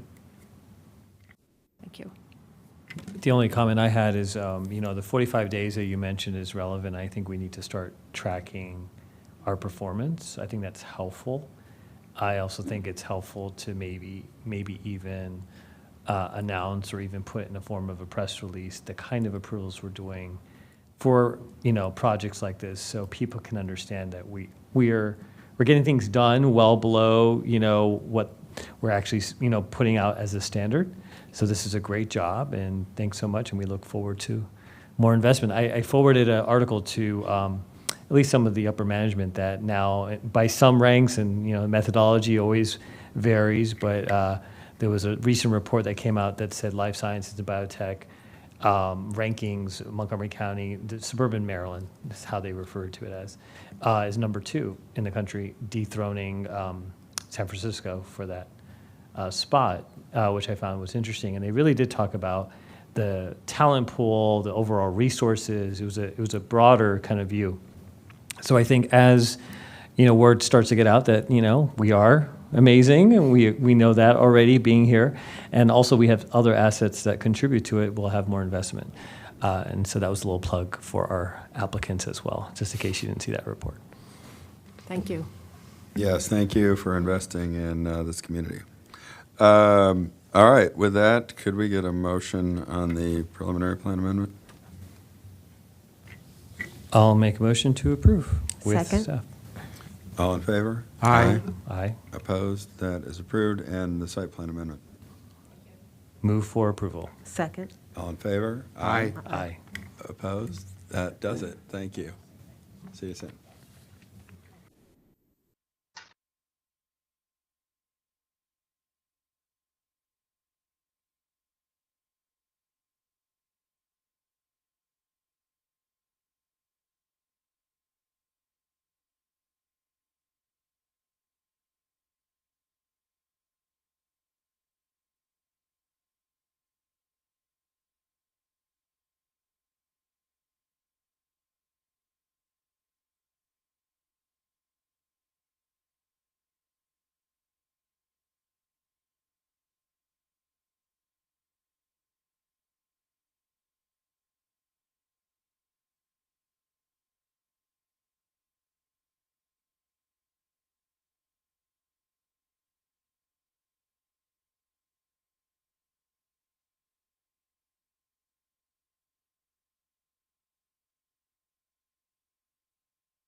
Okay, the next item we have is a predictive safety analysis briefing by Dave Ansbacher and friends. It's Jesse McGowan is the lead. I'm just going to kick it off a little bit with a couple of words. Good afternoon, commissioners. It's great to be here. This is a very exciting project for us all. The predictive safety analysis is the product of several years of effort. We first conceived of this maybe 4 years ago. We had a year of pre-planning and then a really intensive 2 years of data collection and analysis. And I would say this is one of the most substantial data collection efforts that we've undertaken. So we are excited to share the results of it with you. I'd also say that the predictive safety analysis, with Vision Zero, we talk about Vision Zero being a paradigm shift in how we approach safety. The predictive safety analysis is a paradigm shift within Vision Zero, moving from an approach to safety that is more reactive to crashes, to severe injuries and fatalities that have happened to in the past, to something that's more proactive and forward-thinking and is trying to understand where crashes are likely to occur in the future so that we can address them before they actually do occur. So I'll hand it over to Jesse. Thanks so much, Dave. Jessie Cohn McGowan, for the record. I'm excited to be here today and present on this work. As Dave said, it's been several years of effort. This is going to be a pretty technical presentation, but before I do that, I just want to kind of step back and say, this is obviously about an issue that really affects people's lives, those that are killed or severely injured in traffic fatalities. This can be really life-changing for them, for their families, for their friends, et cetera. And so this is going to really be kind of in the weeds, but just kind of want to remind us that we're talking about a bigger, really important issue. So as Dave said, the predictive safety analysis is taking a more proactive approach to transportation planning. Instead of waiting for tragedy to strike, we want to make changes to the transportation environment so that that tragedy doesn't occur. So as part of this project, we estimated the expected number of crashes at intersections and segments for key crash types throughout the county. And we used this data to identify safety priorities and effective mitigations. This work was done with the UNC Highway Safety Research Center. They're really experts in transportation safety and research, and so it was great to have them on board as part of this work. So before I really jump in, you may be curious why it is that we're predicting crashes when we already know kind of where crashes have occurred in the county. The predictive safety analysis is using a term called crash risk. We're looking at these crash predictions to understand existing safety challenges instead of solely relying on crash history. Crash history tends to be the basis of most crash analysis, but it can be biased based on the random nature of crashes. Fortunately, bicycle and pedestrian crashes are relatively rare, but if we just fix the places that they've happened in the past, we're not really going to fix the places that are risky for where they could happen in the future. So for example, if one intersection has had no crashes in the past and another has one or two, that doesn't necessarily mean that one is safer than the other. In addition, as I said, given that some crash types are relatively rare, it's important to think about the conditions that lead to crashes and not just about the crash history itself. The clarification, when you say crashes, you mean with pedestrians or vehicles? We'll be talking about all modes, so motor vehicles, pedestrian crashes, and bicyclists. Okay. Thank you. So I'm going to walk through the process that we took for the predictive safety analysis. There were 6 key steps as part of this effort. The first, as Dave mentioned, was data collection. And so we really compiled a massive amount of data for the predictive safety analysis. We ended up having 200 to 300 variables looking at transportation, land use, and demographics. So we pulled in transportation characteristics such as speed limit, number of lanes. We were able to pull in some information from the clock as well as the level of traffic stress to understand the pedestrian and bicycle environment, as well as understanding what's the existing transit service, lighting, et cetera. We also pulled in land use. We know that certain types of land use are associated with more activity, and more activity can be associated with more crashes, so we wanted to understand that as well. So we looked at the proximity of parks, hospitals, et cetera, to the intersections and segments throughout the county. And then lastly, we also incorporated demographic characteristics into the analysis. So we looked at the equity emphasis areas in the county. I know that the planning board has adopted equity focus areas. This effort, the predictive safety analysis, started before the equity focus areas were finalized, so we used the regional metric for this. We also looked broadly at income, race, age, disability, and language. And so I'm assuming this isn't a complete like, this is just a synopsis of all the Yes. characteristics, because I was like, oh, I don't see sidewalks on there, but of course you took into consideration the existence of sidewalks in Yes. places like that, okay. Yeah, and in, I think, Appendix A of the report, there's Has a the whole list of all of the list, yeah. variables. That's right. So one key piece of data that was missing when we did this data collection was what's the activity, what are the volumes? So how many people are walking, biking, or driving throughout the county? We have counts at about 600 locations throughout the county, but given that this is a county-wide study, we needed to use that data to understand and extrapolate to all the intersections and segments countywide. So one benefit of this project, kind of a side deliverable, is that we now have estimates of daily pedestrians, bicyclists, and motorists for all the intersections and segments throughout the county. So that could be a benefit to future master planning efforts and other projects at the planning department. The next step, once we had all of this data compiled, was to identify what crash types we were going to study. So as part of the predictive safety analysis, we didn't study all crashes. We narrowed it down to a few common crash types. This is because if we kept the categories of crashes too broad, it'd be hard to know what are the trends associated with those crashes and also what are the improvements that are needed. And so we tried to balance having enough crashes in our sample so that we could build a meaningful model, but also being narrow enough that we kind of knew how to point countermeasures or solutions to the problem. And so we ended up identifying 6 crash types that we studied as part of this effort. Those include pedestrian crashes after dark at intersections, pedestrian crashes along segments with vehicles going straight, pedestrian crashes at bicycle crashes at intersections, left turn crashes at intersections, and this include all modes. So this also included bicycle and pedestrian crashes, in addition to those including motor vehicles. We looked at motor vehicle straight angle crashes. There's a diagram on the right here that shows kind of what that crash type looks like. And then lastly, we looked at single vehicle crashes, which are more like run off the road crashes. They tend to happen in more rural areas. One thing I want to note on this is that we took equity into consideration when we were identifying the crash types. So we looked at what % of these crashes happen in equity emphasis areas versus the rest of the county, and we saw that for most of these were overrepresented in equity emphasis areas. So I want to make sure that we're really targeting our efforts and our study in the areas that we've seen both a high rate of crashes and an equity need. So I have been talking about the crash types that we studied. We used all crashes for this analysis. We didn't just limit it to severe injuries and fatalities, and that's because we really, fortunately, don't have enough severe injuries and fatalities in the county that we can study that small of a sample. But we do have pretty good coverage with these 6 crash types of the severe injuries and fatalities in the county. So for pedestrian crashes, the crash types we've identified cover 73% of the crashes that lead to severe injuries and fatalities. For bicycle crashes, it's 65%, a bit lower for motor vehicle crashes at 41%, and overall, we've covered about 50% of severe injuries and fatalities across these 6 crash types.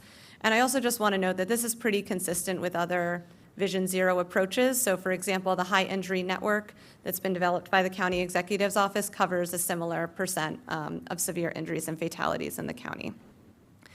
So now we have our data, we have our crash types, and the next step was to develop safety performance functions. That's a pretty technical term, but essentially these are equations that we use to predict the number of crashes that would occur. So here you just see an illustrative example of what this could look like, but we look at the different factors that could lead to crashes, and each of those ends up being associated with a different coefficient, like the A, B, C, and D, et cetera, that's on this chart. So it's included in an appendix of the report what each of the variables are and kind of how they impact the number of crashes that are going to occur. I just have one example here to share. There are a few things I want to note about the results that we found. So first, we found that exposure, as expected, is related to number of crashes. So if more people are walking, more people are driving, you're likely to see more crashes. We also saw that transportation attributes that are related to exposure or related to activity were also associated with crashes. So for example, you only put a traffic signal at a location that is relatively high volume, and as a result, it ends up having more crashes, not because there's a traffic signal, but because exposure is related to additional crashes. So we saw something similar with some of the pedestrian treatments in these equations. You can see here that the number of marked crosswalks is associated with more crashes. That's because we put marked crosswalks in areas that have a high level of pedestrian activity. This is not to say that we shouldn't be installing traffic signals and that we shouldn't be building crosswalks, but it helps us figure out how we should be using this information. And so we really found that the safety performance functions point us to the areas that need improvement, but they're not going to be the best tool for helping us figure out what those improvements need to be. And I'll talk about those later in the presentation. So as I've warned you that this is a pretty wonky presentation, it's going to get a little bit more technical. So once we developed these safety performance functions, we had to think about kind of the different metrics we have to evaluate crashes. And so the first is the one I talked about at the beginning of the presentation, which are historical crashes or observed crashes. That's what happened in the past. There's some level of bias in this data just given to the random nature of where crashes occur. What was developed through these safety performance functions are predicted crashes. So this is the outcome of the 6 models that we developed. But we found, and what was recommended by the Highway Safety Research Center, was to really look at this variable that we're calling crash risk. It's based on a technical assessment called the empirical Bayes, but what it does is it weighs the observed with the predicted to give us the best estimate of crash risk, looking at how well the model performs and also the number of predicted crashes at the location. So the rest of the time that I'm talking in this presentation, I'll largely be using the term crash risk, and that's referring to this kind of hybrid metric that combines both the predicted and the observed crashes. So as we shift towards thinking about, all right, we developed these models, what does this mean? What does this look like in Montgomery County? There's 3 metrics that we use to identify high-risk locations. So the first was we looked at total annual crash risk. And so this is the sum of the crash risk for any given crash type. If we're looking at downtowns or town centers or suburban areas, we're adding up all of the crash risk at different locations in that area type to get the cumulative or total crash risk. The second metric that we used was a hotspot analysis. So here we looked at the top 200 locations in the county with the highest crash risk for each crash type, and this helps us understand what's the worst of these different locations and where are they. And then lastly, we looked at average annual crash risk, which is kind of a per location basis. It applies a broader lens to understanding crash risk by dividing the number of crashes by the number of locations for each crash type. So before I go on, I'm just going to briefly show the web map that we've developed to show the top 200 locations. So this is available publicly and is on the Predictive Safety Analysis website. It allows members of the public to look at the top 200 locations for each of the 6 crash types. You can toggle on and off for these different crash types where they're located. Just for example, you can see here that for pedestrian crashes after dark, they tend to be really concentrated in our more urban areas, particularly Silver Spring, Bethesda, Wheaton, et cetera. So just kind of wanted to make a note that that's a tool that we have created and put out as part of this project. I'll also note that in an appendix of the report, we have a list of the names of the top 50 intersections for each of these crash types, or top 50 locations for each of these crash types. So we have this pile of data, like what are the different ways that we're disaggregating it? How are we trying to understand what this means on a trend basis? So first we took a look from an equity perspective. We looked at the equity emphasis areas versus the non-equity emphasis areas in the county.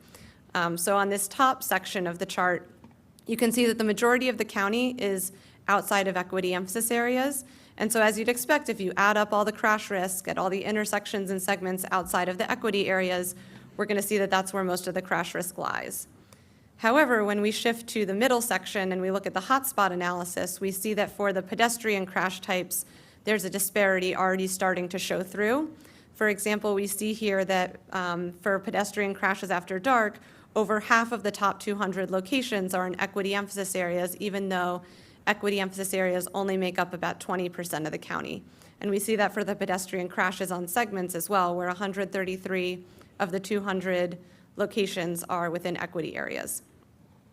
This disparity grows even larger when we look at the average crash risk metric. So here we see that the average crash risk almost across the board is higher in equity areas than non-equity areas. I think this is probably not surprising to anyone in the room or listening to this presentation, but this is just kind of confirming what we've heard before about the existing disparity. And so just to kind of show the numbers for what we're talking about here, for pedestrian crashes after dark, any intersection in equity emphasis area has crash risk that's 270% higher than the average intersection in a non-equity emphasis area. And even all the other categories as a percentage, if you were to compare they also are very high. Yes. For the bike, left turn, angle, all those intersection crashes as well. Yeah, so we're pretty high across the board. There's only one where it's higher outside the equity areas, and that is for single vehicle crashes, which tend to be in more rural areas, which is not really where we see kind of a concentration of people of color and low-income communities in Montgomery County. So the next way that we cut the data was looking at the Complete Streets Design Guide area types. And so here we have downtowns, town centers, suburban areas, and country areas. Similar to the themes that we saw on the previous slide, given that the majority of the county is in one area, suburban, it's not surprising that when we add up all the crash risk in those areas, that it's highest in the suburban area. However, once we look at the hotspot analysis, we see that we do really have a concentration of intersections and segments with safety issues that are in our downtowns for pedestrian crashes after dark and in our town centers for pedestrian crashes along segments. And again, this difference or this trend becomes most dramatic when we look at the average crash risk, where that suburban row no longer has any highlighted cells. And I should have said this earlier, but the highlighted cells are the highest value in any column. So we see that our downtowns have the highest average crash risk for 4 of the crash types, and then town centers has the highest for that straight angle crashes at 4-legged intersections. And lastly, unsurprisingly, country areas have the highest crash risk for single vehicle crashes. So the last way that we cut this data was looking at the street types in the Complete Streets Design Guide to understand what are the street types that have the greatest crash risk. We see that our boulevards, kind of our major arterials that are connecting activity centers, while they don't represent the majority of the streets in the county, they do have the highest cumulative crash risk for several of our crash types, all of the intersection crash types. We see that for the segment crash types, more local streets or neighborhood streets have the most cumulative crash risk. Again, when we look at the hot spots, the boulevards still rise to the top. These are roads like Georgia Avenue or Veers Mill Road, where we know that we have safety issues that need to be addressed. These have really kind of risen to the top as hot spots that need to be improved. And then lastly, when we look at average crash risk, we see that the boulevard category actually falls out a bit, and that we should be focusing some of our resources on our downtown boulevards, town center boulevards, et cetera. And one point I want to make here, we've met and coordinated with the Department of the MCDOT, the Department of Transportation, throughout this project. And I think one useful comment here was not just using this data to understand what's at the top of the list, but also maybe what should be at the bottom of the list. And so when we hear requests from individual citizens for improvements on roads that are neighborhood streets, we can point to this data and say this really isn't the top priority from a safety perspective. So one last thing I want to talk about before I sum up what we've identified as high-risk locations is to talk a little bit about how the crash risk is distributed throughout these different crash types. So in some cases, we see that the crash risk is really concentrated in a few locations, particularly those top 200, and in others, we see that it's a bit more dispersed. So for example, you can see here that the top 3 crash types have almost 50% of the crash risk concentrated in just 200 locations in the county. And while 200 isn't a small number, it represents, less than 0.5% of intersections in the county. And so if we were to make improvements at those locations, we could really make a big dent and really quite a bit of progress towards Vision Zero. We see that with the other 3 crash types, they tend to be a bit more diffused throughout the county. Improving those top 200 locations is still going to leave us with a lot of improvement left to go. And so to just sum up this category around identifying high-risk locations, there's 4 takeaways I'd like to briefly share. The first is that we need to balance those 3 metrics that I've been talking about, looking at total crash risk, hotspots, and average crash risk. This is kind of a theme throughout this presentation, but we need to be prioritizing beyond just crash history. We found through our analysis that only 55% of fatalities and 46% of severe injuries were on those top 200 intersections and segments. Safety improvements in equity emphasis areas should be prioritized. We really see from the data that that's a must. And then lastly, while much of the county is suburban, we shouldn't be neglecting our downtowns and town center area types and their associated streets when we're thinking about where we need to be making improvements. And so I know I've spent a lot of time now talking about kind of the challenges that we're facing and what the safety issues are within the county. But the last step of this project, The last step of this project was more forward-looking and thinking about how can we implement safety solutions to address this crash risk. So we identified about 15 countermeasures through this project. These are ones that have national research showing what the potential crash reduction is. Would you like me to pause? Okay.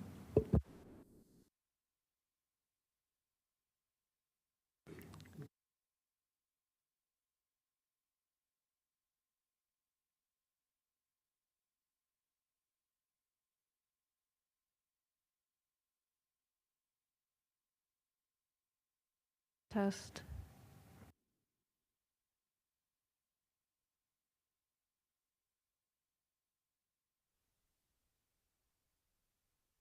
Okay, and we are back. Please continue, Jesse. Great, thank you so much. So I was just saying I'm not exactly sure when we cut out, but a lot of this presentation has focused on what are the safety issues in the county, and now I'm going to talk a little bit more about how we can address those safety issues and what are the solutions. So we identified about 15 countermeasures or transportation safety treatments. These all have national research that demonstrate their kind of proven benefits for reducing crashes. And so we analyze these to understand what are the locations where they can best be applied and what's the potential crash reduction of them.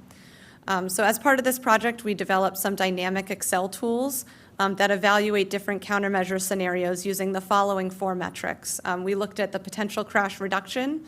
So if we were to implement this, how many fewer crashes would we see over a 1-year or a 10-year period?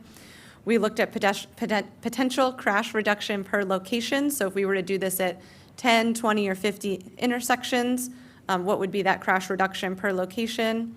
We looked at the cost per crash reduced, so we worked with the Department of Transportation to get cost estimates for each of these countermeasures. And so now we can kind of see the cost-benefit analysis a bit of where we can get the best bang for our buck with safety improvements. And then lastly, we looked at the percent of locations that are in equity emphasis areas. So I also want to note that we have developed lists of the top-ranked locations for each of the countermeasures, and those are also an appendix in the document. So the top 50 locations for each countermeasure are included as an appendix.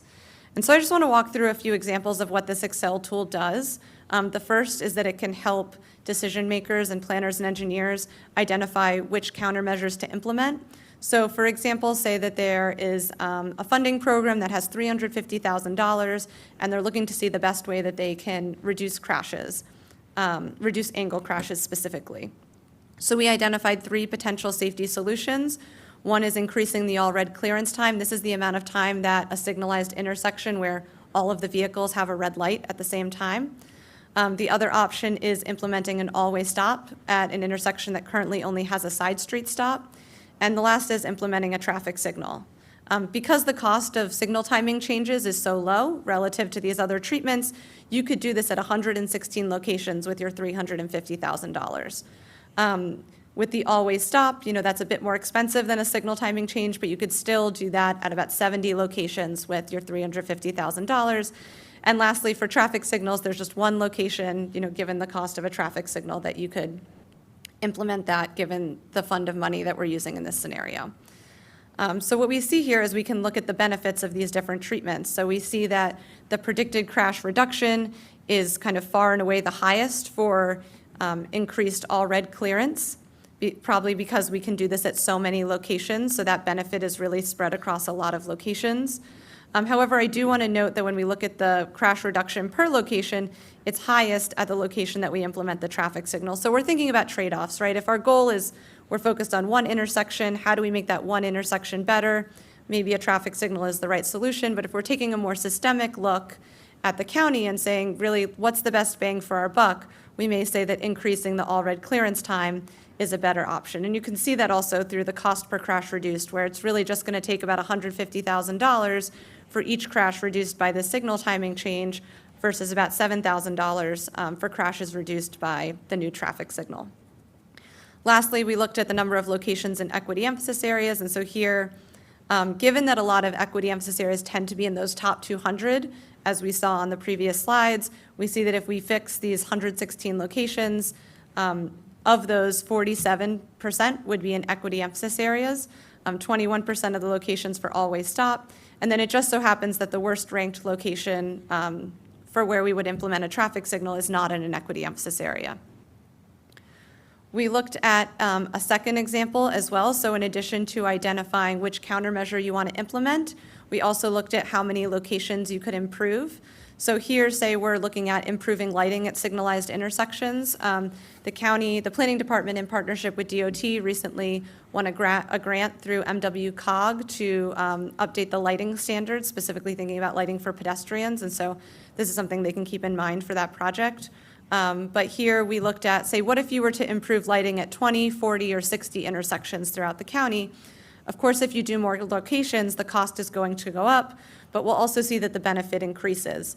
However, you will see that the marginal benefit decreases with each subsequent location. That's because we're really doing the worst location first, and so by tackling those worst places at the top of the list, with each subsequent location, we're going to have a slightly smaller benefit.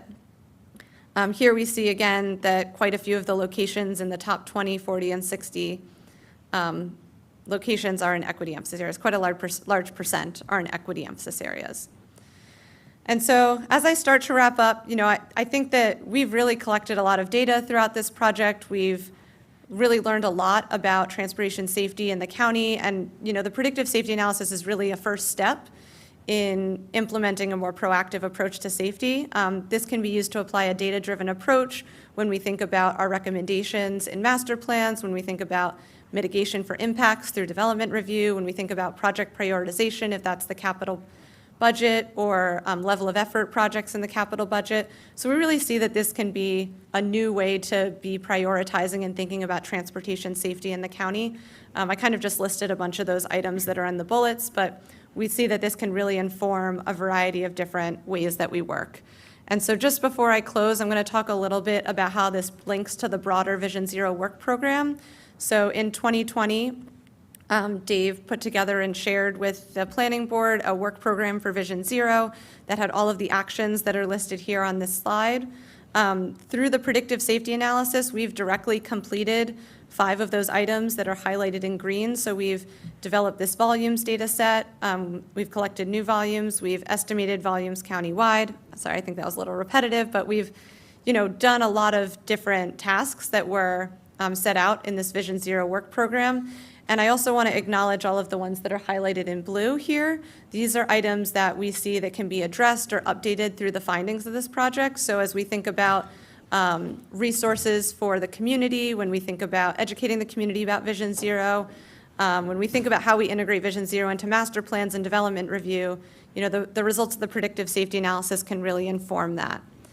And then just before I close, I want to just kind of give a broader update on the Vision Zero work program. Those on this slide that are highlighted in kind of that orange-red color are items that are already complete or are ongoing efforts. And so we've really made quite a bit of progress on this Vision Zero work program over the past 2.5 years. And what we see as our upcoming priorities are those that are highlighted in dark green. So identifying best practices for Vision Zero in the suburbs, developing policies for street types, and incorporating corridor master plans into our work program. So I know that that was quite a bit of information. I want to thank you all for your time, and I'm happy to answer any questions. Do you have anything? No. Are there any questions or comments? I got a couple comments. I just compliment you for your effort. My days back, which I still at MCDOT, was implement what was planned. So that was kind of our approach, and I'm sure that continues today. But one thing and you've made me more conscious of looking and driving even on Montrose there, the sign says stop for pedestrians at, kind of in the crosswalk. But is it, the issue is you're standing there, you want to make that crossing, but your foot isn't in there. So you've got to venture out and put your foot in, and then traffic might stop. So I don't know whether that's just one point to consider. Is there some change in that signing that would be all possible? Second point is that I think we had a field trip to Aspen Hill. That was a particular area that was identified to have some fatalities or injuries, and whether that's maybe a move to the top of your priority. Again, it really is a working relationship because some of the high cases are on state highways. You know, we had a discussion this morning what the county can do, what the state can do. The other thing is that the issue of elderly or people with ADA versus someone can cross at a fast speed versus someone that might not. I don't know whether that's something you've considered. Just coming back from lunch, something new that I heard, this crossing here, you have this thing that yellow lights are flashing. That seems to be, I've not seen that before. Maybe that's a verbal indication to people that might have visibility difficulties. So whether that's something that can be used elsewhere in the county. And then just kind of in kind of intuitive, finding out where some of this might be done. As you mentioned, in the kind of other parts of the community, I remember in school we were taught, you know, you look to your left, you look across, you know, look that way, and then you look back again. So it was kind of a 1, 2, 3 thing. So I don't know whether there is education in the school anymore. There's so many other things. I know my grandchildren are on their phones, so that's a difficulty. But I think the education, and almost when you go to Australia, maybe you change your watch to the other hands because that's where the traffic is going to step. But I think it's a good program you've got. Obviously, I need state and MCDOT cooperation on this and developer cooperation as well. So, good program. Thank you. I just want to respond to a few of your comments and questions. So first, you talked a little bit about pedestrians trying to cross at kind of an unsignalized or a location where the vehicles don't have to cross. As part of the Complete Streets Design Guide, there is our recommendations for protected crossing spacing. And as part of the predictive safety analysis, we do include some treatments that would introduce protected crossings at the locations that have a high number of pedestrian crashes where people are crossing the street. Okay. I'm going to defer to Dave on the Aspen Hill question, but I did just want to briefly mention, you had some comments about education and ADA and the elderly, and I know that my colleague Eli Glazier is working on the pedestrian plan and has put out some initial recommendations that are posted on the website, and I think he'll be coming to the planning board in the fall, but I know that there are some policy and programming recommendations that touch on a variety of the issues that you mentioned. Yeah, good. No, I think the world is changing in a lot of aspects, and one of them is, people just don't stop at stop signs. It's all rolling through, and that has potential for additional fatalities at times. So I think your program is in the right direction, yeah. The only thing I'll add, because I think Jesse covered most of the points there, in referring to Aspen Hill, Appendix F of the report identifies the top 50 locations for each of the 6 crash types. You'll see a lot of locations, roadway segments, and intersections in the Aspen Hill area. Great. Good, thank you. Chair, I wanted to say something. Thank you for the presentation. I wanted to ask if you would go back to the slide with the scenario, the countermeasure with the lighting. Yeah, this one. I've been asking about lighting, and this literally highlights one of the scenarios that has been near and dear to me, which is having appropriate lighting so that, one, pedestrians, cyclists can be seen, but also making it feel safe for individuals, whether they're walking, rolling, riding, to get to their destination. My question for you, and I think the presentation overall is great, are you talking to community groups? What's your next step related to this? Are you going to talk to, for example, I'm thinking about the Up County and the East County advisory boards, for them to know that this type of analysis has been done, we're thinking about it, and here's the practical application of it. But also, there's a cost, because we frequently hear from the community that, sorry about that, we frequently hear from the community we want something done because of this site, as the chair, my colleague mentioned, but there's a cost involved, and here's some other countermeasures, but again, in the list of priorities, is there something that we can do in the interim, and here, what can we do long-term? So I'll pause there, because I know I've said a lot, but I'm wondering, are you taking the show on the road? At this point, we haven't shopped this out to a lot of community groups, but we're more than happy to meet with different groups. Given that this was a really technical effort, it's not really one where we've been seeking input, but now that we've kind of wrapped up what we're doing, we're happy to share our findings. And the report does have a 2-page executive summary, which I think is kind of a really concise way to share the work that we did as part of this effort. And so more than happy to share this with different groups. Specifically to comments about lighting, I know that we're working on this grant with MCDOT from COG, but I don't know exactly what the outcomes of that effort will be. I can speak to that a little bit. So this was a joint application with MCDOT. We're trying to do a lot of things in partnership with MCDOT these days. The idea is to develop illuminance-based standards, the output, the actual lighting for different street types. There might be one approach on a downtown boulevard. It might be different on a neighborhood street. So the idea is to come out to determine what the lighting metrics are for each of those street types. That's one of the main products of the grant. But then the idea is to then let's apply it. What do these metrics for lighting mean for our street design guidelines? In our street design guidelines, we've started to identify the spacing between poles.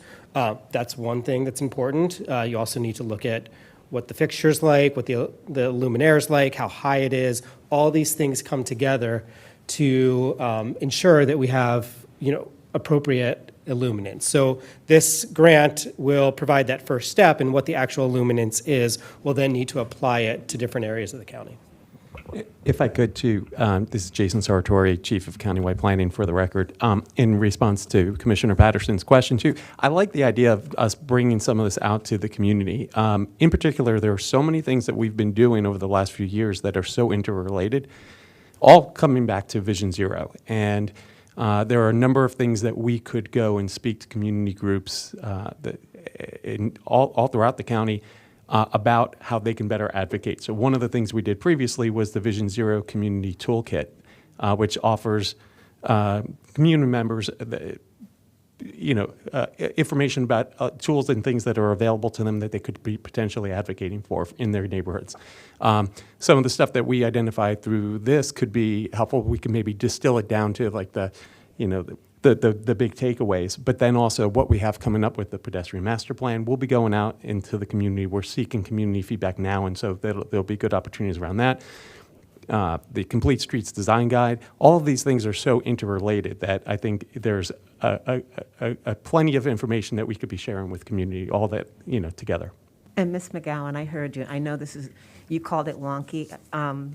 The executive summary, I think, is a good place to start. And as you indicated, Mr. Sartori, it doesn't have to be all 300 pages, but 4 or 5 pages, and just showing the interconnectedness with all of the efforts that are underway.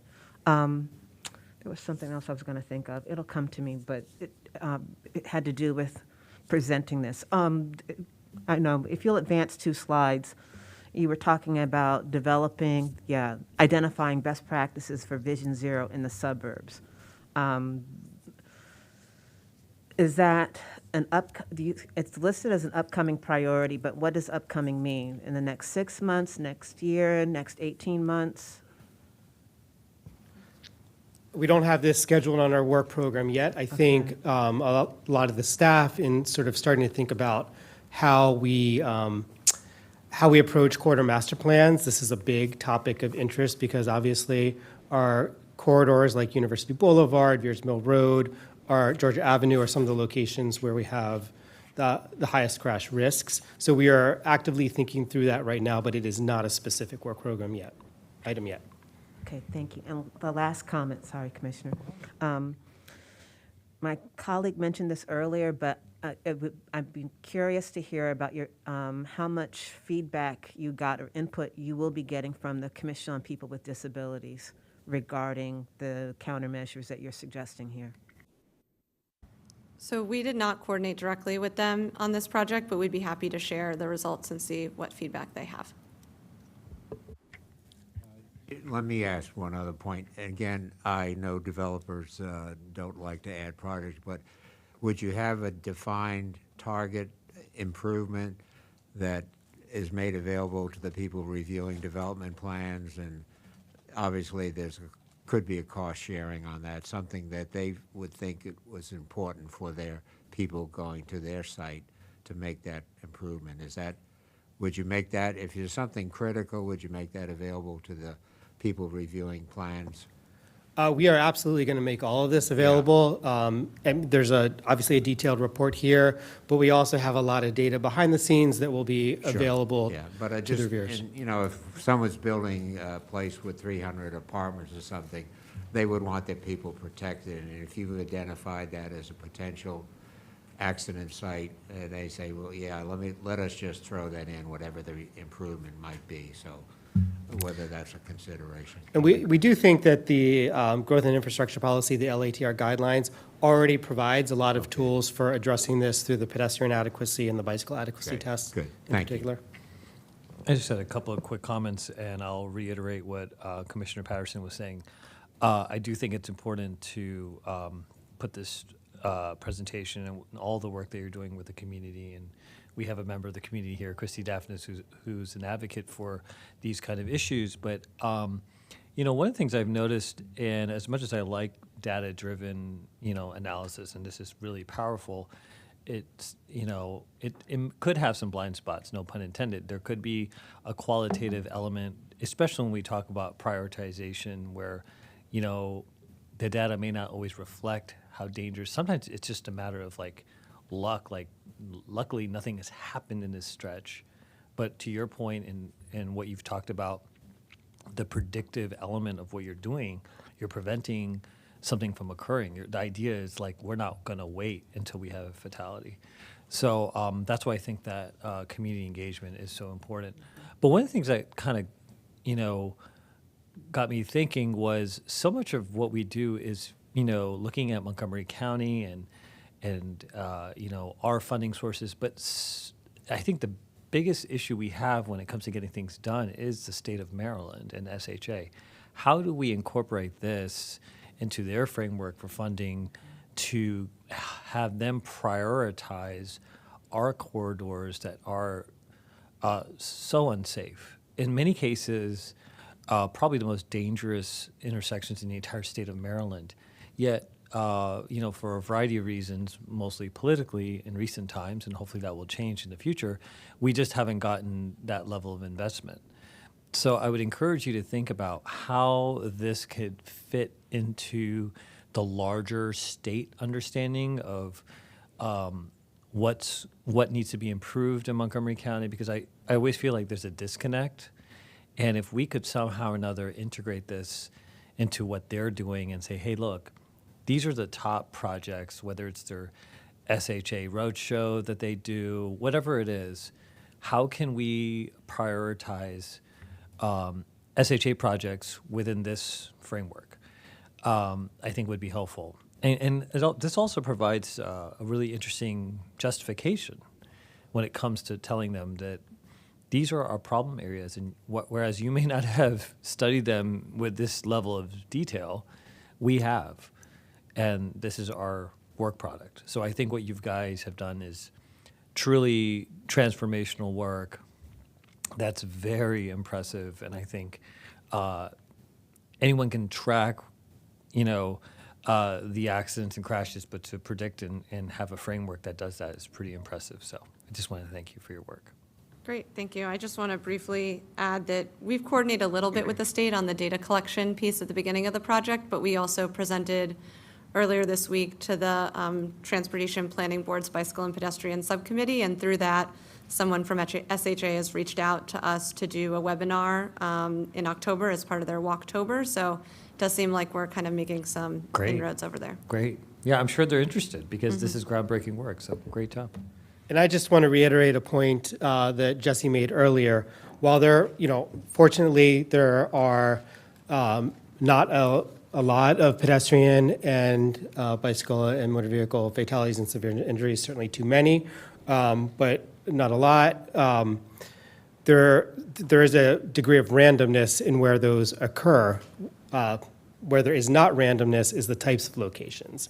The bigger roads, the wider roads, the faster roads, and that's what this study really sought to explore was what are those context characteristics, because that helps us to understand where crash risk really exists. Okay, that sounds good. Thank you very much for that briefing. We'll see you Thank you. soon for more pedestrian safety-related excitement.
Okay, we are back with item number 12, 4608 North Park Avenue, locational atlas listing with Rebecca Ballo and friends.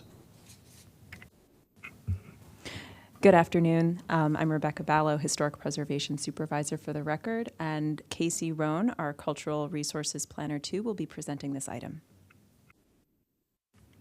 Thanks, Rebecca. So Casey Roan, Cultural Resources Planner 2. I'll be doing the staff report for this request to list the property at 4608 North Park Avenue to the Locational Atlas and Index of Historic Sites.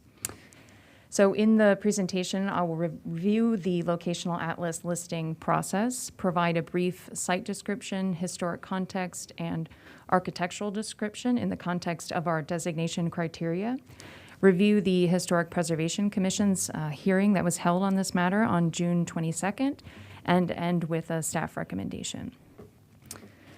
So requests to list properties to the Locational Atlas and Index of Historic Sites follow a set process shown here.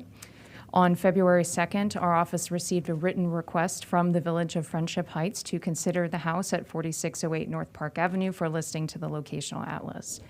Staff then went through a period of research and analysis and produced a written designation form and made a recommendation to the Historic Preservation Commission.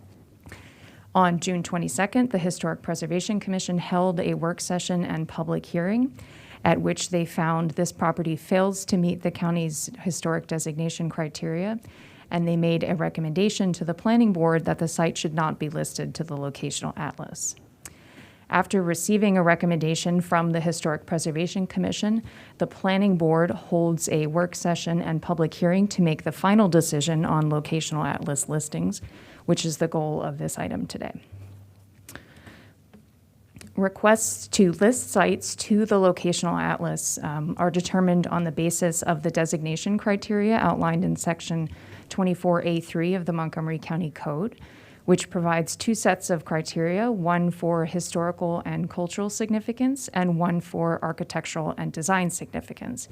And in order to be listed to the Locational Atlas, sites must be found to meet at least one of these designation criteria.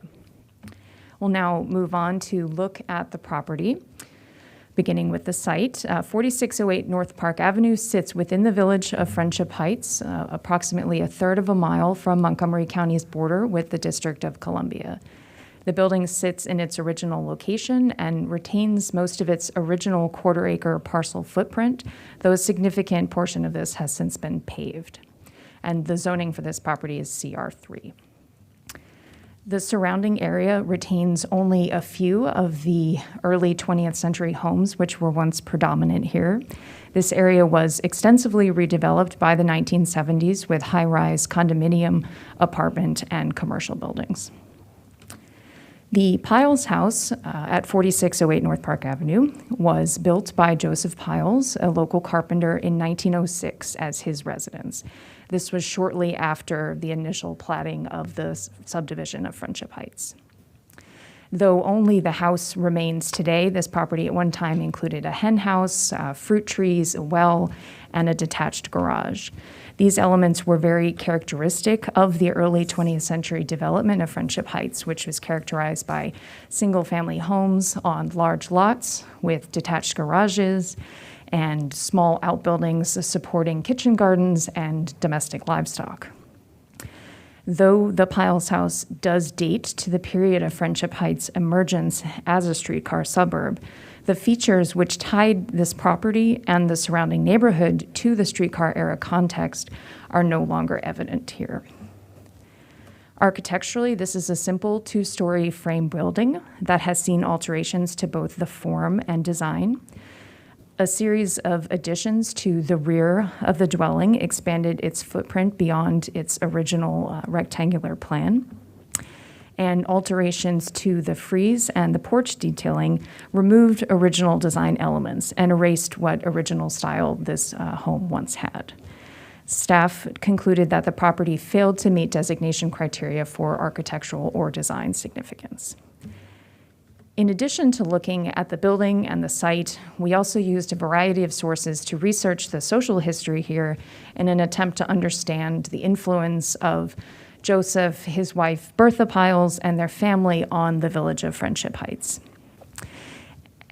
The family moved to this area at a time when Friendship Heights was experiencing very active civic and social participation by residents who were seeking to shape this emerging community. But our research uncovered no evidence that the Piles family made significant contributions to the social, political, or economic history of this community or the county, despite their long ownership of the property here. Staff found that the property failed to meet designation criteria for historical or cultural significance. And these research findings and our analysis were reported in full in the designation form that is attached to the staff report. Staff presented these findings at a hearing of the Historic Preservation Commission held on June 22nd. The commissioner's discussion focused on the evident changes to the property and whether it still reflects the streetcar era, whether the house is a significant representation of a modest carpenter-built dwelling, and whether being the last of its kind imparted significance or was sufficient to merit designation. We also heard testimony during the hearing that there were negotiations underway for a potential purchase of this property by the village of Friendship Heights. And so a significant portion of the discussion focused on whether the village's purchase and control of this property was ultimately the better vehicle for its preservation. After deliberations, the HPC's final vote was to accept the staff recommendation that this property does not meet our historic designation criteria, and to recommend that the planning board not list the site in the locational atlas. And it is likewise staff's recommendation that this property fails to meet designation criteria for either historical or architectural significance, and that the board should not list the site in the locational atlas. That concludes the staff report. Thank you, and I'm able to answer any questions. Okay, before we go to any questions from the board, we have a couple people signed up to testify. And we'll start with Alfred Mueller from the Friendship Heights Village Council. And just go ahead and push the button. Thank you. Thank you. Good afternoon, Commissioners. My name is Alfred Mueller, and I am speaking on behalf of the Friendship Heights Village Council, the 7 volunteers who were elected to represent the approximately 5,000 residents and numerous businesses who make up our unique and thriving community. For the past year, I've been the council secretary, and previously I served as their chairman and then their first mayor for 26 years. I've lived in the village for 50 years. Accompanying me is Julian Mansfield, our village manager. Let me tell you why we think 4608 North Park Avenue deserves historic designation as a significant Montgomery County landmark. As you know, this designation was rejected in a very close vote. It was a 4-3 vote by the Historic Preservation Commission based on their staff's recommendation. But at their hearing, all verbal comments actually agreed that the house should be preserved. If not by the county, then by the village of Friendship Heights. It qualifies, in our opinion, for historic preservation status under 2 criteria of Montgomery Code Section 24A-3. B1A, quote, has character, interest, or value as part of the development, heritage, or cultural characteristics of the county. And 2, B1D, quote, exemplifies the cultural, economic, social, political, or historic heritage of the county and its communities. The staff recommendation, on which a slim majority of the commission relied, indicated that 4608 does not fit county guidelines for inclusion as historical property for 3 main reasons. First, the staff concluded that, quote, the home does not symbolize the county's development, heritage, or cultural characteristics, end of quote. We respectfully but strongly disagree. By its very proximity to the towering buildings that have replaced all but 5 of the original 125 Friendship Heights residences, 4608 North Park provides a stark example of before and after history. Before Friendship Heights in the Hills was the heart of Montgomery County's first central business district, before it was the core of Montgomery County's first sector plan, it was the home of 2 farming families, the Ells and the Shoemakers. 4608 North Park captures the transition between those farms and the single-family homes which replaced them in the early 1900s.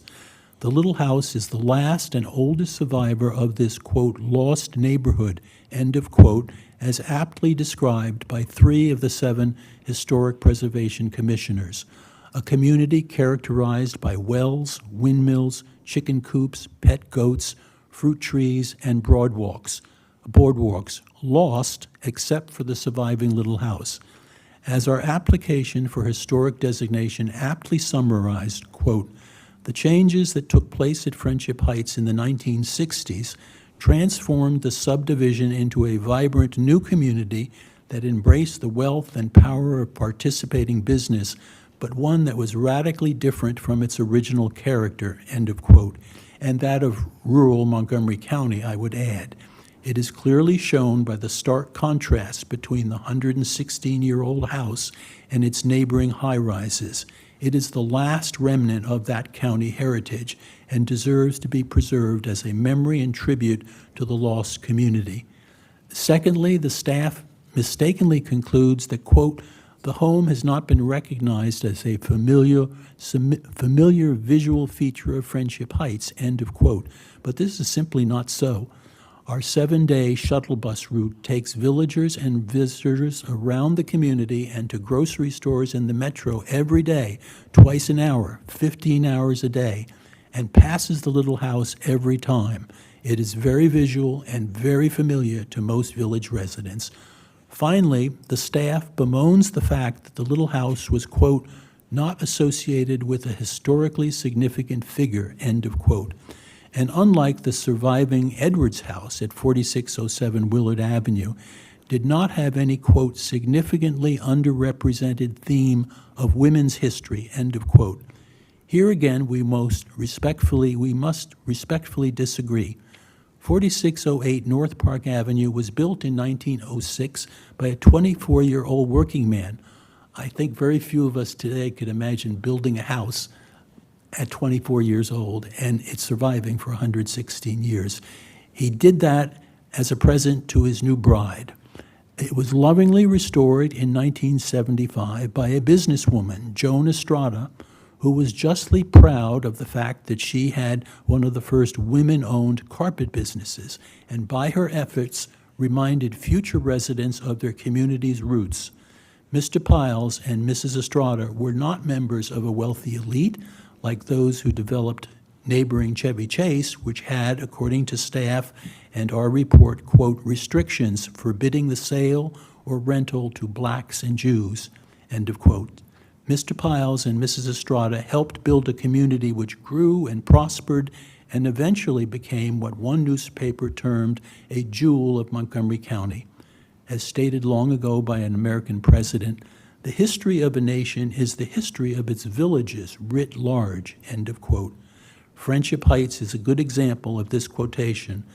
The success of our county and our country was historically based on the efforts of people like Mr. Piles, who helped transform rural farmland into a small neighborhood which eventually became a thriving, high-rise suburb, and of people like Mrs. Estrada, whose valiant efforts saved the little house and its history so that future county residents might appreciate how far we have come as a neighborhood and as a county.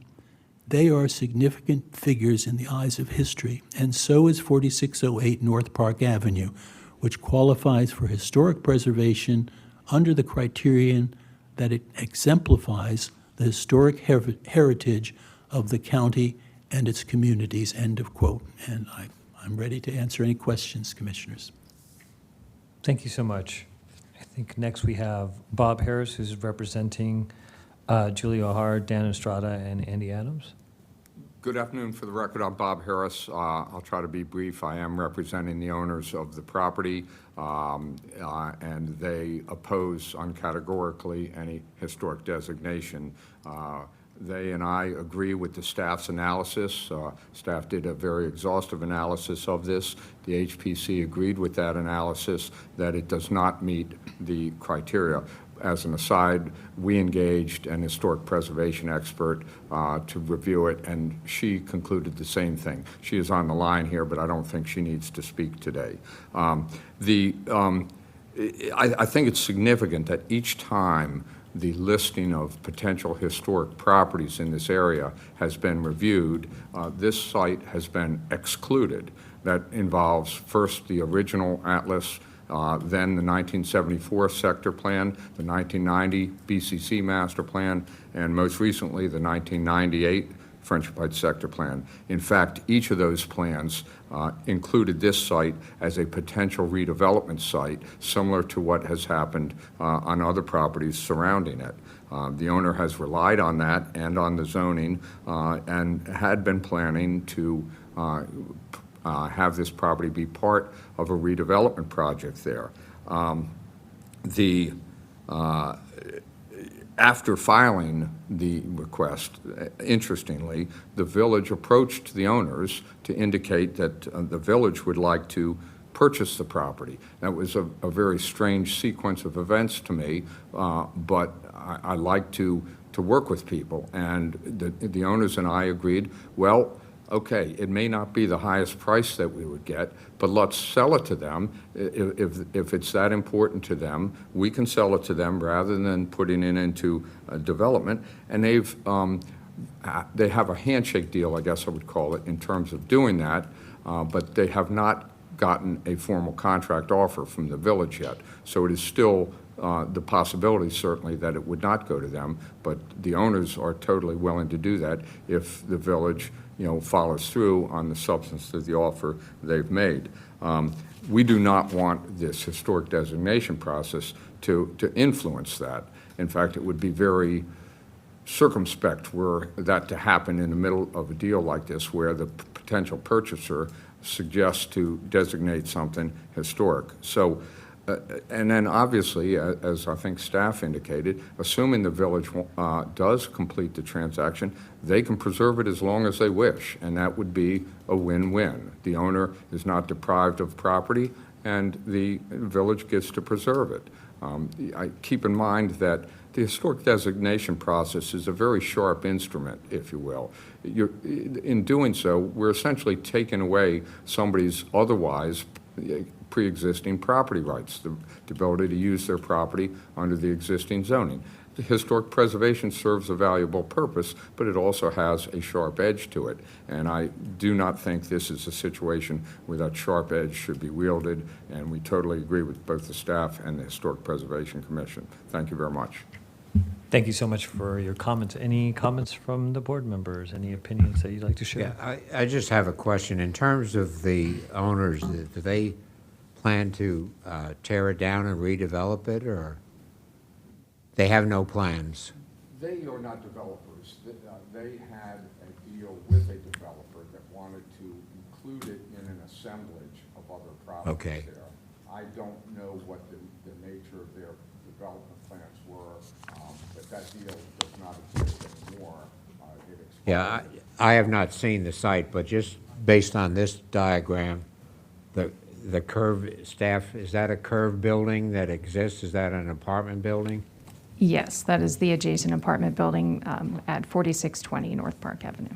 So in terms of this particular site, could it have a standalone apartment building, or does it meet the requirements, or would it be annexed by the abutting property owner? What's the scenario? I can't comment on that. I can answer that if you wish. Yeah, please. The 98 Friendship Heights sector plan envisioned this piece of property being assembled with the other properties that you see there to the right of the curved building. Oh, more at to least the right. most of Okay. them. Yeah. And it would have enabled a consolidated development project. Exactly what it would look like wasn't defined. Okay, and then the abutting building, is that community consider that historic? The one that shows up here? I don't know whether this is to the east. No one has suggested that that be historic. And then I think the building farther to the east, or right on there, is owned by the village today. Okay. This is the, Commissioner, this is the oldest, 1906 is one of the first buildings. The other remaining 4 buildings are much newer. And as far as the sector plan, if you would all look at the picture there, although it did envision further development, the little house was left in the picture of the sector plan under that parcel. It would be other development, but the little house would remain. How under the- serious is your purchase offer, the village? We will be voting tonight, and it's not an either-or. If the council votes to purchase the property, that's not permanent. It's this council and future councils, but we can't control what other. Well, if the town owned it, they could, they could preserve it, and then if another 10 years, it might be considered historic.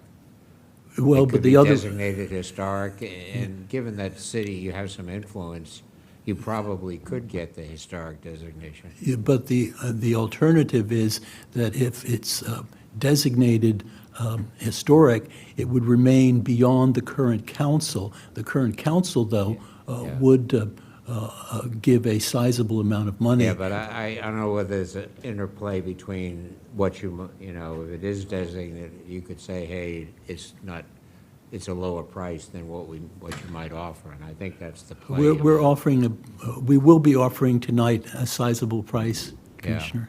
Wow. Our price is not based on assemblage, it's based on appraisals that both. Relatively single-family home value in this area. Well, I don't know how appraisals determine that, but it's based on the current appraisals. Commissioner Patterson, did you have a comment? I had just a general question. Since references were made to the 1974 and the 1998 Friendship Heights Plan, obviously, when we do these kind of plans, we look at historic properties and a general review, and I think it's telling, given how old this piece of property is from the early 1900s, that there was no determination made at that time. Were there actual kind of analysis done on this particular property, and if so, do we have any documentation on that? I don't think there was a historic preservation analysis done of this property. The plan did not recommend historic designation. It did look at this property as part of the development and made a recommendation for adaptive reuse if feasible, along with some of the other smaller scale houses here. But it did not, I don't believe that we did a detailed historic analysis of it at that time. In addition, this is Rebecca Ballo for the record. When the first plan came through in the early 1970s, it predated the Locational Atlas and Index of Historic Sites. However, it was the work that was being done to compile the initial locational index was happening at the same time as this plan. And the parks planners at the time in the Bi-County agency were looking very broadly at all of the historic properties and sites. And this property was not included within that inventory, though there were others that were of a similar vintage, similar age, both individual properties and districts that were included in that survey to bring forward with the locational atlas, and this one was not. Well, that's very helpful, and just based on the information that you provide in the staff report, namely the nature of the building itself, its alterations, and its overall character, I tend to agree with what you have stated, and also based on the actual, what I view as pretty impressive historic buildings in this area, probably in the neighborhoods that you could look at and say, okay, these are worth preserving. I think people forget often the analysis is it historic? And then the second part is it worth preserving? I think it fails the second one. So that's my comment. But I don't know if other commissioners agree or if there is a motion.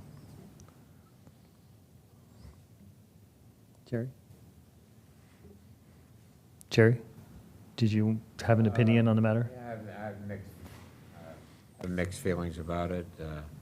I would like to encourage the town to make the purchase of it as much as you can. I would encourage the town to then make the purchase if you can. And well, I agree with that, but I'm only one of 7. Yeah, I understand that. Yeah. But based on the staff recommendations, that no one's recommending it on staff based on your professional expertise.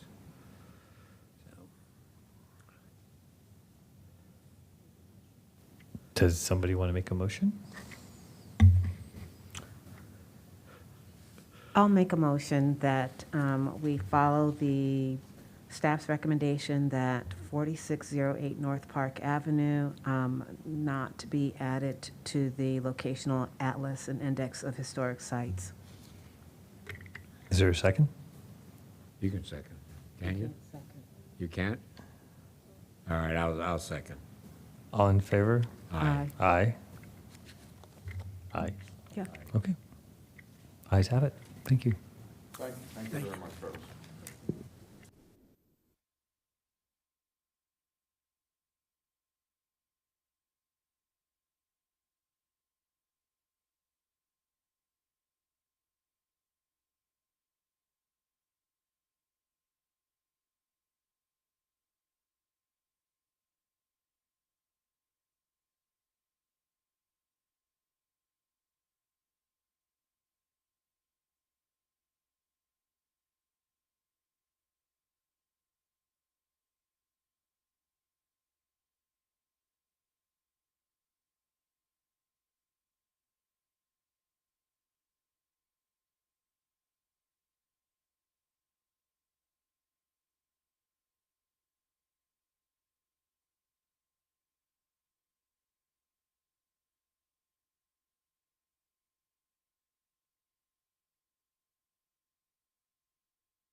Okay, it's time to hear about downtown Wheaton, since we've never been there and don't know much about it. So, staff's going to fill us in. Good afternoon. My name is Luis Estrada. I'm with the Mid-County Division, and I'm here with Carrie Sander, who is our division chief, and I believe online we also have Jessica McBurry, who is our master plan supervisor. Before we begin, I think Jessica wanted to make some introductory comments, so if she's listening to this. Yes, thanks, Luis. Good afternoon, Chair Anderson and members of the Planning Board. My name is Jessica McBurry, the Master Plan Supervisor for the Mid-County Master Plan team. Luis, Carrie, and I are really pleased to be here with you today to provide an update on the Wheaton Downtown Study. For this agenda item, we would like to provide an overview of the work that we've been completing since you all reviewed the scope of work last October. Provide a summary of the feedback that we've heard through our outreach on this effort, and also begin to discuss some initial strategies that can further the goals of this study, as well as advance the vision of the 2012 Wheaton Sector Plan. So with this brief introduction, I'll turn it back to Luis. Thank you. And just as a quick summary of what we're looking to do here today, is that we will do a quick overview of the study purpose and goals, since we haven't been before the planning board with this item for some time. We'll describe the public engagement process and the feedback that we receive, as Jessica mentioned. We'll review the elements of each one of the goals that were identified as part of the scope of work, and the strategies that are being proposed to analyze and advance each one of them. And then we will share with the planning board the draft of strategies that we're thinking the study will put forward, and request feedback on them, and then discuss schedule and next steps. The study, the larger purpose of the study was to create a cohesive downtown that integrates larger development with Wheaton's small-scale character. And the general idea was the recognition that a limited number of properties in Wheaton are capable of large-scale development, and in between those there are significant clusters of smaller properties that, because of a number of reasons that we'll discuss later in the presentation, are not likely to see redevelopment in the foreseeable future. So we believe that there is a need for a planning discussion that offers some guidance for those properties in the near term.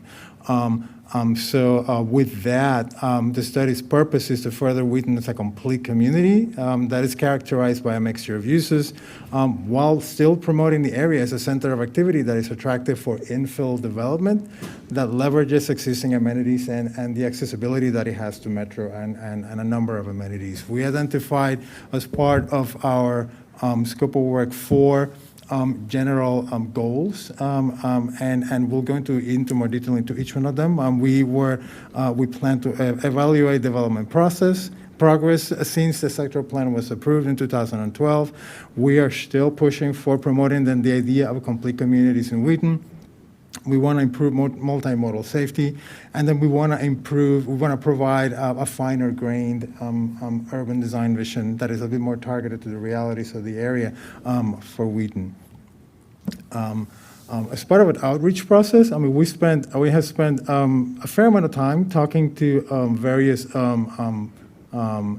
county officials and government agencies and local groups that have interest and that are heavily involved in what's happening in Wheaton and in promoting the area as a destination. We have reached out to, we were able to actually have good conversations with staff from the office of Councilmember Nancy Navarro, and we also were able to have a conversation with the Council President Gabe Albornoz. We have actually gotten in touch with all the agencies that have any kind of jurisdiction or have projects and activities within the area, including the Mid-County Regional Services Center. We have a number of conversations with the Urban District, and we presented a couple of times already to the Urban District Advisory Committee. We have been in close contact with the Department of Housing and Community Affairs because they're looking to implement a facade improvement program that we're looking to promote through the study. And we have been in touch as well with our colleagues at the local transportation agencies. As you know, Wheaton is surrounded by highways, and there's a number of projects that are underway, and we're looking to coordinate the effort that we're doing and the guidance that we may provide with whatever projects may be coming forward or are under development for the area. We have also been in touch with One Montgomery Green, who recently obtained a grant to promote sustainability efforts within the area, and we're looking to coordinate our efforts with them. The Art and Walkability Project, which is a local group that is spearheaded with a former colleague, Margaret Rifkin. I mean, she's been working really actively to promote art installations in Wheaton, and is in the process of promoting a mural in the corner of Price Avenue, which we have been involved in the process with her. We have spoken to a number of property owners, large and small. We've had a number of conversations with WMATA, who is in the process of doing due diligence to prepare an RFP to determine feasibility for development on their holdings in the area. We have spoken to Westfield Properties to understand whether they're actually looking at any kind of development on the portion of their property that was rezoned as part of the sector plan. And we have also spoken to smaller property owners and entities that own a number of smaller properties within the clusters of Wheaton to understand where the area has potential to develop. And this is all part of our due diligence to get a sense of where development is possible in the area. We have gotten in touch with entities that are supportive of smaller businesses in the area to better understand what kind of efforts and what kind of advice they provide for smaller businesses in the area. And then we've conducted our own engagement process. We were part of Taste of Wheaton on June 12th of this year. We held a community open house on June 14, and we followed that with a virtual open house on June 27. Materials for which are still available in our website for public comment. I mean, those will be available for comment until today when we finish with this, and after we get feedback from the planning board, and then we'll go back into our website and update the information that we have in there with the feedback we received as part of all this engagement and the feedback we received today. Out of all this process, the priority, the concerns that rise to the surface are listed in here. And in general, there's a general concern for improving the area connectivity, walkability, and safety. There are concerns with the lack of proper sidewalks in certain locations. We have gotten a number of comments about improving pedestrian crossings and dealing with the timing of some of the traffic lights in here so that the crossings can be facilitated for pedestrians. There have been suggestions that additional crossings are created in certain locations that would make it easier for certain neighborhoods to reach the center. And there is a group of residents who is actively promoting the creation of a circulator bus that would connect the center of Wheaton with amenities that surround the core, so that we can start developing a more expanded sense of what downtown Wheaton is all about, so that it includes amenities and facilities that are currently outside the delineated sectoral plan boundary, for example. Public open space is always a topic of discussion when we come to Wheaton, and there's still a continued request that we find locations for creating more public open space within the core. It's something we'll discuss later in the presentation, what we're looking to do, or at least explore.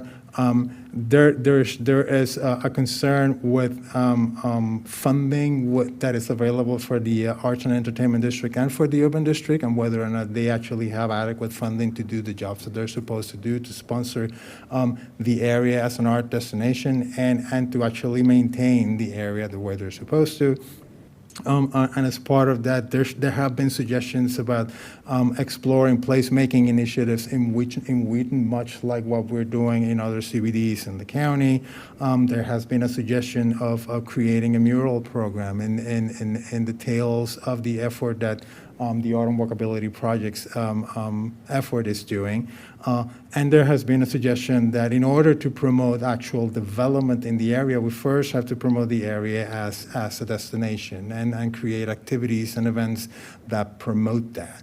And in the near term, that will attract customers and potentially can increase redevelopment interest for the area. There have been a couple of concerns about affordability for small businesses, and there's a question of whether or not there's something that can be done to maintain the affordability for the area, which today works sort of as an incubator for small businesses. And here, so there's a concern that now that we're moving out of the pandemic, rents may start coming up again, and that's probably going to increase vacancies in the area. And there has been a suggestion, which we're taking pretty seriously, that we should figure out ways to incentivize small-scale development. The sectoral plan envisioned a fair amount of redevelopment in the area. The core is, for the most part, zone ZR. And it has a fairly significant amount of density, but given the ownership patterns, and I'll show some diagrams further in the presentation, and the likelihood of significant redevelopment in certain areas is probably not there yet. So we think that in the near term, there's probably potential for smaller individual properties to do more with what they own today. So we'll talk a little bit about what we're trying to do to spur that. And then I'm going to go into quickly into the four categories that we analyze so that we can explain how we're tackling them. In exploring the development progress, what we did is try to understand what has happened since the sectoral plan was approved, and today what kinds of properties are still able to deliver significant amounts of development potentially in the near term. I mean, what you see here in this diagram at the bottom of this slide, these are the developments that have occurred since the sectoral plan was approved. Basically, the Solera apartments, the Arrive apartments across the street, the George, the Ava apartments, and our own headquarters are basically the sort of 5 developments that have started to reshape the area since the sectoral plan was approved. Currently, we have one development that has a sketch plan approval, which is Wheaton Gateway. And it's important to note that in all the gateways to the CBD, there are large properties that have potential for development, and all of them are considering alternatives to do something with themselves. And in the southern region, we have the 2 WMATA holdings, and they're actively exploring an RFP, and they're doing their due diligence to understand what requirements would need to be made and what would be a hindrance to development, and they're asking for our help to help ease those burdens. I mean, we're working with them on that. On the northern edge of the CBD, we have a cluster of Montgomery Housing Partnership properties, and there is in progress a process to develop a land swap that will allow Montgomery Housing Partnership to develop the property that used to be owned by WMATA fronting on Georgia Avenue, and then swap land with our Parks Department to create an urban park on the northern side of the CBD. And then as far as additional development, there was a request issued by the county executive to open up a county-owned property that was undeveloped for affordable housing. There are 4 properties within that were included in that process, which are these 4 parking lots that are rendered in purple in here. We have been working with the Department of General Services to understand whether there is any potential for us to get more open space out of those parcels, because the sectoral plan identified them as the only potential locations where open space could be delivered. The request of letters of interest to develop in those properties was due on June the 1st. They're still processing the request for those, so we're hoping we're still going to be able to work out something. I mean, we still don't have information from them. And then the 3Xs, and the next big element that is happening in the area is the Wheaton Arts facility that is being explored at the moment by DGS. At the moment, they are going through a site selection process. The 3Xs are the 3 potential locations that they're considering right now. There's really no certainty of where it's going to land.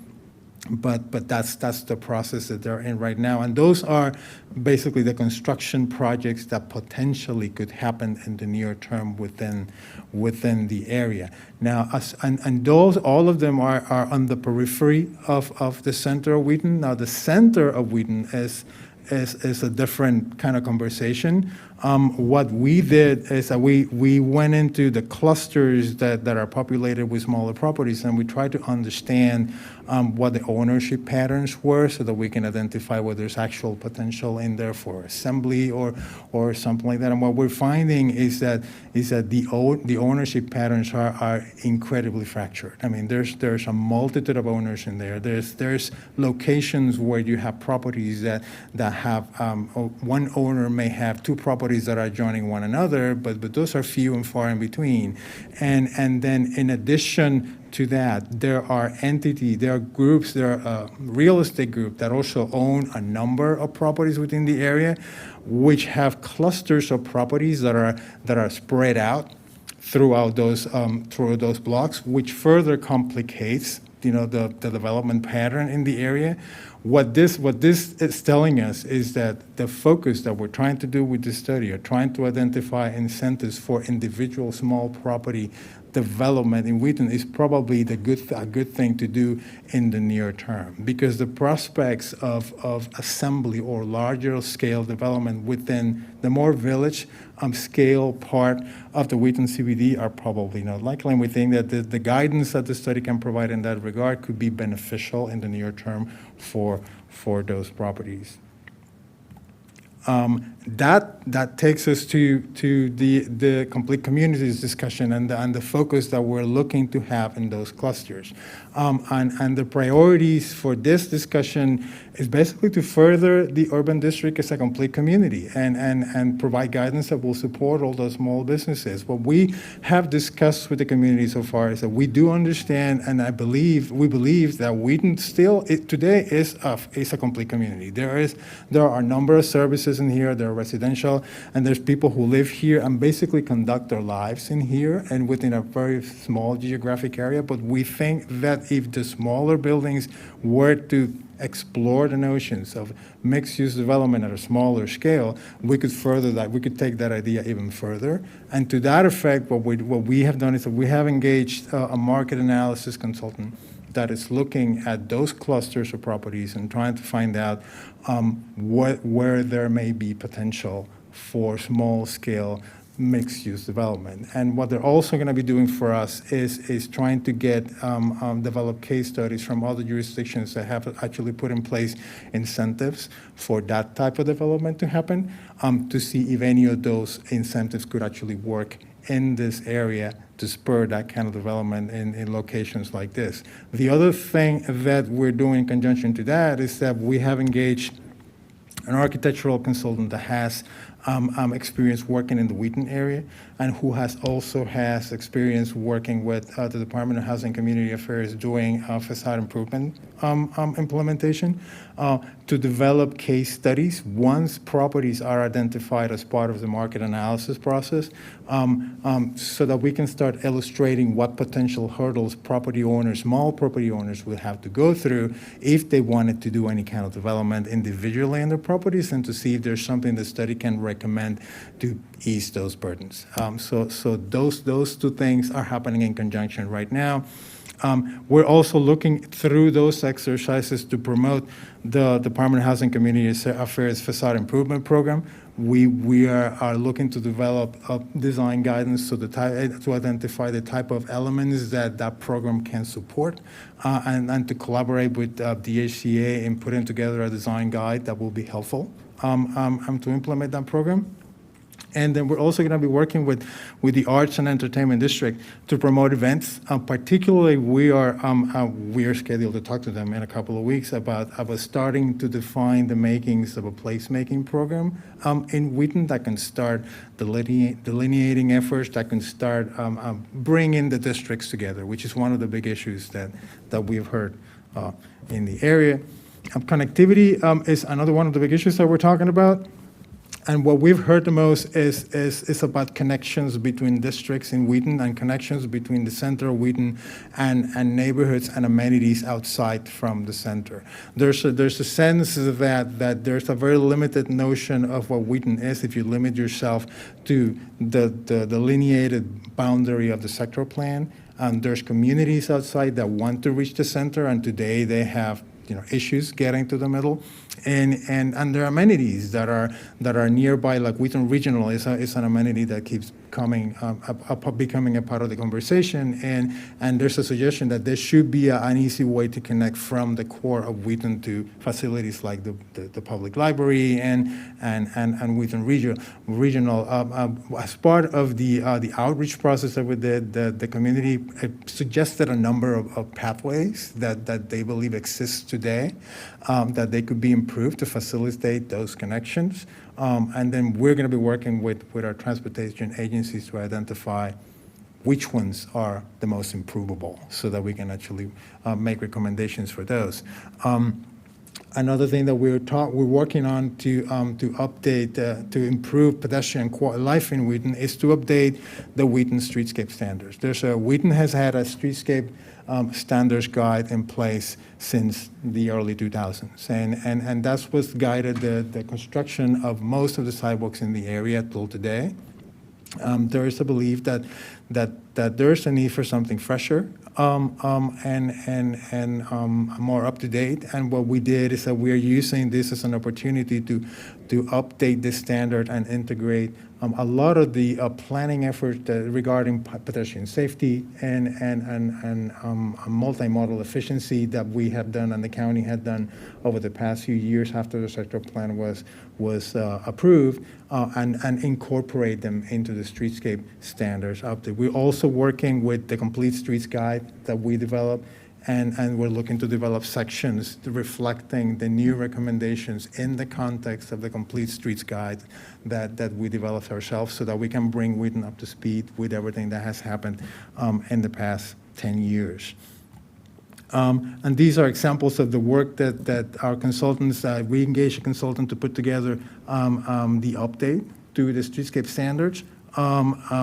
For ourselves, they've been working fairly diligently on this. They just, a couple of days ago, they just delivered a draft of the work. We haven't had a chance to really look at it yet, but they took a very careful look at what's in the area and the various streetscape conditions that we have in Wheaton, and what they're doing. The recommendations is trying to understand how to bring them all together and how to come up with a recommendation for a streetscape that actually mediates between everything that has happened to date. Because there's a number of segments of streetscape that have been developed as part of redevelopment efforts, which are here to stay. I mean, those are not changing. But whenever there's an opportunity in the future for an improvement, then there's new standards that are being provided. The other part of the connectivity and multimodal efficiency effort is the conversations that we have been having with our transportation colleagues about what's going on in the area. And what I have in the slide is the sort of 5 initiatives, the 4 initiatives that are happening right now. There's on the upper right-hand side, there's a separated bikeway that is being designed and will be constructed on Amherst Avenue. That is actually pretty far along. There's another bikeway facility that is being projected for Grandview Avenue, and that actually is just in the process of beginning its conceptual design phase. there is a signalized intersection that is on the works for a very difficult intersection in the area, the intersection between Georgia Avenue and Price Avenue. And what you see on the screen is the status of each one of those projects. And then there is a pilot project that is also on the work to sort of paint dedicated bus lanes on the segment of Veers Mill that goes between University Boulevard and Georgia Avenue to facilitate bus access onto the Wheaton bus terminal. I mean, those are the things that we have tried to make sure that the recommendations we're building into our streetscape standards update are not in conflict with. And this is another example of what's being delivered as part of the streetscape standards update effort that our consultants are working on.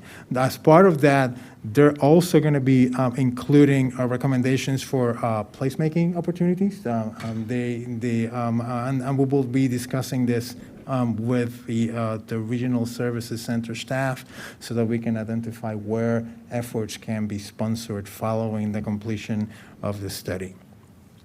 Then last, it's the urban design component of the work.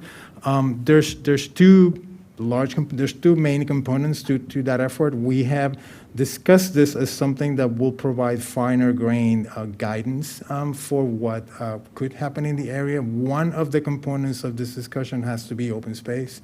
It has been suggested that we should put together an open space plan for Wheaton, and what we're trying to do here is what you see on the screen is the beginnings of trying to identify which properties within the core can deliver some kind of open space, and then identify efforts that could potentially connect them so that we can end up with a network of open spaces that are connected and that are accessible. They're few and far in between, and there are not that many.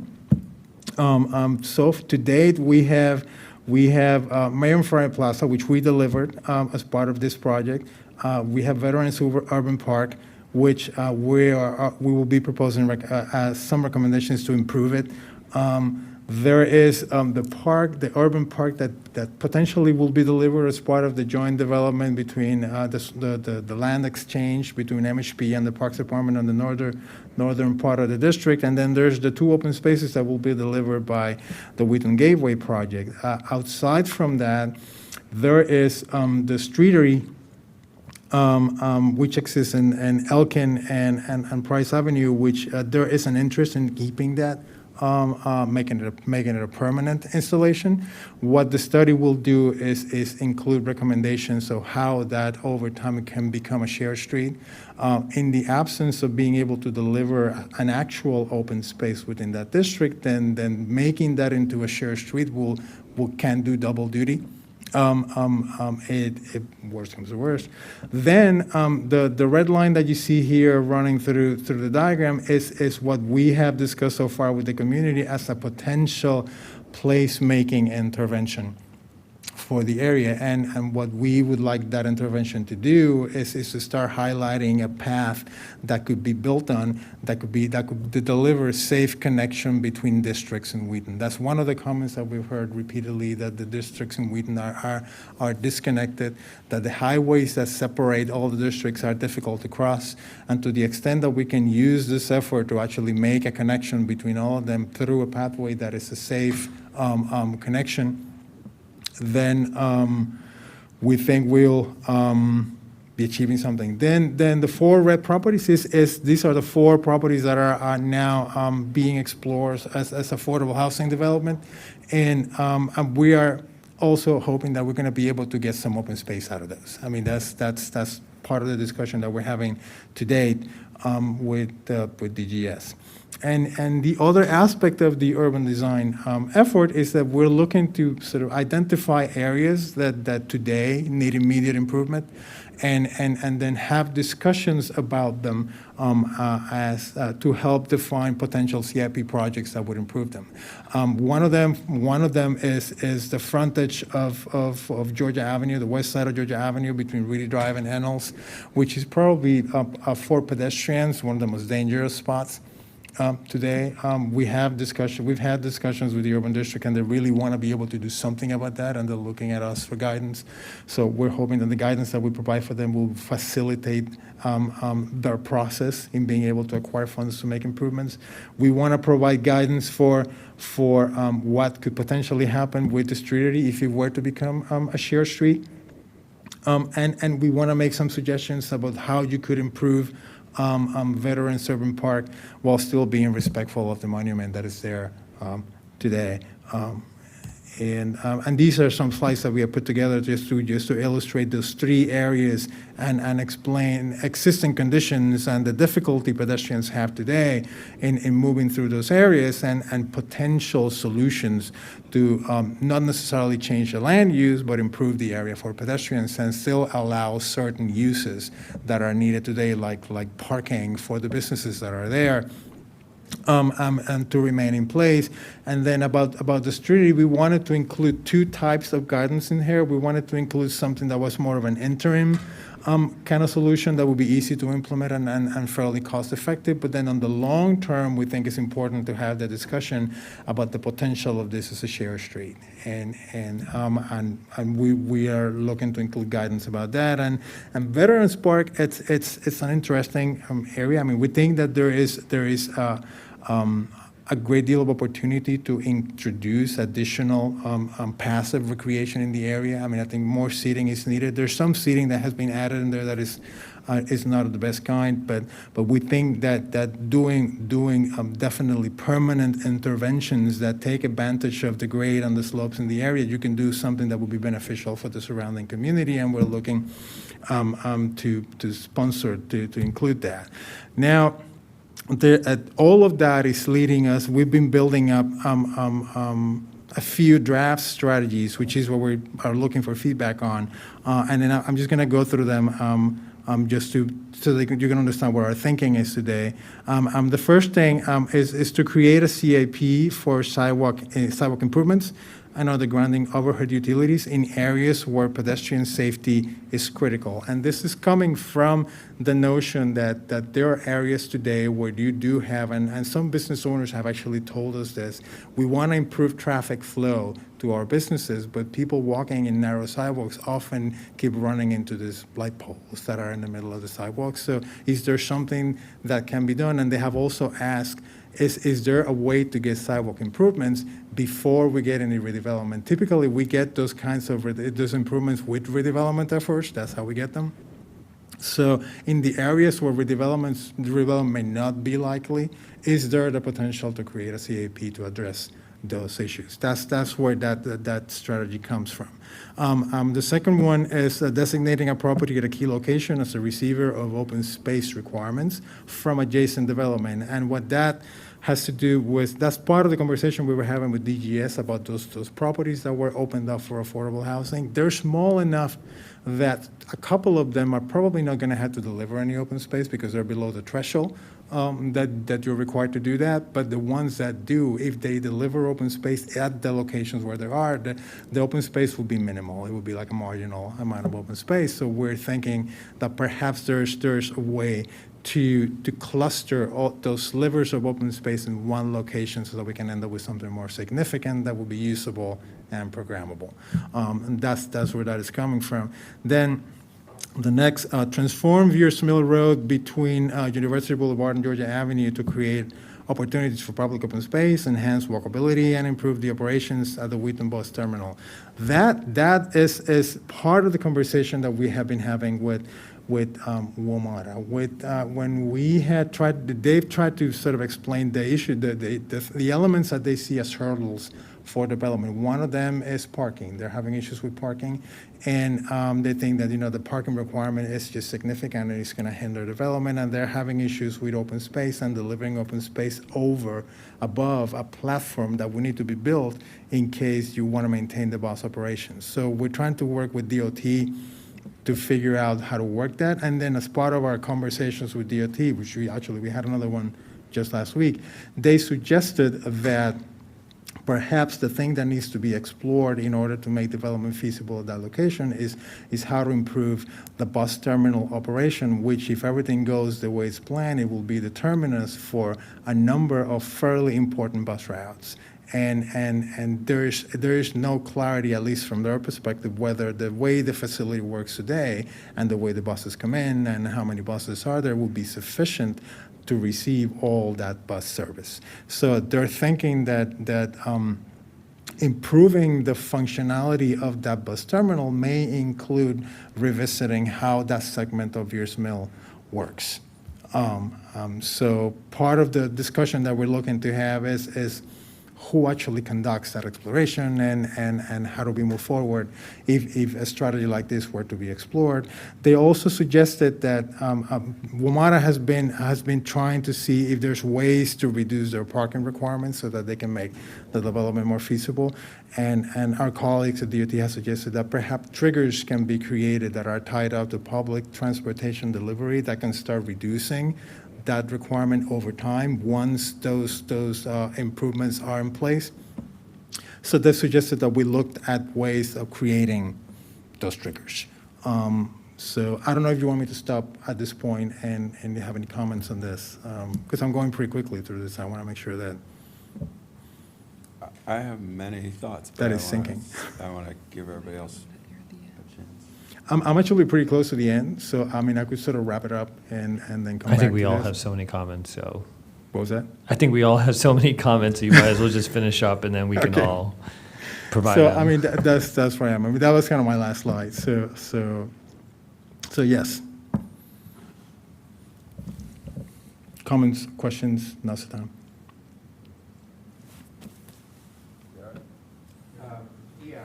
The parking lot district, is that under GSA now, not under MCDOT? It's DOT. Huh? It's DOT. It's under Still DOT. on DOT. Mhm.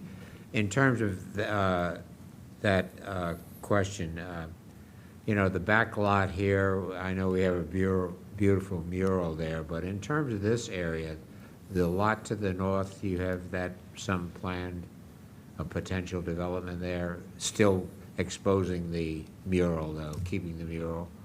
Is there?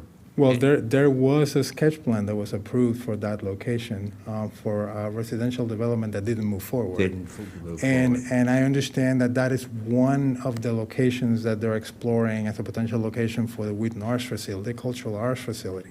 Okay, all right. I don't know if they're looking to preserve the mural, but that's one of the locations they're considering. And the alley here with the stores, I mean, they have some parking requirements, there's a repair shop and all that, but again, is that a potential walkway that kind of works between the two roads? Georgia Avenue, Veers Mill, is that a kind of a north-south, right here, behind? Well, let me show you. What we're looking to do with that place-making operation that we're looking to do is to use a segment of that alley as a part of it, so that we can then discuss ways how to improve it and how to provide visibility for businesses there and all of that. So yeah, there is an interest on actually attracting some attention to that. And when Metro says develop their site, do they mean the site, the triangle here, or do they mean? If you look at the screen right now, what they're talking about is the triangle that sits above the buses. Yeah. And then there is the Metro parking Across there, garage, which is also one of their holdings. They're looking at both of them. I don't think that they're looking at development both at the same time, but they're looking at potential in both of them. And again, you talk about the bus rapid transit, Metro is operating buses that are articulated buses long. They look like BRT, and to then run a service that competes against them, I think, to me, that's something that should be considered. The radio site that's out on University Boulevard, the north side, it seems to be somewhat out of the limits, but has that ever been considered as a potential for, television, radio technology is changing, and perhaps it's a historic building on that site, but is that possible park or development area there? There is a historic building on the site, and community members have suggested that that could potentially become some kind of open space. Open space but park or but it's something, sort of removed from the center, so. And then it going is- up Veers Mill Road where the two gas stations are, is that sustainable as a gas station areas, or is that any potential that they would be developed? They'd be across from the new development on the west side of Veers Mill Road, is that? Do you mean Wheaton Gateway? Excuse me? Do you mean the development you're talking about is Wheaton Gateway? When you go north on Veers Mill Road, you have the new development in the northwest corner, but on the other side, the east side of the road, where the two gas stations are, Okay. is Well- that a potential development site, or is that pretty sustained gas station use? Well, what we're looking as potential development sites are clusters of properties that are under the same ownership that end up with significant amount of land that you can actually deliver some kind of development. I mean, if it's a single small gas station location, it probably is not enough for you to do something. It's like if I can go back to what I was showing. See, like in clusters like this, those are clusters of smaller properties, but they're all under a single ownership. They're all owned by the same entity. So we can see something like that as something that has development potential. Yeah, you have number one on there, which is the new development. That's but the new across- development. That's the But new across development. the street, you have purple there. You do have a gas station or two there. Yeah, That and these, corner, and these does that are have all pot- in individual ownership, and the reason why I highlighted this is because this is property that have been acquired by the owners of the development. Okay. So they're looking to do Good. something on the other side, Okay, but. good, thank you. I had a couple of comments. First of all, thank you for doing such a thorough presentation and spelling out a lot of the issues. You know, I didn't really spend a whole lot of time in Wheaton until we moved here, and I've gotten to really enjoy the little secret places that exist here. But that's the irony of it, is that, you know, there's so many incredible places that you can go to in Wheaton.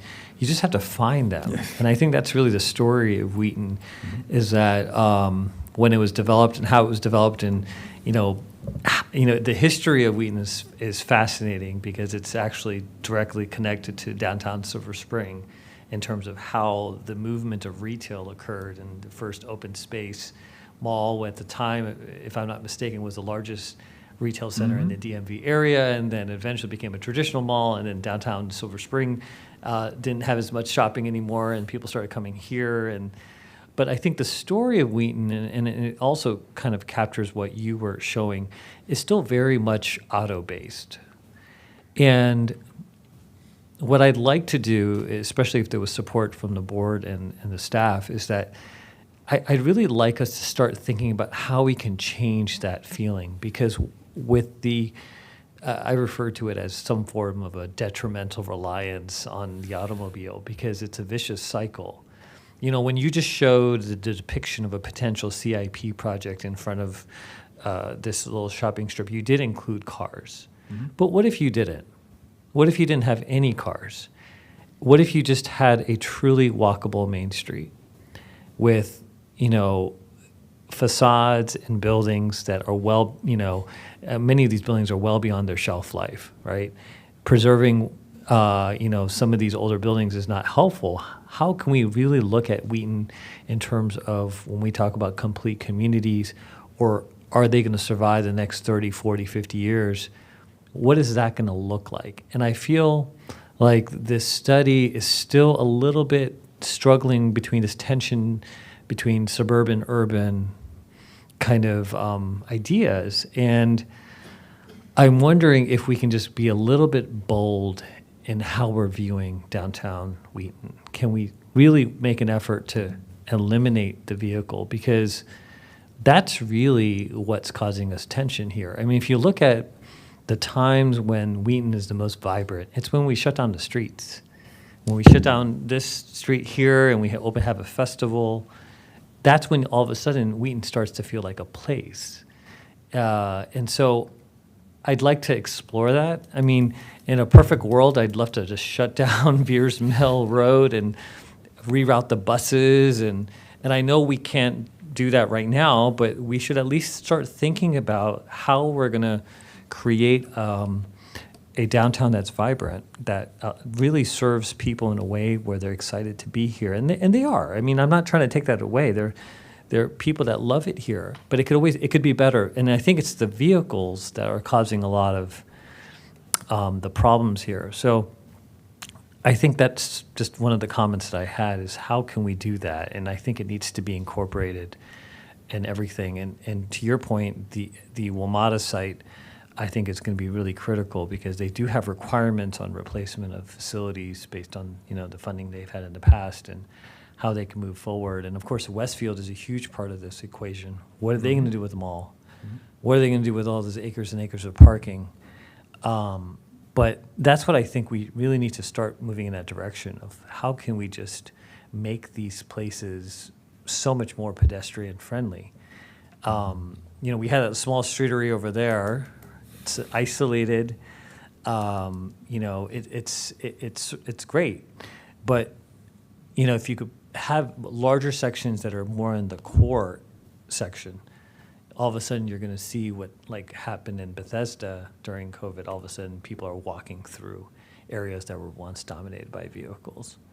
So just something to think about. I mean, I don't have a specific, scenario in mind, but I really think that should be constantly in our minds, because it's a struggle. You're dodging cars constantly when you're in this area. And even going to Dunkin' Donuts is a huge part of it. So, and if I may, the thing about, that's where the sector plan is at. I mean, that's what the sector plan was looking for. And the thing that is giving us pause with the study, and where I agree with you completely, is the ownership issue. It's like each one of those little shops is individually owned. And each one of those shops, the actual lot that constitutes the shop goes all the way out to the street. And they own the parking spaces that are in front of their shops. So that's what complicates the equation a little bit. But I hear what you're saying. I mean, that's a good point, yeah. And I would just add, this is Carrie Sanders, for the record. Some of these draft strategies could be expanded based on the feedback that we're getting from the board today. I think this is really good feedback, particularly as it relates to parking, because we are finding, for example, with the WMATA redevelopment, that the provision of parking is a really big challenge for these sites. It's very expensive for each parking space, that they provide. It's a huge expense. So if there's underutilized parking, which we are finding in Wheaton does exist, you can see it just from our building, some of the empty parking lots around us, some shared parking arrangements, or perhaps adjusting the parking requirements as WMATA comes in and other larger developments come in, we think would be a really important step forward to improving the placemaking, the walkability, the bikeability, and all modes in the area. So that is one thing I think we really feel is really important. But I hear what you're saying, Commissioner Verma. I do think it's very important also to think about how we can close down the streets at certain times. And I think that the Price Street example is a good one, but it needs probably to be strengthened and refined and looked at for other parts of the district as well. And if I may, I'd like to add one item, and this is Jessica McBarry for the record. The case studies that Luis mentioned in his presentation that are really exploring the potential for small-scale redevelopment, some of that small-scale redevelopment could happen on those, the parking that is in front of the storefronts, because as Luis mentioned, a lot of those storefronts, the lot actually includes the parking and it extends to the right-of-way. And so, we could, through the case studies, sort of identify what the challenges or obstacles or opportunities are for some of those parcels. And so that could be something that we think about and then sort of develop strategies based on those case studies.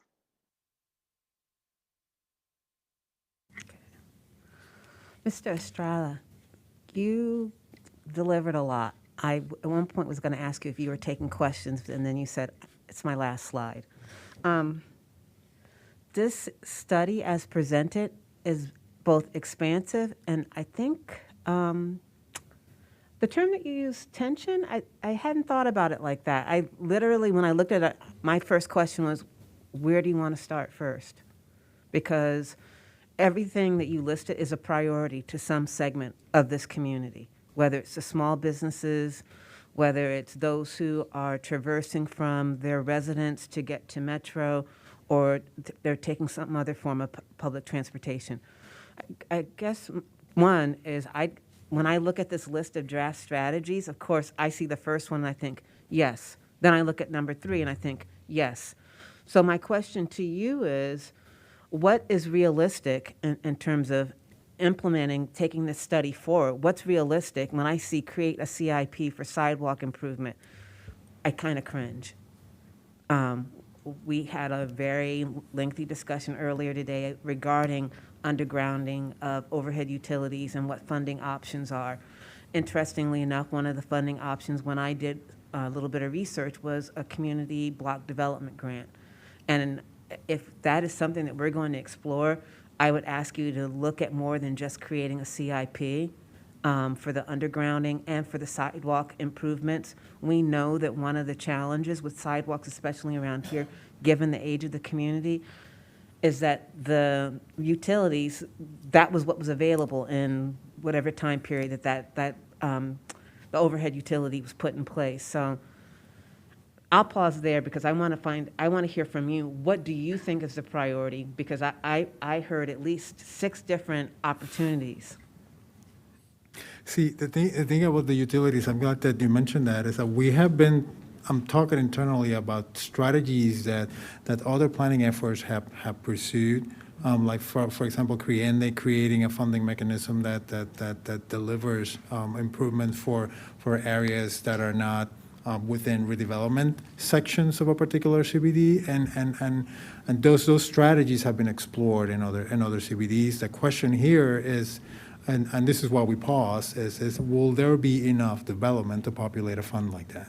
And will that be sufficient to deliver all the improvements to the critical locations that we're identifying? So that's where we started with the CIP, and then we were looking for feedback about the reality component. I mean, that's why we're putting it before you guys. Just, you raise a good point there. When you look at the Montgomery County parking lot districts, that was set up in 1947, and it was a showcase in the country to get parking, but the suggestion, if you could have a fund to do some of these things, again, you know, is it, who controls it? Is it in the CIP or something, but that these things could be done. You know, we're moving away from parking supposedly to biking and walking and transit. So if some of that resource could go into these improvements, or maybe you could merge the parking lot districts with these type of street improvements, because it demonstrates a transition from dependency on the automobile to, you know, people walking and, you know, don't need the parking because they live close or they take transit in. So, I mean, transition of the parking lot district into something that's more a multimodal transportation district, and could make some of these, even the safety improvements that we talked about earlier in the during the day. Well, you're raising a good point, and I think if you asked the people who run the PLD, they'd claim that the PLD's resources have to only be for parking, and that's actually not true. They don't like to loosen the grip on the money, but in fact, there's not only is there no legal reason they can't spend it on things like streetscape improvements or whatever else you want, they've done it. They used to run some of the ride-on routes up and down Georgia Avenue, and I mean way up and down Georgia Avenue, not just near downtown Silver Spring. We're funded out of the Silver Spring parking lot revenue. So they will try to claim that it can't be done, but that's false. And in fact, that's also what's going on in Bethesda with the Farmers Market. To some degree, there's some subsidization of that project, which I think is going to wind up coming out of the PLD probably. So just to Jerry's point, PLD revenue is a revenue stream that can be used for other stuff, whether the PLD folks Do will. we ever suggest legislation that might modify that? Is that a role? We don't need legislation. You can do it. Could do it, yeah. No, Yeah, don't need or they that. just don't want to because Yeah. they feel like it's Yeah. their cookie jar. So I have a number of notes here. First of all, I think we should stop talking about open space and the need for said open space, because the question is open space for what? You sort of alluded to it, but I think I just think we should strike the phrase open space from our vocabulary, because the problem is it just sort of suggests that open space is an end in itself, and I submit to you that's not really true. And I mean, some people will say, oh, I want more open space just because I like the feeling of wide open spaces. I think that's kind of a wrong-headed approach. And what I had in mind was we talk about the function of what we hope that space will do. There's two things in Thrive that are relevant in particular. Social engagement, and you kind of are hinting at that or kind of stumbling into it, but you're not. Just let's go right at that and say we want more space which will draw people together, right? That's the point. It's not that we just want to tell some real estate developer, if you want to build a tall building, you're going to have to leave us some land on the side. It's like Thorsten Veblen and conspicuous consumption, right? That we just require open space just because. That's not it. We're trying to create open spaces that draw people. The other thing, it's also in Thrive, is physical activity. And those two can be sort of synthesized, right? And I'll just say this at the risk of getting people riled up who might not love this. Skateboarding. We should have a central location in Wheaton and in probably every central business district that accommodates skateboarders as a form of activating use. Not just because kids need something to do that's healthy and they like an audience, but because it can be managed in a way that it's helpful and constructive. It's viewed as a nuisance too often, but I really think it was a mistake to run the skateboarders off the plaza, especially when there's nobody coming into the building. And I think we ought to stand up for the idea that active recreation in a central business district is important. We ought to stand up for the idea that teenagers ought to be accommodated and given something that's healthy to do and not be treated like a nuisance that's to be minimized or discouraged or eradicated. And we ought to be focused in our thinking and talking about what open space is for. So that's my rant on the subject of open space. I would suggest if you could bring this back and not use the phrase open space, I'd love that. Instead, talk about what spaces, probably outdoors, not conditioned spaces, is what we're talking about here, right? That's the relevant thing.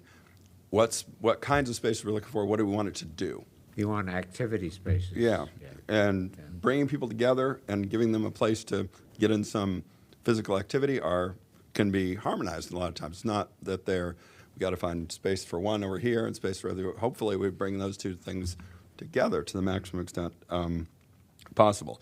Also, Tina Patterson's favorite subject, community gardens. Why not a community garden in an urban space? Again, partly because community gardening is a workout. You get a lot of exercise gardening.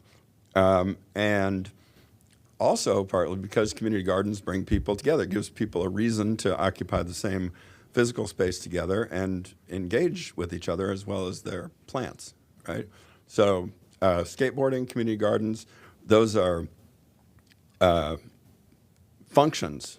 There are things that you can use to drive other activities and results that you're looking for. Second general category is where are the public spaces? You identified some of these possibilities, like the Parks property we bought from Omada and the MHP collaboration, the Wheaton Gateway, all those hopefully in process. We've got veterans over there. We got the plaza across the street. I'm not sure that there's a clear-cut case that we need a lot more public spaces in Wheaton. Maybe one or two, but again, I'd get away from this idea of oh my God, the more open space, the better. Think about what do you want it to do, and what does that imply about where it should be located? Maybe you could make an argument there should be a major public space outdoors probably on the mall site when that redevelops. Maybe you could make an argument that WMATA should be encouraged to rethink its bus operations. Maybe this bus loop here doesn't need to be the terminus of all these routes, and that's something we've talked about, I think, offline with WMATA. I don't think they've really thought about it that hard, although it's occurred to them that there's no stone tablet that said this needs to be the, bus loop for Rockville, Silver Spring, points north of here. Maybe you could either not have the routes terminate here, so you don't need to have all that, sort of transferring going on, and hence less need for that kind of space. Maybe you can put the transfer point on the mall site or some other location and create some more opportunities to do something else with the bus loop, redevelopment and or some combination of additional public space.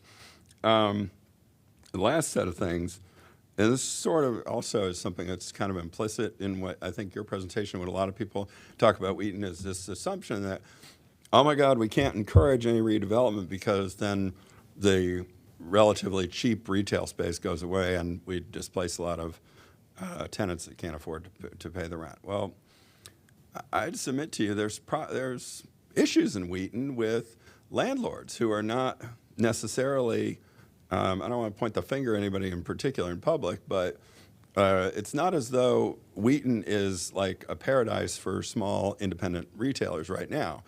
The space may be relatively inexpensive. It's not Class A, structures. I just sort of would question, like, isn't there a way, we can't have that be the reason why Wheaton can't have nice things. There has to be an approach that says, yeah, we're concerned about small business, we're concerned about local business, concerned about businesses that have been here for a long time, but that can't be the reason to just take off the table the idea we want to encourage redevelopment, because I don't think you're going to get a lot of these public realm improvements unless you get redevelopment. And if the idea is we're going to create a fund where properties that redevelop are going to pay in so somebody else can get a better sidewalk, I think that's even worse, because that in effect increases the economic burden on properties where you have a motivated owner who's ready to redevelop, and you're going to tell him he's got to subsidize somebody else who's just hanging out, doing their thing, collecting their rent checks. And it doesn't seem like that's equitable in principle in terms of how you treat different property owners. And I'm pretty sure it's almost 100% sure it's not helpful to encouraging the kind of redevelopment we'd like to see. That's a lot. Oh, last thing is, and this is kind of in conjunction with what Parthop and I think a number of our board members have said. I think, like, looking at, it's not just about prioritization. I think that's part of it, as Tina said, but it's also what could you do in Wheaton that would encourage people to get out and walk around. Some of that is about sidewalks. Some of that is about public use spaces that encourage physical activity like skateboarding or gardening or whatever it is. But it's also about, as Gwen likes to say, the fine-grained details of how does it's an integration of a bunch of little things. It's not necessarily that you can't do anything without biting off the whole set of improvements that would be useful to make Wheaton more walkable and improve the public realm and create a better sense of livability, for lack of a better word. It's that you need to think about the synthesis of all these little details and then start chipping away at it. Yeah, it's about prioritization, but it's also about having some perspective on what are the collection of little things that might be achievable that could add up to something. Like, maybe part of that is like the Montgomery Hills, Georgia Avenue, reimagined, streetscape, et cetera, project down there. Maybe that's something like that for Georgia Avenue, University Boulevard, Veers Mill, or some combination of those, right in Wheaton. Obviously, to be focused and concentrated attention, because you're not going to do it all, but maybe the boulevardization of one or more of those streets and creating a better, quality of place that drastically probably slows down traffic as you go through the central business district. It might not actually reduce capacity that much, especially because at rush hour, people shouldn't be driving that quickly through here, and you can still move a lot of cars through even if they're not allowed or encouraged to drive at 50 miles plus an hour. So those are my thoughts. I hope you can cogitate. You don't need to necessarily respond to those now unless you want to, but I hope the next time you come back, you'll look at those. Oh, one last one. This thing about, guy wires and stuff like that on the sidewalk and telephone poles. I think this is an interesting topic. I asked Michelle, I got into this conversation with Michelle Foster about this a while back, and she claimed that she'd gone to the PSC, and they claim that they have standards that are supposed to discourage or prevent utilities from putting poles in the sidewalk and support structures and that kind of thing. I'm not really clear on what that is or whether it's enforced. So since you brought it up, that might bear some examination of what are the mechanisms that are available to regulate the utilities that are placing these poles in bad locations. Can they be fined? Can they be compelled to, move their support structures so they're not getting in the way of pedestrians, bicyclists, people in wheelchairs, et cetera?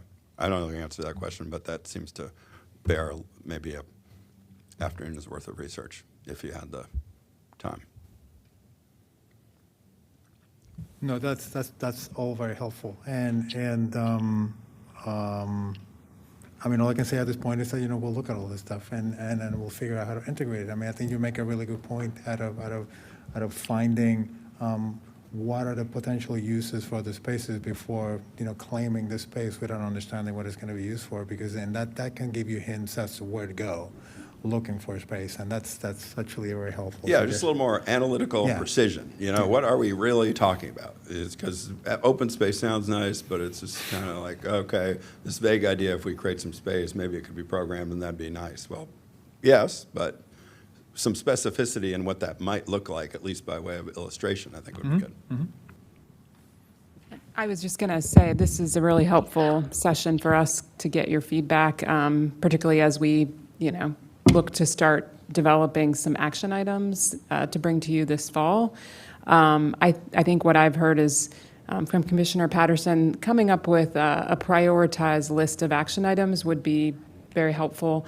And I think, that actually feeds into the chair's comments in terms of what can we do right now to start to create these energized spaces that are more walkable, even if the development hasn't come yet. I think that there are shorter-term measures, particularly with placemaking and creating this walking route that Luis spoke of earlier. That was a placemaking event. That is actually one of the things that we feel could be a short-term measure that would be quite positive for this area and happen in the shorter term. I also heard, too, that we need to look a little bit more carefully at the multiple property owners, the fractured property owner situation, how we can address that without hindering the redevelopment. So I think that's kind of what I'm hearing from the board is you all would like us to make sure that this development can happen that's envisioned in the master plan, even though we have the fractured ownership of properties. Is there something I missed, or do you feel like that characterizes the feedback that we received? A little bit more there. I mean, go watch the tape. I'm gonna press you when you come back about seriously, like the idea of like redevelopment displacement just needs to be addressed head on. Secondly, the integration of the details that make walkable, livable places. Parts that's traffic speeds, lane widths, sidewalks, streetscape, facade improvements, transparency in the buildings, et cetera. I mean, all this stuff. The telephone poles and utility poles that are in the way, and also just get a little more specific about what are we actually looking for and talking about with the quote-unquote open space. They're about activation of the public realm. We want people interacting, coming together, interacting, getting excited about Wheaton. I did just want to briefly mention that, and perhaps when we come back, we can put a finer point on this and talk about the vision of the 2012 plan in a little greater detail, because we, with this effort, really do hold the vision of the 2012 plan as a constant, that we are continuing to think about the idea of redevelopment in the long term. And what the study is really striving to do is to think about what are those prioritized list of actions that we can take in the shorter term to begin to create that kind of catalyst and energy in Wheaton. And so I think that that's just something that I think that we should talk about in a little greater detail when we come back the next time to kind of refresh all of us on what that vision in the 2012 plan is and what we're working toward with the study. Yeah, I think that's good. I mean, I think this plan is a little bit like some other plans that was kind of conflicted about wanting redevelopment and sort of being afraid of redevelopment. So that's the tension I was talking about. Yes, we would like to see people build new stuff and improve, add private investment as well as improving the public realm, but we're worried that we're going to cause change that will hurt people. So, and neither one of those is a crazy idea. It's just that I think there's sort of unresolved tension in this plan that needs to be addressed with some kind of theory about how you can, if not reconcile them entirely, how you can balance them in a way that's, has a coherent theory of how we're going to make things better for everybody, or as many of everybody as possible. Not to have the last word, but I think one thing that came out of this pandemic was we realized that we could survive with some roads being shut down. And the fact that roads remain shut down and people are enjoying it. In fact, now we have the opposite problem. People lobbying and telling us, don't open that road up. And I think that's something that we need to just think about in a downtown, is that redundancy of, of course we need, ambulance, fire services, all the emergency services that need to get to where they need to go. But there are opportunities for us to really create spaces and places that we can really enjoy that could be a catalyst for all the development that you're talking about and potential opportunities. Right now, that's just that excitement isn't there because of that tension I was referring to earlier about, the way Wheaton grew and why it grew, and a lot of it has to do with the automobile.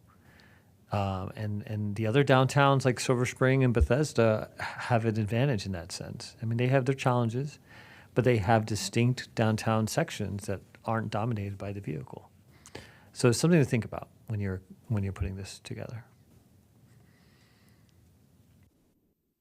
Okay, thanks very much for that update. I hope we've been constructive. You have. Thank you very much. Thank you. All right. We're just going to take just a minute before last time.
Okay, last item of the day, Miles Coppola preliminary plan.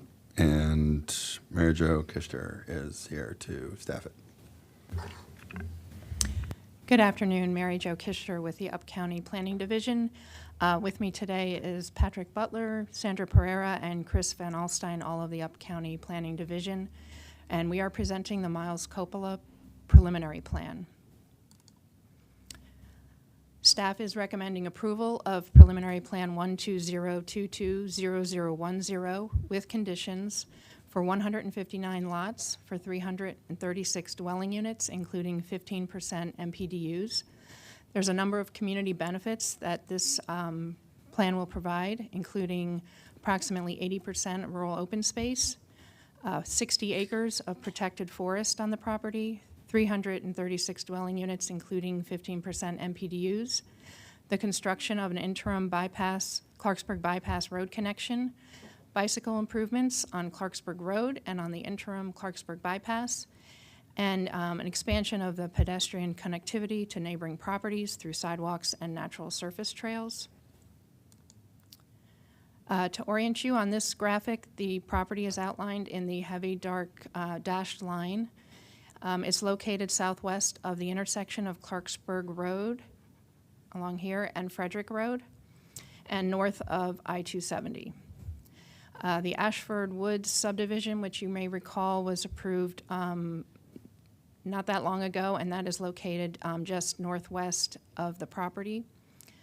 And then north and southeast of the property, we have single-family detached residential, vacant land, a service station, an institutional facility, and the future Clarksburg Fire Station, which is right here along Frederick Road.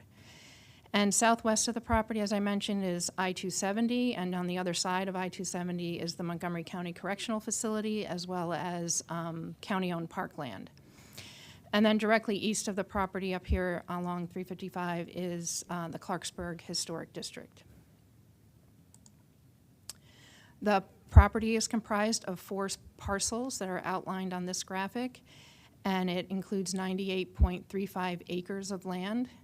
It is zoned CRT, R90, and R200, and it's within the Clarksburg East Environmental Overlay Zone, and as well as the 10 Mile Creek Special Protection Area. The property is located within the 1994 Clarksburg Master Plan, as well as the 2014 10 Mile Creek Limited Amendment Master Plan. There was a pre-preliminary plan approved by the Planning Board, number 720210010. That was approved in July of 2021.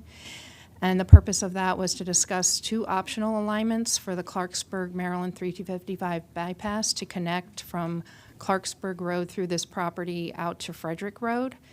The Planning Board did support both options that were presented, and this application is pursuing option 1, which is shown in the blue on the screen, and it is where it will intersect with Frederick Road through an off-site property directly adjacent to the future fire station. The applicant and the county are working together to acquire the off-site property that will allow this construction to occur. And this alignment does protect the historic district, and it avoids and minimizes stream and wetland impacts, as well as providing a through road connection for vehicular, bicycle, and pedestrian movements. This application is for 159 lots for 336 dwelling units, including 15% MPDUs, includes 144 townhouse units, 192 multifamily units. It's made up of 2 development areas that we've named Development Area 1, which is in the R90 zone here, and this has access from Clarksburg Road as well as out to Frederick Road. Development Area 2 is along Clarksburg Road, and it is zoned CRT. There will be a pedestrian connection between these 2 development areas across the stream valley through a trail and bridge that's proposed as part of this application. This application includes a preliminary forest conservation plan, a preliminary special protection area water quality plan, and a preliminary stream and wetland restoration plan.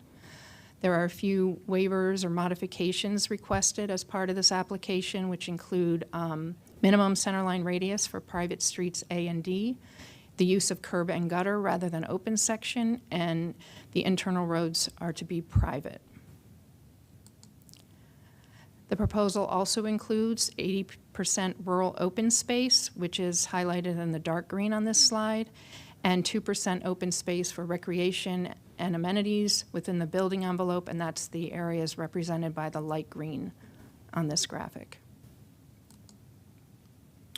Right now, I'd like to turn the presentation over to Chris to discuss the transportation aspects of the application. Good afternoon. For the record, Chris Van Alstyne with the Up County Planning Team. As mentioned, this application will propose the option 1 alignment that was approved under the pre-preliminary plan.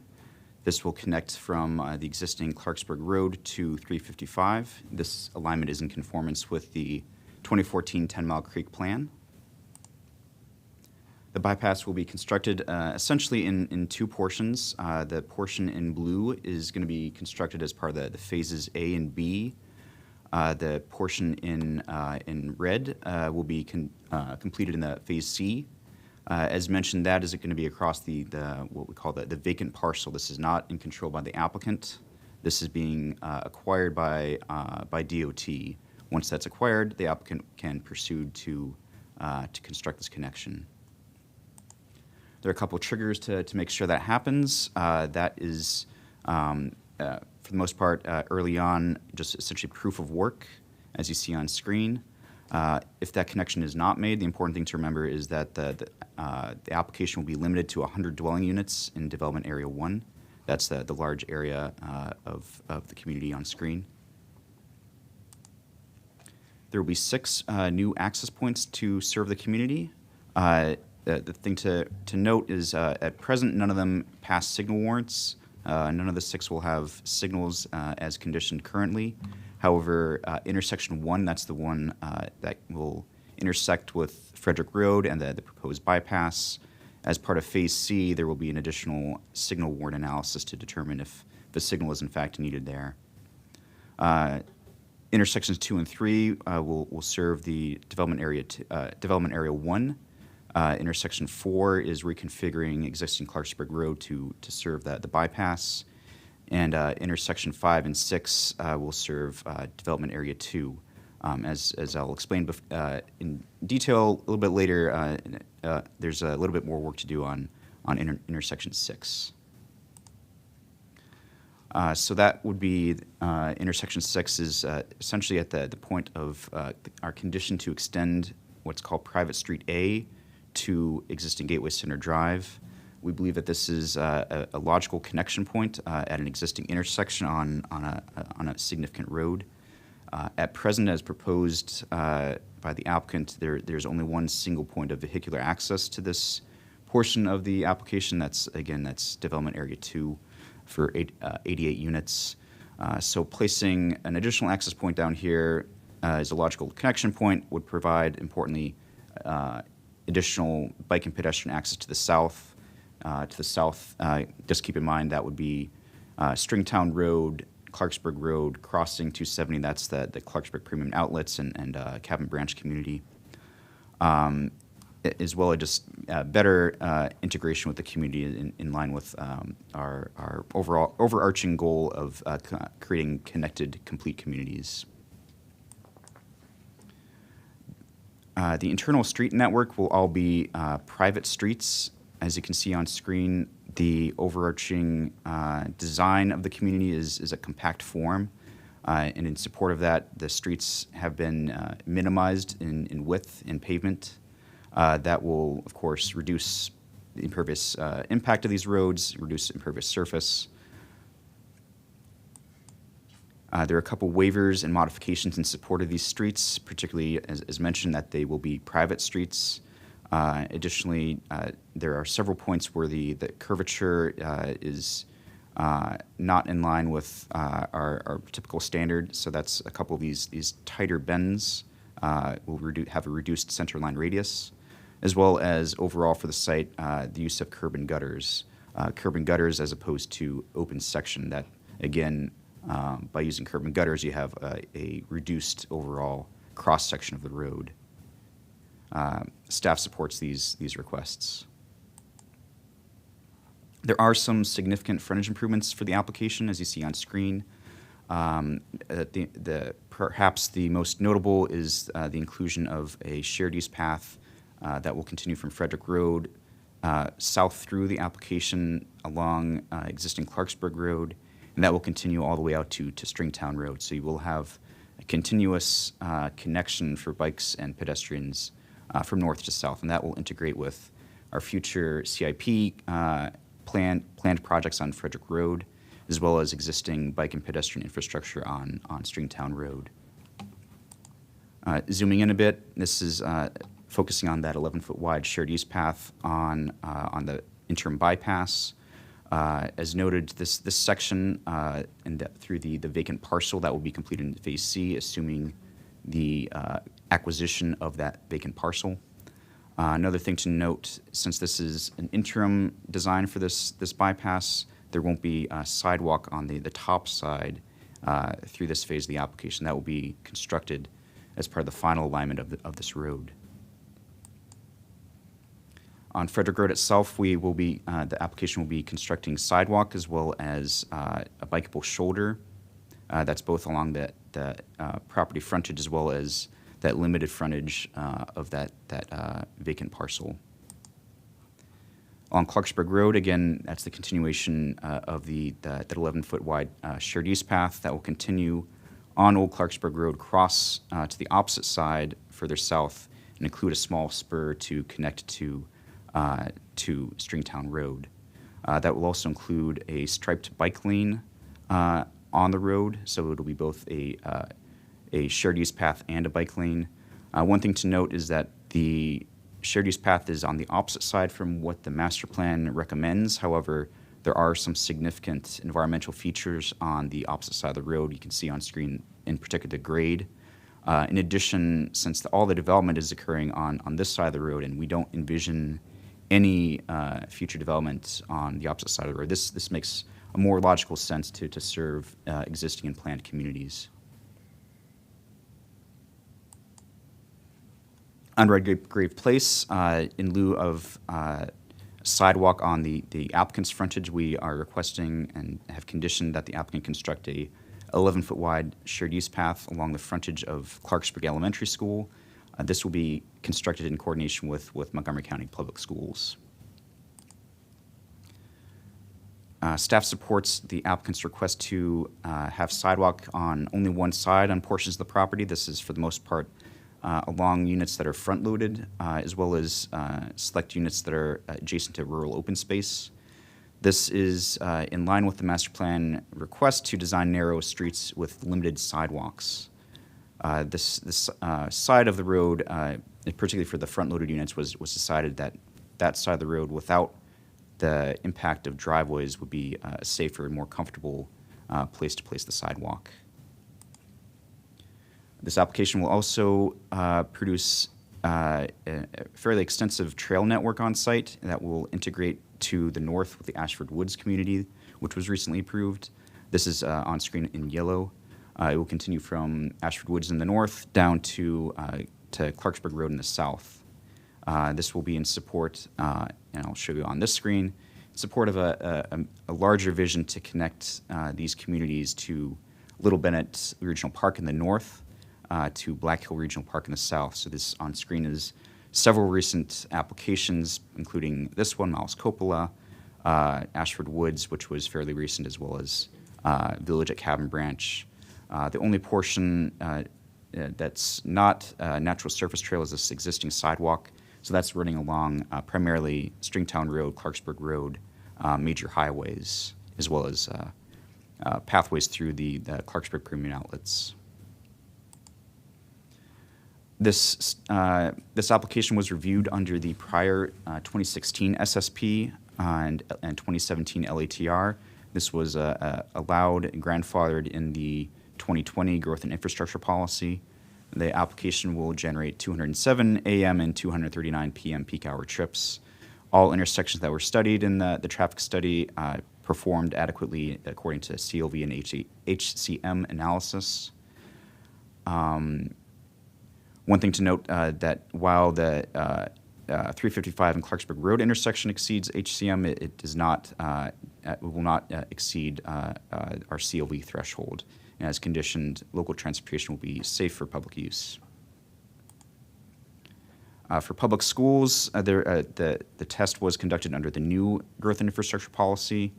Clarksburg Elementary and Rocky Hill Elementary Middle School do not require any utilization payments. However, Clarksburg High School requires a Tier 2 UPP payment. For the overall APF phasing, as mentioned, this is going to be conducted in 3 phases, A, B, and C. For the most part, A and B will be focused on development that's conditioned to the construction of the on-site portion of the interim bypass. That, as mentioned, will be limited to 100 dwelling units for phase A and B for the larger development area 1. For phase C, that's the final completion of the full build-out of the application that is linked to the completion of this of the bypass to Frederick Road through that vacant parcel. This is also linked to several notable frontage improvements. As mentioned, this is on screen. I won't dwell on this, but if you have any questions, just jump in. You want questions now? If you had any questions Yeah, on I have, two the questions. validity One period.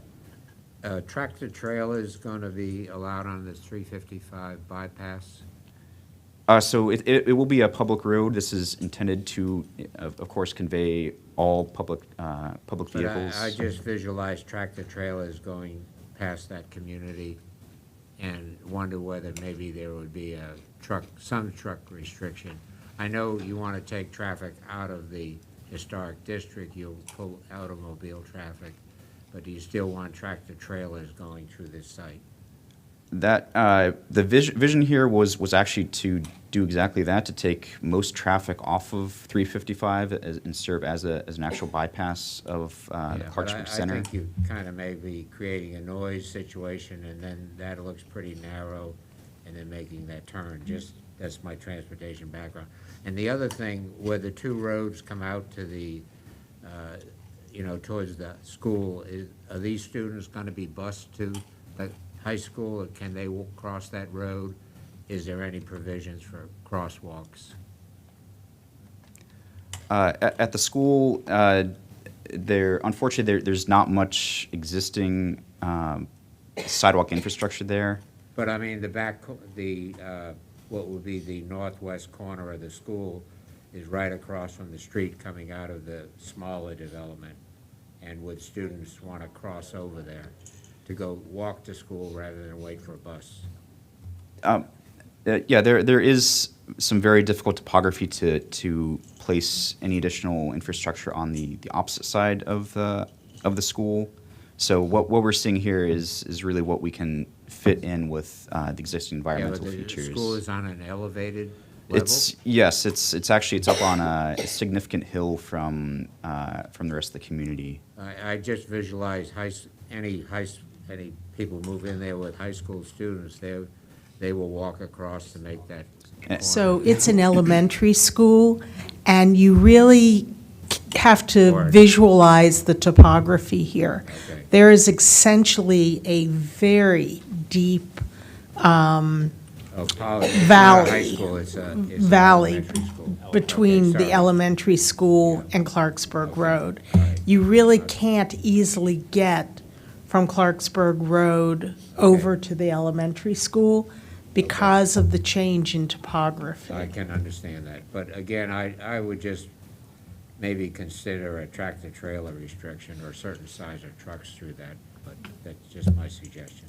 Thank you.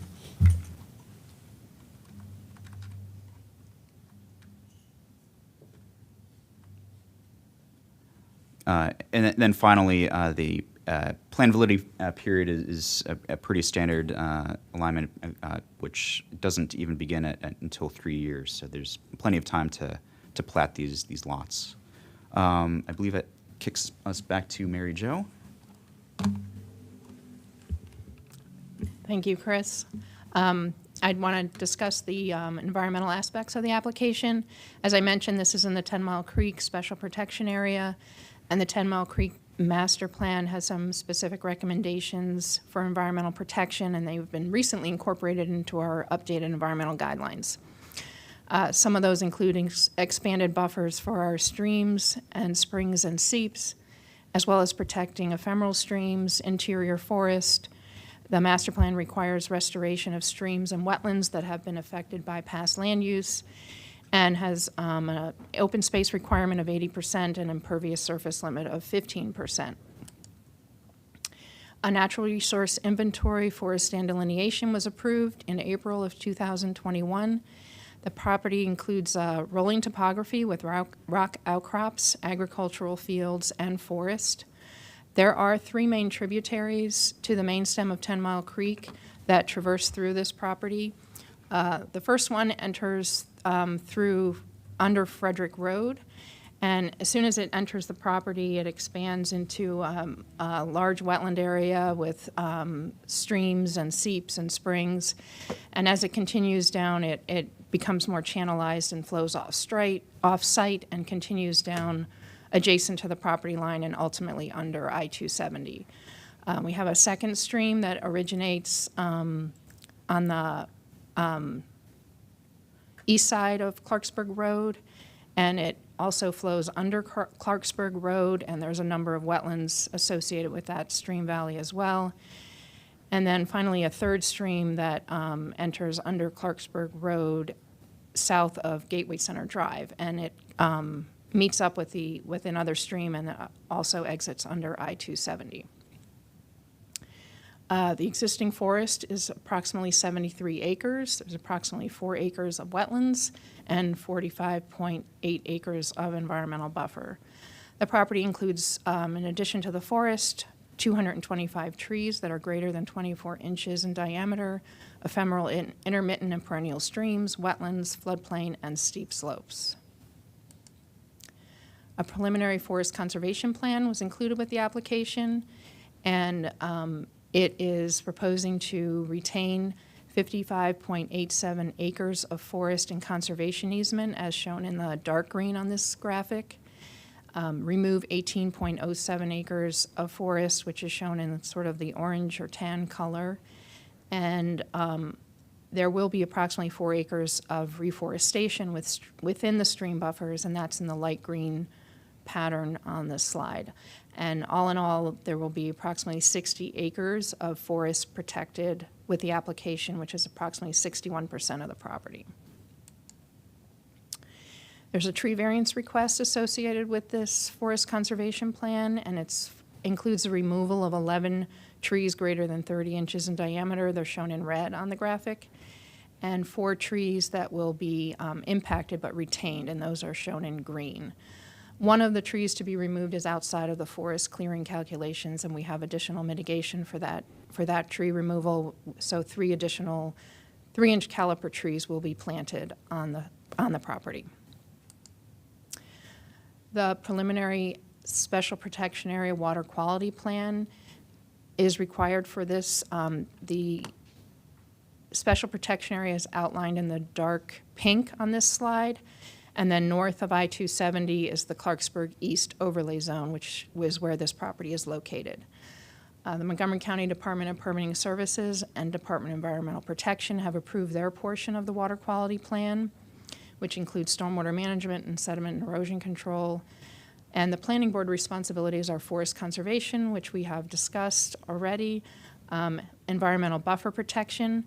There are some encroachments proposed with this application, which include where the interim bypass will intersect with Clarksburg Road. There is a stream there that will be impacted, and as well as right-of-way improvements along Frederick Road, storm drain outfalls, grade tie-outs, and then the stream restoration work that will occur within the stream buffer. As I mentioned, the environmental buffers will be planted with either forest or meadow species where forest cannot be planted successfully as part of the application, and then impervious surfaces are limited to 15% per the overlay zone. This is a graphic of the proposed impervious surfaces. It equates to 13.54% imperviousness, which is less than the 15%. And I just want to mention there will be a future site plan, which will include a final forest conservation plan and a final water quality plan, where we'll take another look at the impervious surfaces at that point to make sure there's conforming with the 15% limit. Preliminary stream and wetland restoration plan was also submitted with the application, and there will be a final plan at time of site plan as well. And this is just to make sure we restore any areas that were previously impacted by past land use. The property is subject to the Planning Department's noise guidelines. As conditioned, the applicant will have to submit a noise analysis as part of the site plan application, and any required mitigation will be incorporated in the site plan. The application substantially conforms to the 2014 10 Mile Creek Area Limited Amendment Master Plan. It proposes a residential land use with a mix of townhouse and multifamily units, provides the environmental protections outlined in the master plan. It provides trail connections, and the bike improvements that are specified in the bicycle master plan will be constructed. We have received some public comments regarding this application, specifically the Friends of 10 Mile Creek and Little Seneca Reservoir submitted a letter expressing that they do not support the construction of the bypass. However, if it is to be built, that the alignment proposed as part of this application is the one that they would support, as it results in less environmental impacts. And they also express concern over the amount of forest clearing and express that they don't believe the forest conservation law is adequately protecting the forest resources. In response to that, I will say we recently have some proposed changes to the forest conservation law that the planning board saw, and they are at county council, and that's related to the no net loss that we're working towards. We also received some general questions related to the application and just the schedule for the public hearing. This application does meet the required findings for the preliminary plan as outlined on this slide and discussed in the presentation. And we do have some revised conditions that Chris is going to go over for you. Again, for the record, Chris Van Alstyne. For the most part, these revisions are essentially housekeeping, but I will highlight a couple of these here on screen under number 2. It's a minor adjustment. What we're trying to do is just to focus on capping that Phase B at that 100 dwelling units, as opposed to talking about the 88 units of Development Area 2. So this is really just going to focus back to Development Area 1, capping it at 100 units. And please interrupt if you have any questions, anything on screen. I do have one more question, just going back to what I mentioned. If you look at figure 8, I don't know if you're getting to that. It shows a crosswalk. I'm sorry. If you go to figure 8, it does show a crosswalk there. Is it in the staff report, figure 8? Yeah, or the figure 8, but it PowerPoint? shows it like a sidewalk out of the community that crosses Clarksburg Road. That there's a dead-end road there, and people kind of go pretty quick around those corners. So I don't know whether there's a consideration. We had a previous meeting about safety crossing and all that, so to me, that's something that should be considered there. It does show up on the picture, the photo, a dash crosswalk. Right, yeah, and that'll be reevaluated. Again, we're conditioning this application to complete that connection. As you see, there's kind of an existing gap there. I apologize, it is an elementary school. I think you might be tempted to walk to school there. Yeah, unfortunately, I will caveat this from here. There really isn't a clear pedestrian connection to the school. No, you have a sidewalk that goes. You do, and it'll wrap up to Stringtown Road, but that's okay. All right. It's a little bit of a a little bit of a wraparound. It's well off screen, unfortunately. But you might look at that, just that crosswalk there from the community. Sure. Yeah. That will certainly be evaluated as part of the construction here. There was something that you showed earlier on that kind of piqued my interest. The slide that showed the trash and the previous use. Can you expand on what was the previous use? Why is there trash in this area? Sure. For the record, Mary Jo Kister. It's not an excessive amount of trash on this site, honestly, but just inherently with some past land use like agricultural use, when we just kind of put that as a blanket statement. So the master plan does require the restoration of streams and wetlands that were affected by past land use, agriculture. If any of the streams are showing signs of erosion, that we would, and this is in all of 10 Mile Creek. So they've just submitted a little preliminary restoration plan, and the only area the applicant has identified is just downstream of Clarksburg Road, near Gateway Center Drive, where that stream enters the property. There's some erosion there. But we'll be looking at it more closely with the site plan application. In fact, we include our parks folks and DEP folks as part of that review to use their expertise as well as we kind of evaluate what needs to be restored or not. I know many people probably wouldn't want to see anything on this property, and I understand that sentiment, but to channel my inner Gwen Wright, celebrating good stuff and understanding that this kind of development is going to potentially fix some current environmental problems, I think is really an important thing to highlight, and also conserve land at the same time to ensure that there is a buffer and protection for long-term use and conservation. Yeah, and particularly in 10 Mile Creek, with that master plan, the buffers are greatly expanded from what we have elsewhere in the county. So it really does offer a lot of environmental protection on these development sites. I didn't mean to interrupt your presentation. I didn't know if you guys were not at all almost done.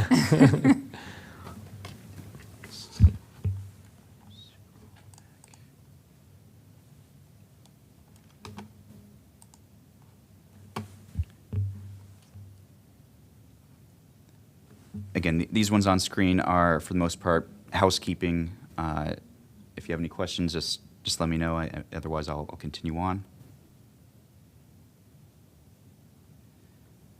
Here, the notable revision is for 24A. That's adding that clause in coordination with Montgomery County Public Schools. We just want to make sure that they have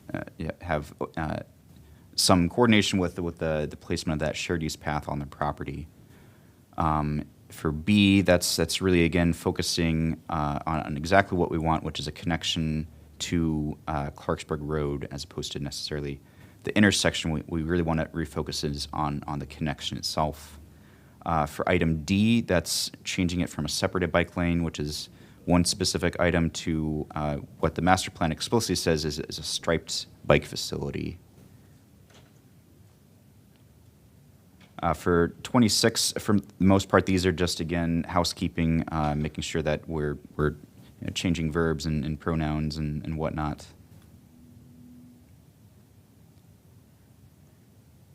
Again, here for the these conditions, more just housekeeping adjustments.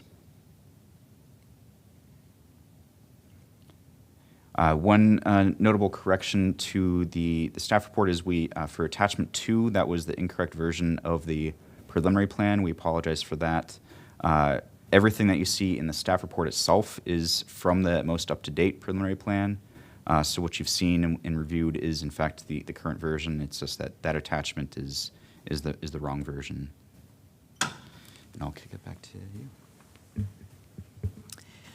That completes our presentation. Staff is recommending approval of the preliminary plan number 120220010 with conditions as revised in this presentation, and we are happy to answer any questions you may have.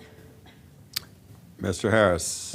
Thank you very much. For the record, I'm Bob Harris. With me on my right is Neil Patel with Brookfield Properties, and on my left is Stephanie Castor. Stephanie is the principal land planner on this, and to my far right is Nick Driven, the transportation engineer who's worked with us. I'll be real brief here because I start out by saying we agree with the staff conditions, including the revisions that they've proposed, with one comment that I'll get to in a moment. And while this project has been envisioned in the master plan, actually up to about 400 units were envisioned in the master plan. This is for 336.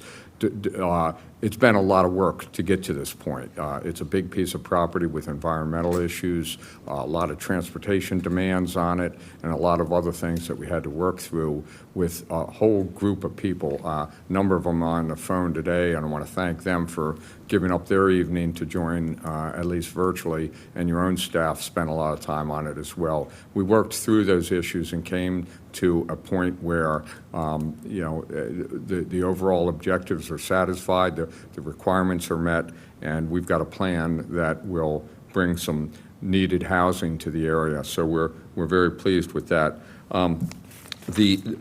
In our efforts to work with so many people over so many issues over a long period of time, I confess that we missed one thing until the very end. And that is, initially this project was approved to have many more dwelling units than we ultimately have here.